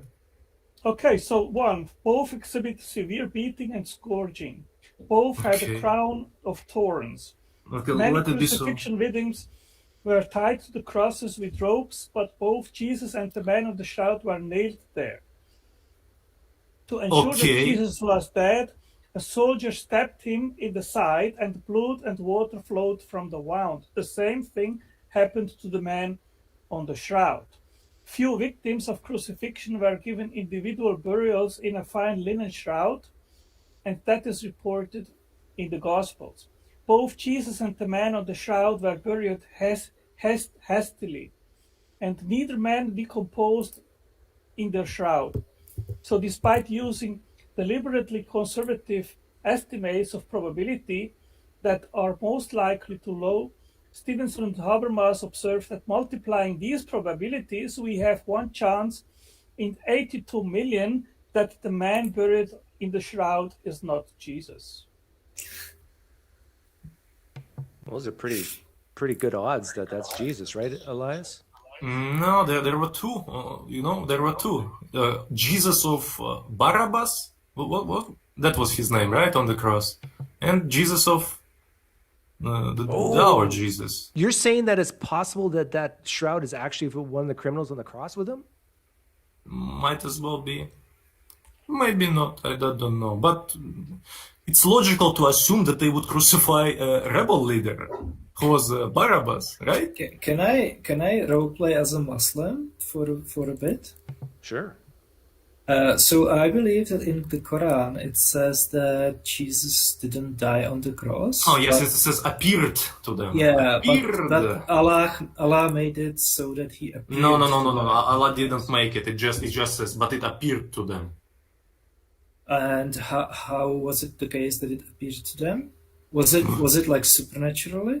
Well, I don't know, but you can see the effects. It really did appear to them. Yeah, this is an issue, right? Because you can very easily make the argument that it supernaturally appeared as if Jesus was crucified.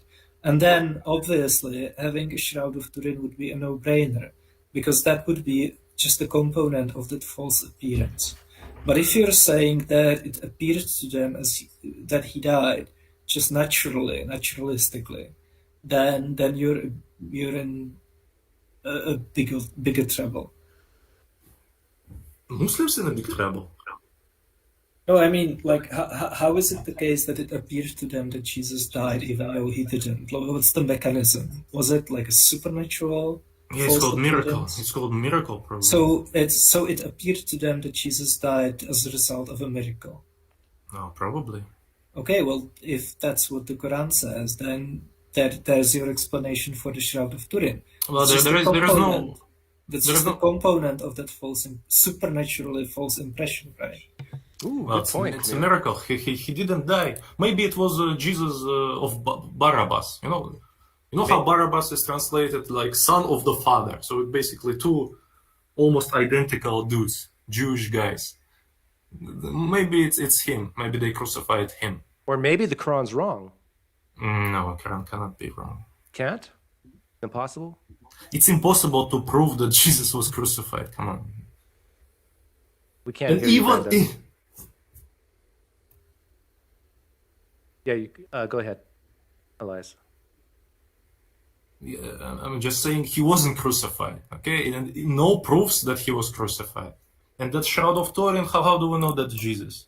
How do we know that? I just gave you 8 points, and the odds are 82 million to 1 that it is not. If you subscribe to like a supernatural deception, then that explains Shroud of Turin completely, because it's just a product of that supernatural deception, right?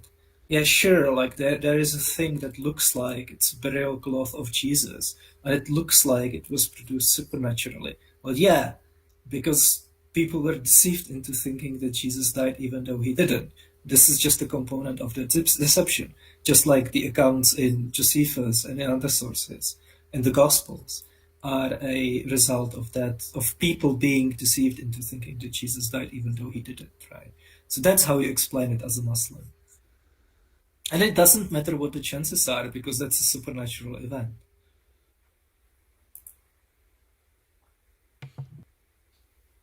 Oh, I love awkward silence. Well, But because but then as a Muslim, you of course have the problem of Allah deceiving people into believing I false just things. told you it didn't say that Allah made it appear. Yeah, It says- I know, It just I said know. It appeared to them. I know. Okay. How did it appear to them? What It's caused just it? Nothing? Well, you appear to me like an American, but you might not be American. Okay, So let me that's ask how it you, appears. isn't your entire concept of forgiveness of Allah not completely unjust and unwarranted? I mean, Allah, he can simply forgive you. You can be Hitler and he can think, okay, I forgive you, and that's it. So there is no punishment for any evil doing. Allah, he for can real? simply forgive. No, Is you this repent. change You in repent just like in subject the a concession. Hold on, is this change of subject a concession that this is like a good explanation for the Shroud of Turin, or at least like a viable explanation? No. Why not?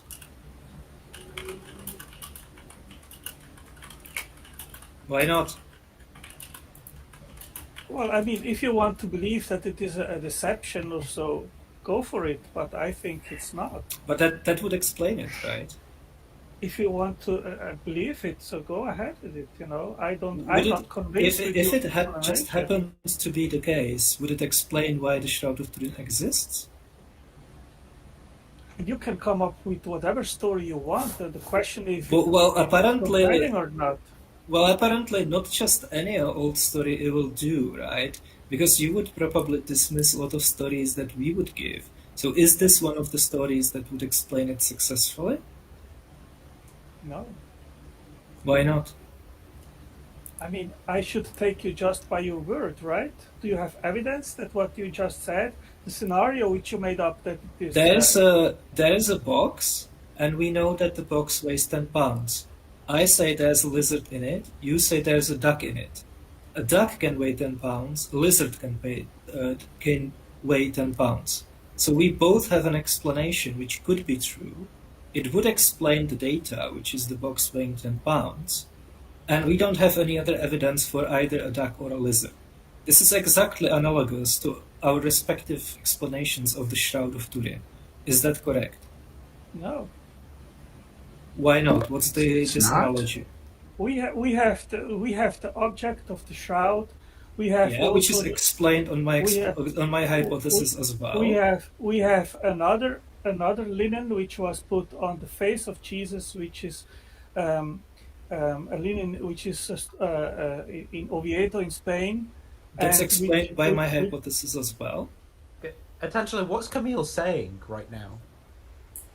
Could you tell us what Kamil just said? Like, what did he mean?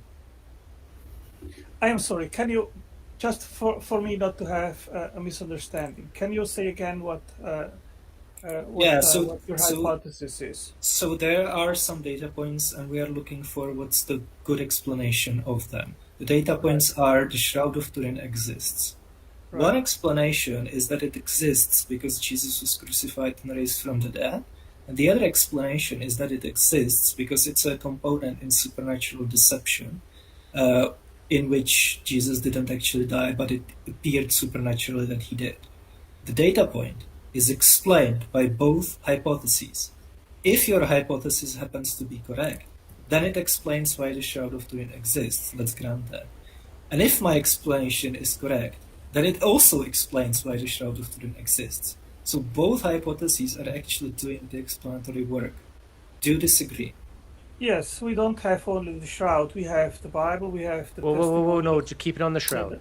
Yeah, we are just talking about the Shroud. No, but I am. But I mean, my explanation. Kamil has the Quran.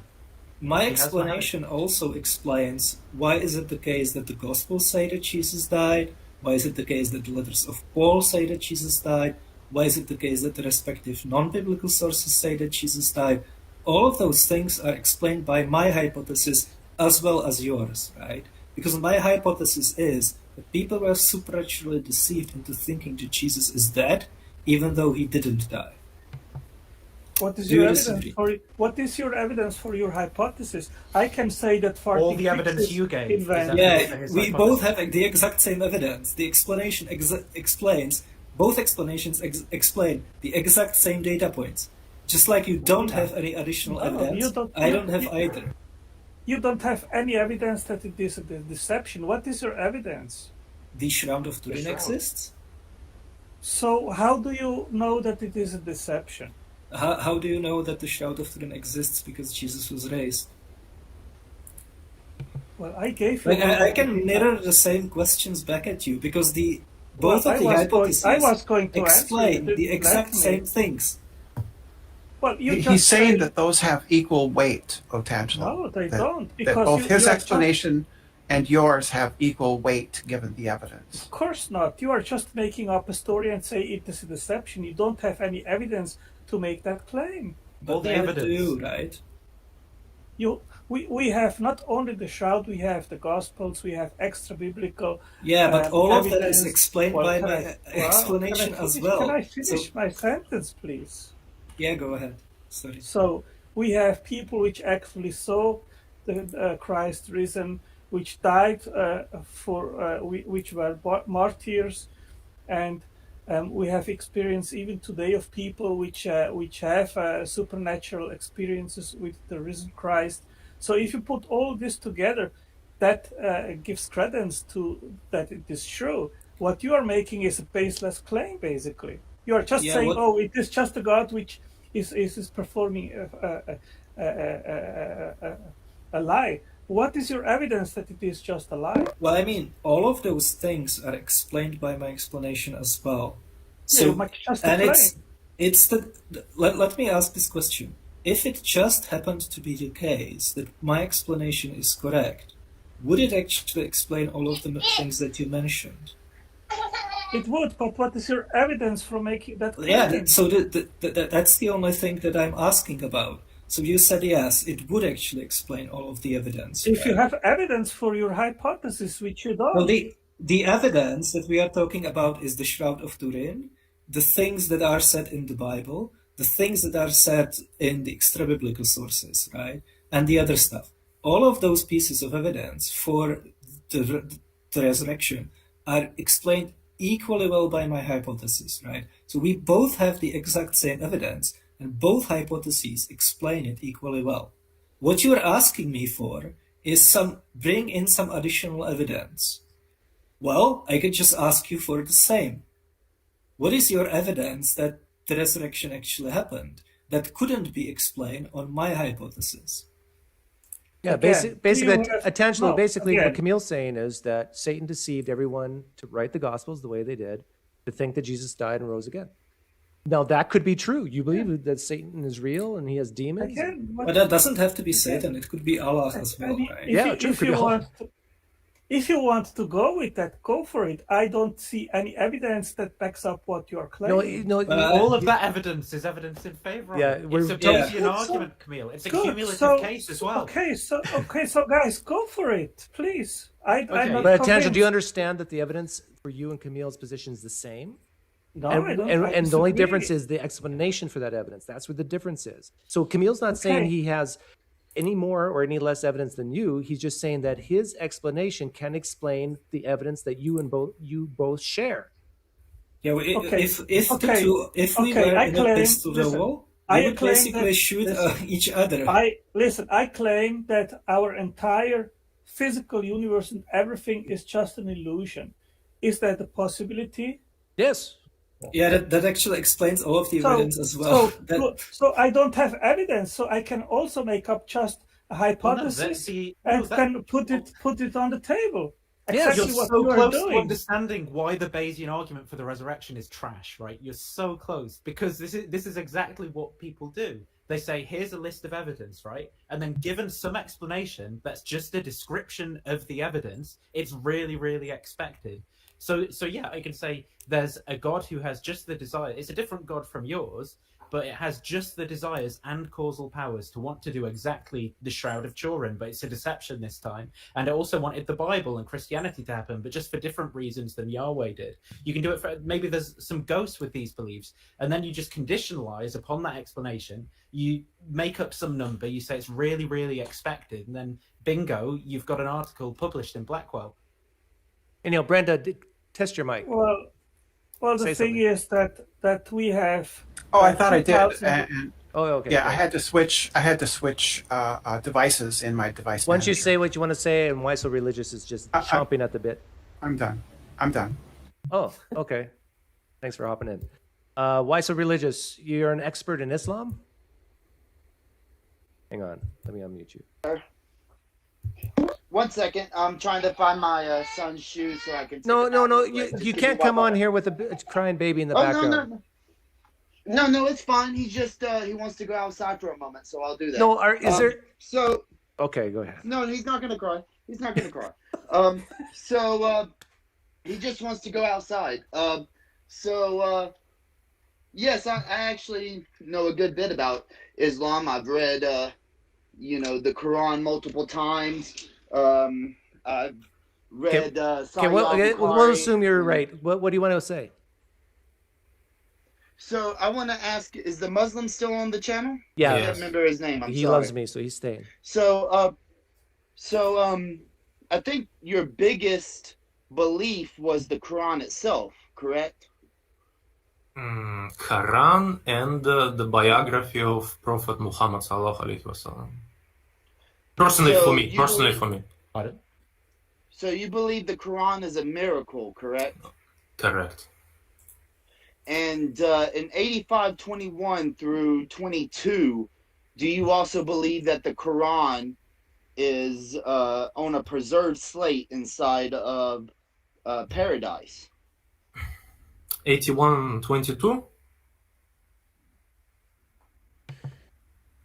What verse did you? 22, correct? 81:22. No, 85:21 through 22, which it says that it is guarded and it is on a preserved slate. Yeah. Correct? You believe that, right? Yeah. You don't sound too So, happy. Are you familiar with Ashraf and Kiryat? Yeah, sure. Okay, so you also follow hadiths then that are sahih. Sure. So Muhammad said that when he was given recitations of the Quran, that he asked Gabriel to recite it multiple times and in different ways. So there's 7 different ways that it was recited to him. Correct or no? Yeah, ahrafs. 7 ahrafs. 7 dialects for different Arab tribes, so they could understand better. So my question is, which one is the one that's in the preserved slate ¿Por qué no los inside of dos? paradise? ¿Por qué no los dos? Huh? Well, why not both? Why not all of them? So then all 7. It wouldn't be both. I don't know. All 7. I don't know exactly. Maybe only the Quraysh dialect. Well, if your soul for eternity depends on it, wouldn't it be important to know which ones are the ones that are actually Allah's words inside of paradise that he reveres so much that it's a preserved slate? Why is it relevant? Well, it's relevant because if that's your main argument for belief, right? Like you believe that the Quran is a miracle, but there's 7 different interpretations, yet not interpretations. Well, okay, I used the wrong word there. That happens in a conversation.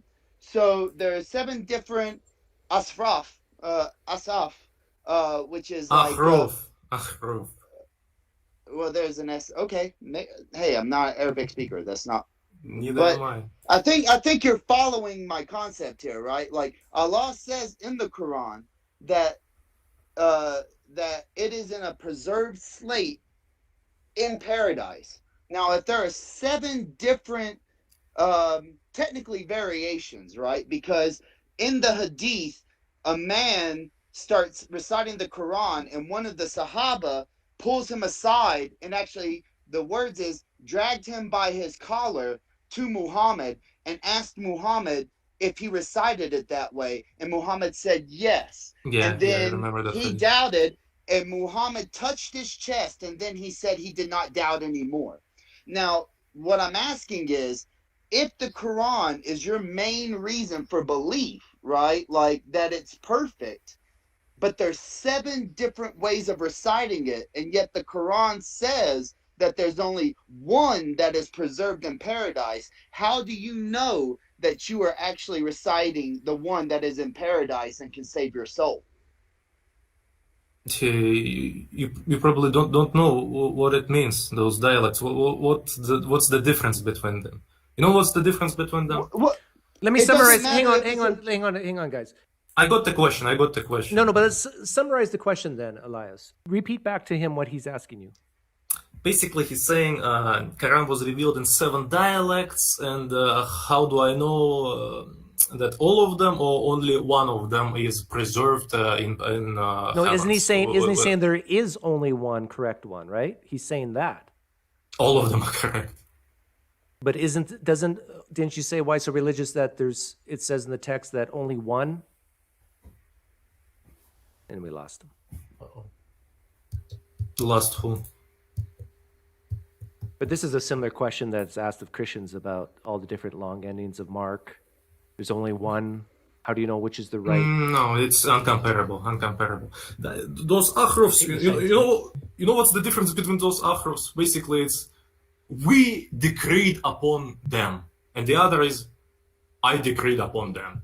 That's the difference between those dialects, because some dialects. Now, before you say that, if I may interject real quick, I'm sorry.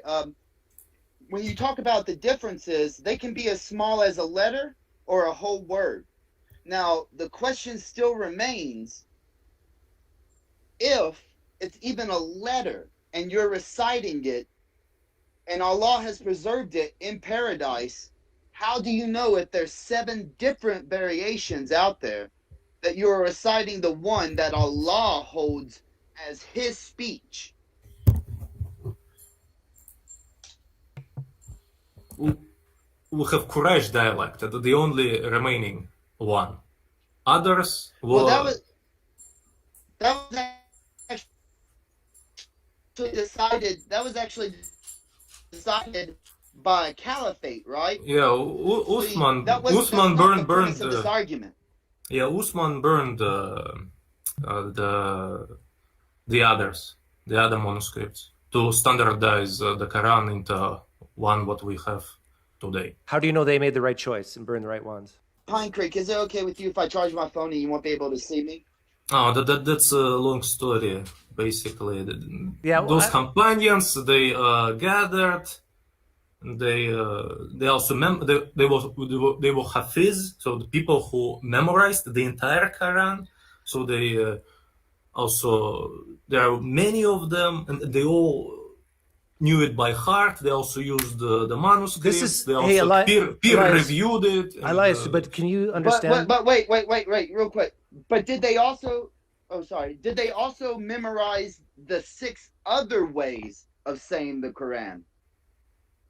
Were there people who also memorized 6 different ways, and you don't know which one is the preferred Yeah, sure. way? Obviously, yeah. There were thousands of people. He was preaching to thousands of people. They all were writing it down. They all were memorizing it. So yeah. Oh, sorry. Why is that obvious? Why is it not? Well, so say for example, the Bible, right? When we do like textual criticism on the Bible, how many people do you think there were that were early Christians? Not that big of a group. Not well. If we're talking about within 100 years, how many do you think? Do you think thousands is a reasonable? But that's irrelevant. They never learned Jesus's. Why is it irrelevant? I mean, by heart. They didn't learn it by like... heart. They didn't learn it by heart. So oral tradition wasn't. So oral tradition isn't. I mean, I don't think you could prove that. I don't think you could prove that there weren't Christians who didn't learn those gospels by heart. I'm not sure you could prove that. I mean, what if I needed it for a harmonization I was trying to do, right? To tell you a story to get to a conclusion that I wanted to get to. I could just say, well, yeah, of course they were. It's just obvious. Hang on, is Elias's answer this similar to a lot of Christians when they talk about how do we know which gospel should be in the Bible? Well, we trust the early church. And Elias, do you hear that? I think you're saying something similar. You trust, was it the caliphate or some people to make the decision for you? Those were the companions of the prophet. Right, but the apostles. But you're trusting that they did it right, yes? There are too many of them to make mistakes. 500, say? Thousands of people. So hang on, so you're saying thousands of people have to be imperfect in this aspect, in addition to Muhammad being trustworthy? They were also peer-reviewed by each other. Did they vote? Yeah, how did they decide? Did they arm wrestle or? Did they all agree? Did Allah say, oh, it's out of the 7, choose this one? Like, did he, maybe they're really the last prophet, not Muhammad, because they're the ones who have to figure out which is the correct surah, right? Dialect. The correct dialect. Maybe they are all correct. Well, you're missing the point. They are all correct. How can they all be correct if there's only one true one written in paradise? Isn't that what why so religious said? Well, we don't. I don't know about that. Maybe it's all written in paradise. Maybe it's only Quraysh dialect. I don't know about that. I won't say nothing about that because I really don't know. I just this part of tradition I didn't research much. Specifically that part.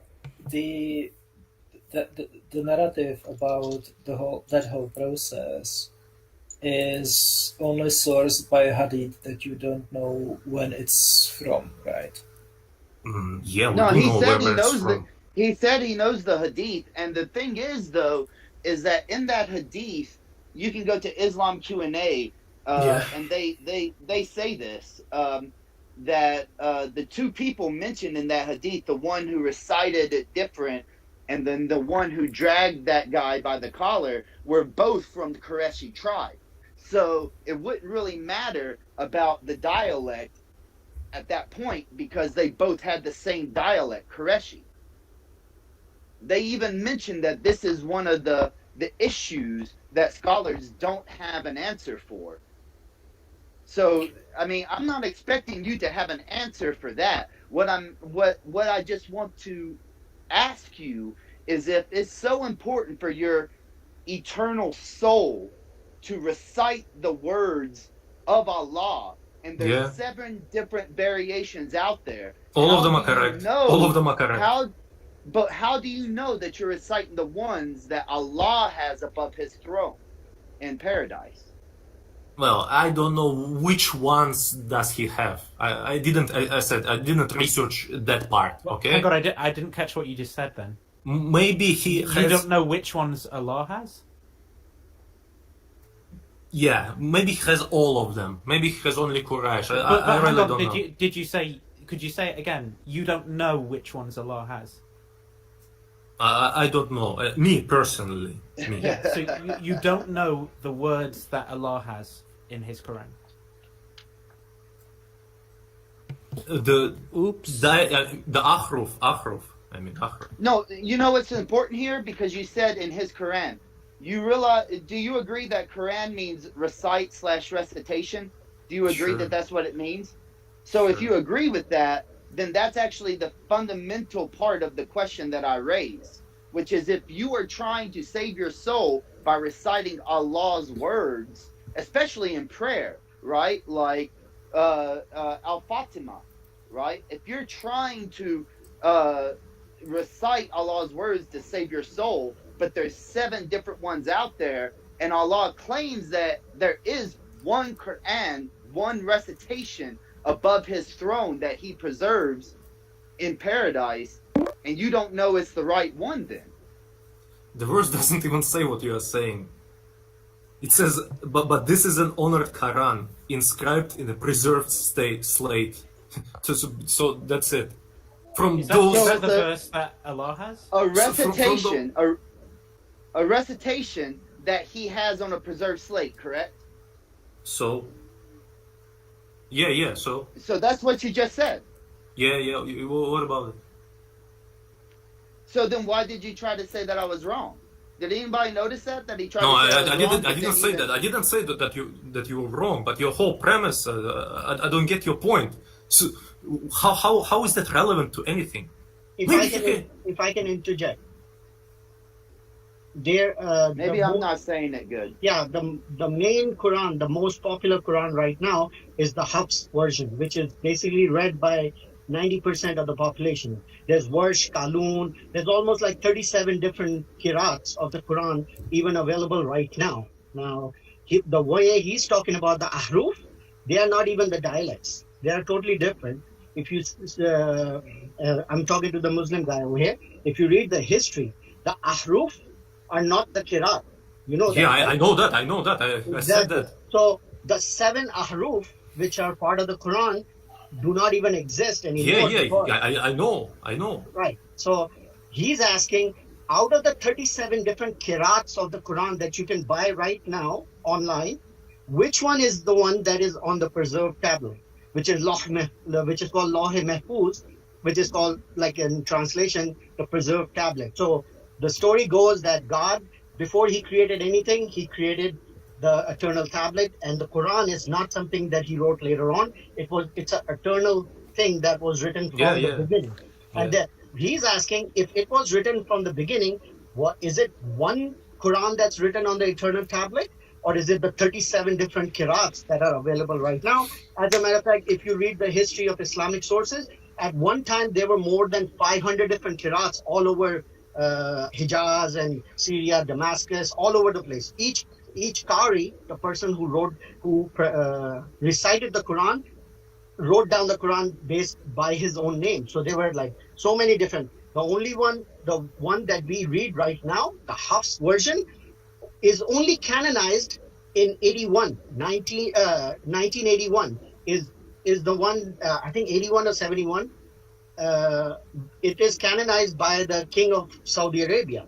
Before that, it wasn't even canonized. So the reason why the Hafs is the most popular version is because it was canonized by the King of Saudi Arabia and made a standard. And after that, it was spread all across. Before that, there were different versions of Quran being read by. Even right now, if you go in Morocco, they read the Warsh. And if you go in Sudan, they read the Kalun. There's like all sorts of different qirats. So the problem right now, what you're saying is, which he pointed out, the ahruf are not even the qirats. Ahruf is basically a story, according to the hadith, that there were different groups of tribes in Makkah, and the Prophet, when he received the Quran, the other tribes are like, well, we don't speak it like that, so the Prophet told them the Quran, the same Quran, but in a little different dialect. And another tribe said, well, No, what about he us? asked Gabriel, angel, Exactly, to because send he to asked reveal him, him in different yeah, the dialect. story goes that he asked Gabriel that, hey, Yes. in my town, there's so many different tribes. Yes, Each yes. have their own little dialect. Give me give me versions of Quran. So he ended up giving him 7 different versions, and he Yes. ended up giving 7. But the problem with that story is that the hadith he was talking about, the 2 Sahabis fighting with each other about the dialect, they both were from the same tribe. They were both from Quraysh. So how they could be fighting about the dialect when they were from the same tribe? Both of them were Quraysh. So how come they had a fight about the dialect? So that story doesn't make any sense, because the dialects were sent down because they were different tribes. So that right there is a problematic situation with that hadith. That Abu Bakr brought the guy, both of those guys were Qurayshi, and they both spoke the same dialect, and they still had a problem with each other about the dialect, which he was saying and this guy is saying, and the Prophet said, well, both of you are correct. He was basically like, all right, calm down, both of you are fine. Yes, all of them are fine. All of them are fine. All 7 are proof. But understand what you're saying. If you're saying all of them are correct, that means all 37 Qurans are correct. Then by that definition, all 500 Qurans were all correct. Like, where does it stop? And the thing that you said, the differences between the Quran, the different dialects are like zabars, they're like connotations and all that. Yes, some of the differences are minor, as in the dot is on the top and the dot is on the bottom. There's an alif in the front and an alif in the back. Yeah, some of them, the differences are minor. Fine, no problem. But some of the differences actually change the meaning of the whole verse. No, they don't. Okay, tell me one thing. One of the verse says that if you miss one fast, feed one hungry person. And in Hafs it says feed one hungry person. In the Warsh version it says if you miss one fast, feed hungry people. Now this changes the doctrine of the problem. Now there's a problem. If you say feed a person, yeah, it's talking about one person. But the other version says feed hungry people. Now, as soon as it becomes plural, now there's a problem in dogma. Like, which one do you do? Do you feed one person or do you feed many people? So that is not a minor change between the 2 versions. And just like that, there are other versions, other changes in which one says they fought the enemy, the other one says they died while they fought the enemy. Now, there's a big difference between they fought the guys and they died fighting the guys. You understand? Yeah. So these differences are not very minor, which, yes, some of the difference I agree. One says Malik and one says Malik. Malik means the owner of the Day of Judgment. Malik means the king of the Day of Judgment. Fine. Okay. Well, you could be an owner, you could be a king also. So the difference are not that significant. But there are many, many, many places where the changes in the words change the meaning of the whole sentence. Yes, I heard all of those verses. No, you didn't heard, because you just said earlier that the differences were minor. These are not minor differences. Yes. And as you know, Dr. Yasir Qadhi, the one of the scholars from America, he got cancelled because of that, because he literally said to Muhammad Hijab, there are holes in the narrative. Remember the holes in the narrative? Yeah, I know. Christians use it, but everybody uses it, because the Christians are not the only one. I use it. Everybody uses it, because you know what? There's nothing to hide. You can't hide it anymore. There is nothing to hide. I heard all those verses. So with the verses, they did a good job of explaining it. Can I say something, please? Yeah, real quick. Yeah, let him talk. Real quick. I heard all those verses that people killed. The camels. You know where I heard that? Farid responds, Qiraat Ahruf. He had an entire video. He goes all through those verses, and it makes all perfect sense. Explains this perfectly. Arabic guy knows his stuff. So yeah, Farid responds, Qiraat. Perfect. You'll get your answers. So if I may though, I think Bay did a great job of explaining it, but the question still remains about his soul, right? Like, if the point of it is Allah is trying to save your soul for eternity, and you're supposed to follow and recite his perfect words, mind you, perfect words, and there's multiple out there, All of them are right. know? All of them are right. All of them How are right. do Just you like know? the Prophet How do you said. How know? ridiculous is that sentence? Let me finish. All Let me 37 finish. are the Quran, and all of them Let are me the Prophet. finish. I mean, it doesn't make any How sense. do you know, sir, that the one that you are reciting is the one that is in paradise, which is obviously Allah? Allah's true words have to be the one in paradise, right? How do you know Like not that- all? How do you know that not all of them are in paradise? How do you know that? Maybe Because they he didn't all say of them that. are there. Because he didn't say that. No, it says. Because we Wait, have to let go me back. read We it. have to go. Okay, here's the point that But I'm this is trying an to make honored Quran inscribed in a preserved Islam, slate. That's it. That's what it says. In the Quran, Allah says that if the oceans were made of ink, the oceans would dry up before His words, which means that Allah chooses His words directly, and that there's a reason for it.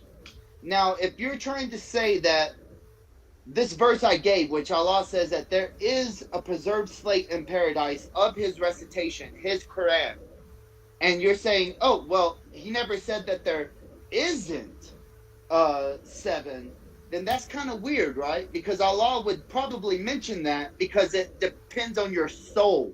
It depends on your soul of knowing what His words are. Do you understand that? I understand that, but I don't understand why you assume that not all of them are there.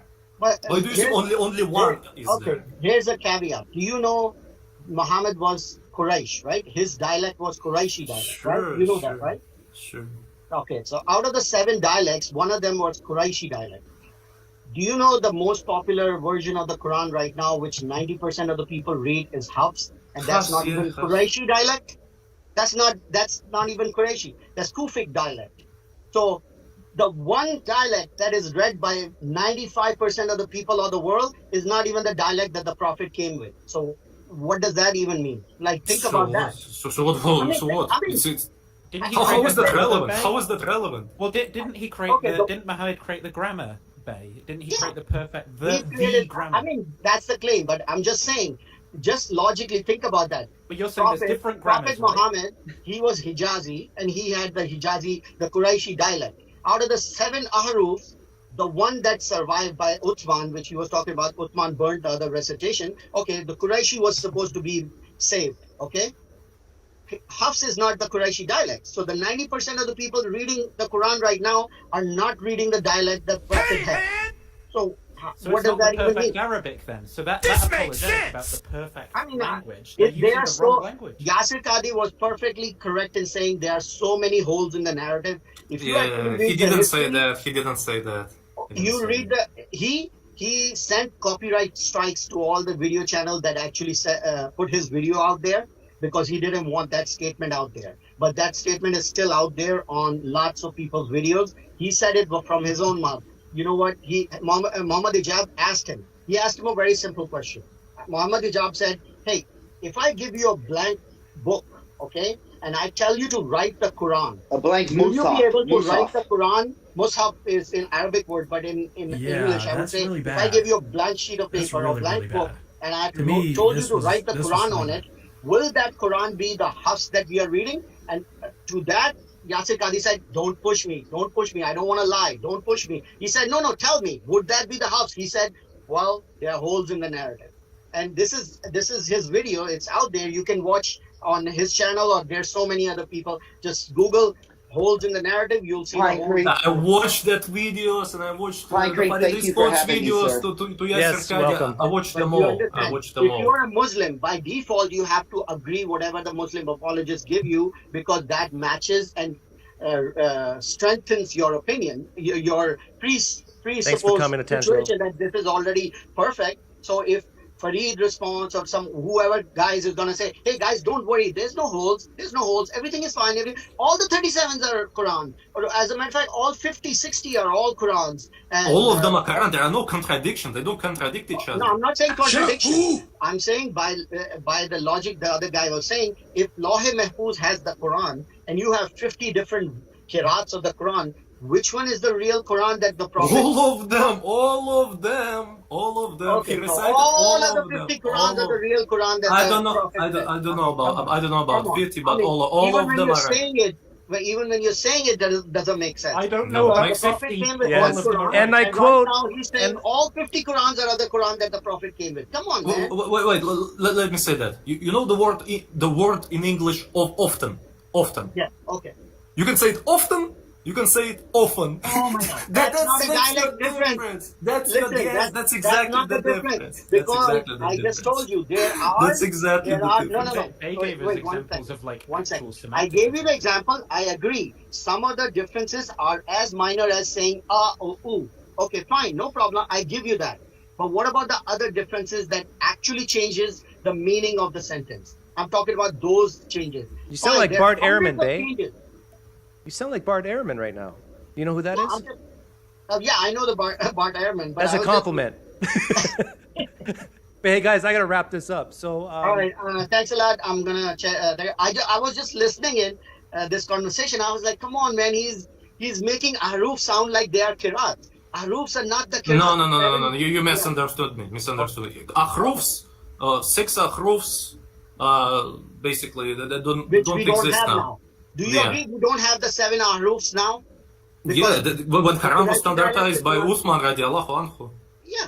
Yeah.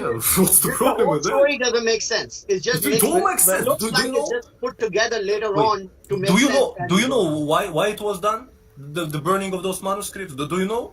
Yeah. Do you know the Because hadith each where it person- says our people are starting to fight between those hey, dialects? Elias, you know that Bay has a channel, right? YouTube channel? I made a 2-hour video on this whole thing. You should go on his channel and discuss this. Yeah, you can come Who's on Bay? Who's Bay? The guy you've been talking to. At the bottom. Is he Indian? Are you Indian? I don't see I'm color. from I just see bald or no bald. Pakistan. Bro.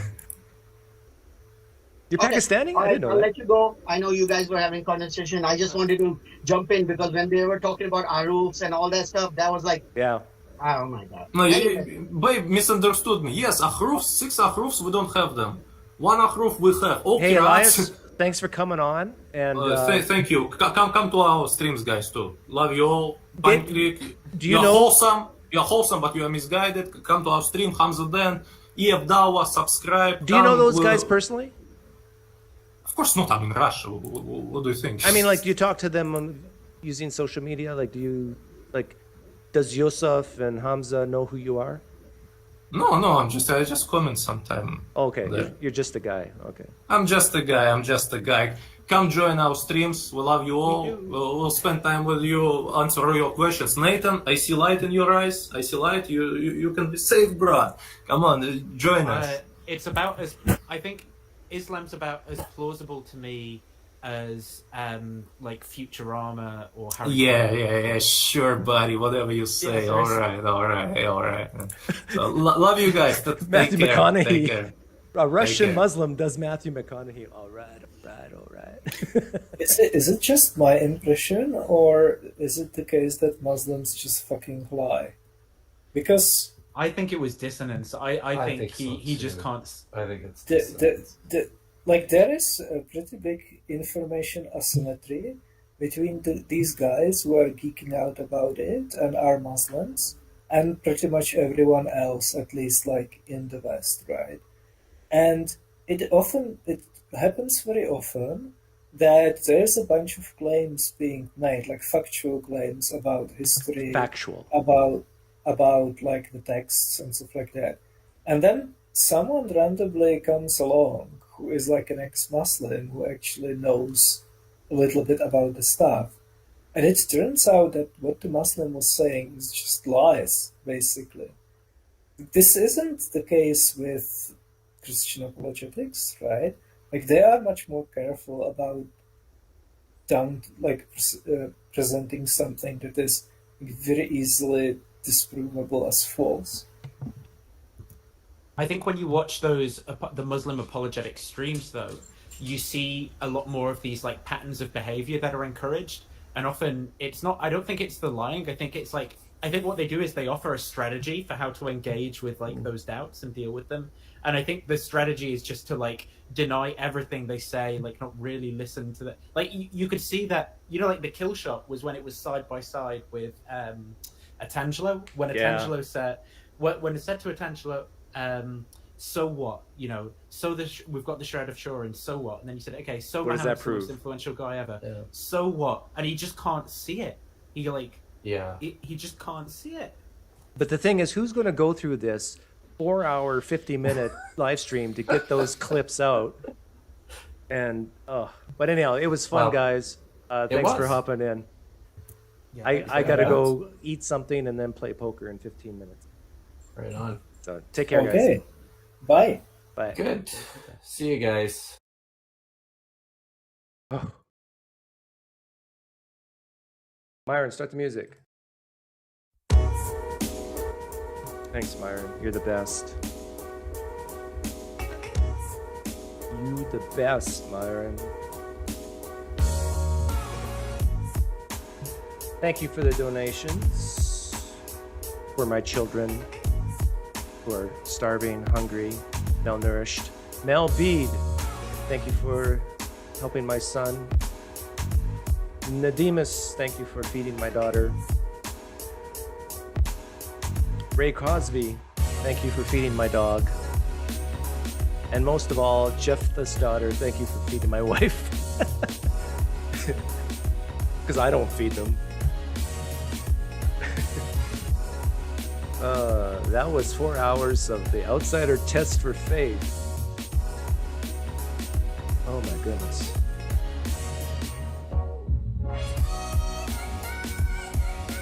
Play the music. Is the music not on? Thank you, Mrs. Adameyer. Peace.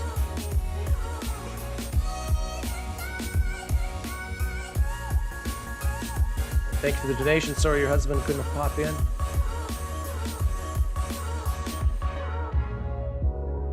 AM for Kamil.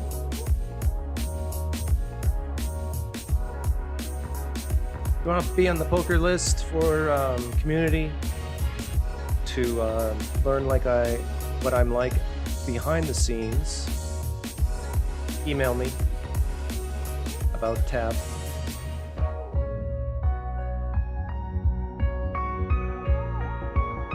Good, yeah, the music's on. And my invitation to these three gentlemen, you're welcome to come on.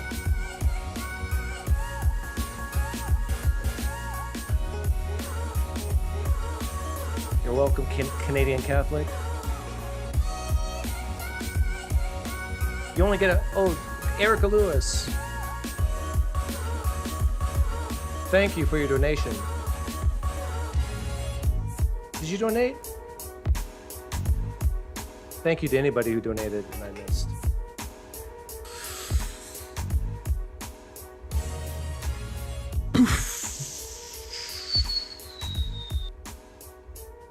My apologies to Muhammad. He was scheduled to come on and defend the Quran, but he's dead.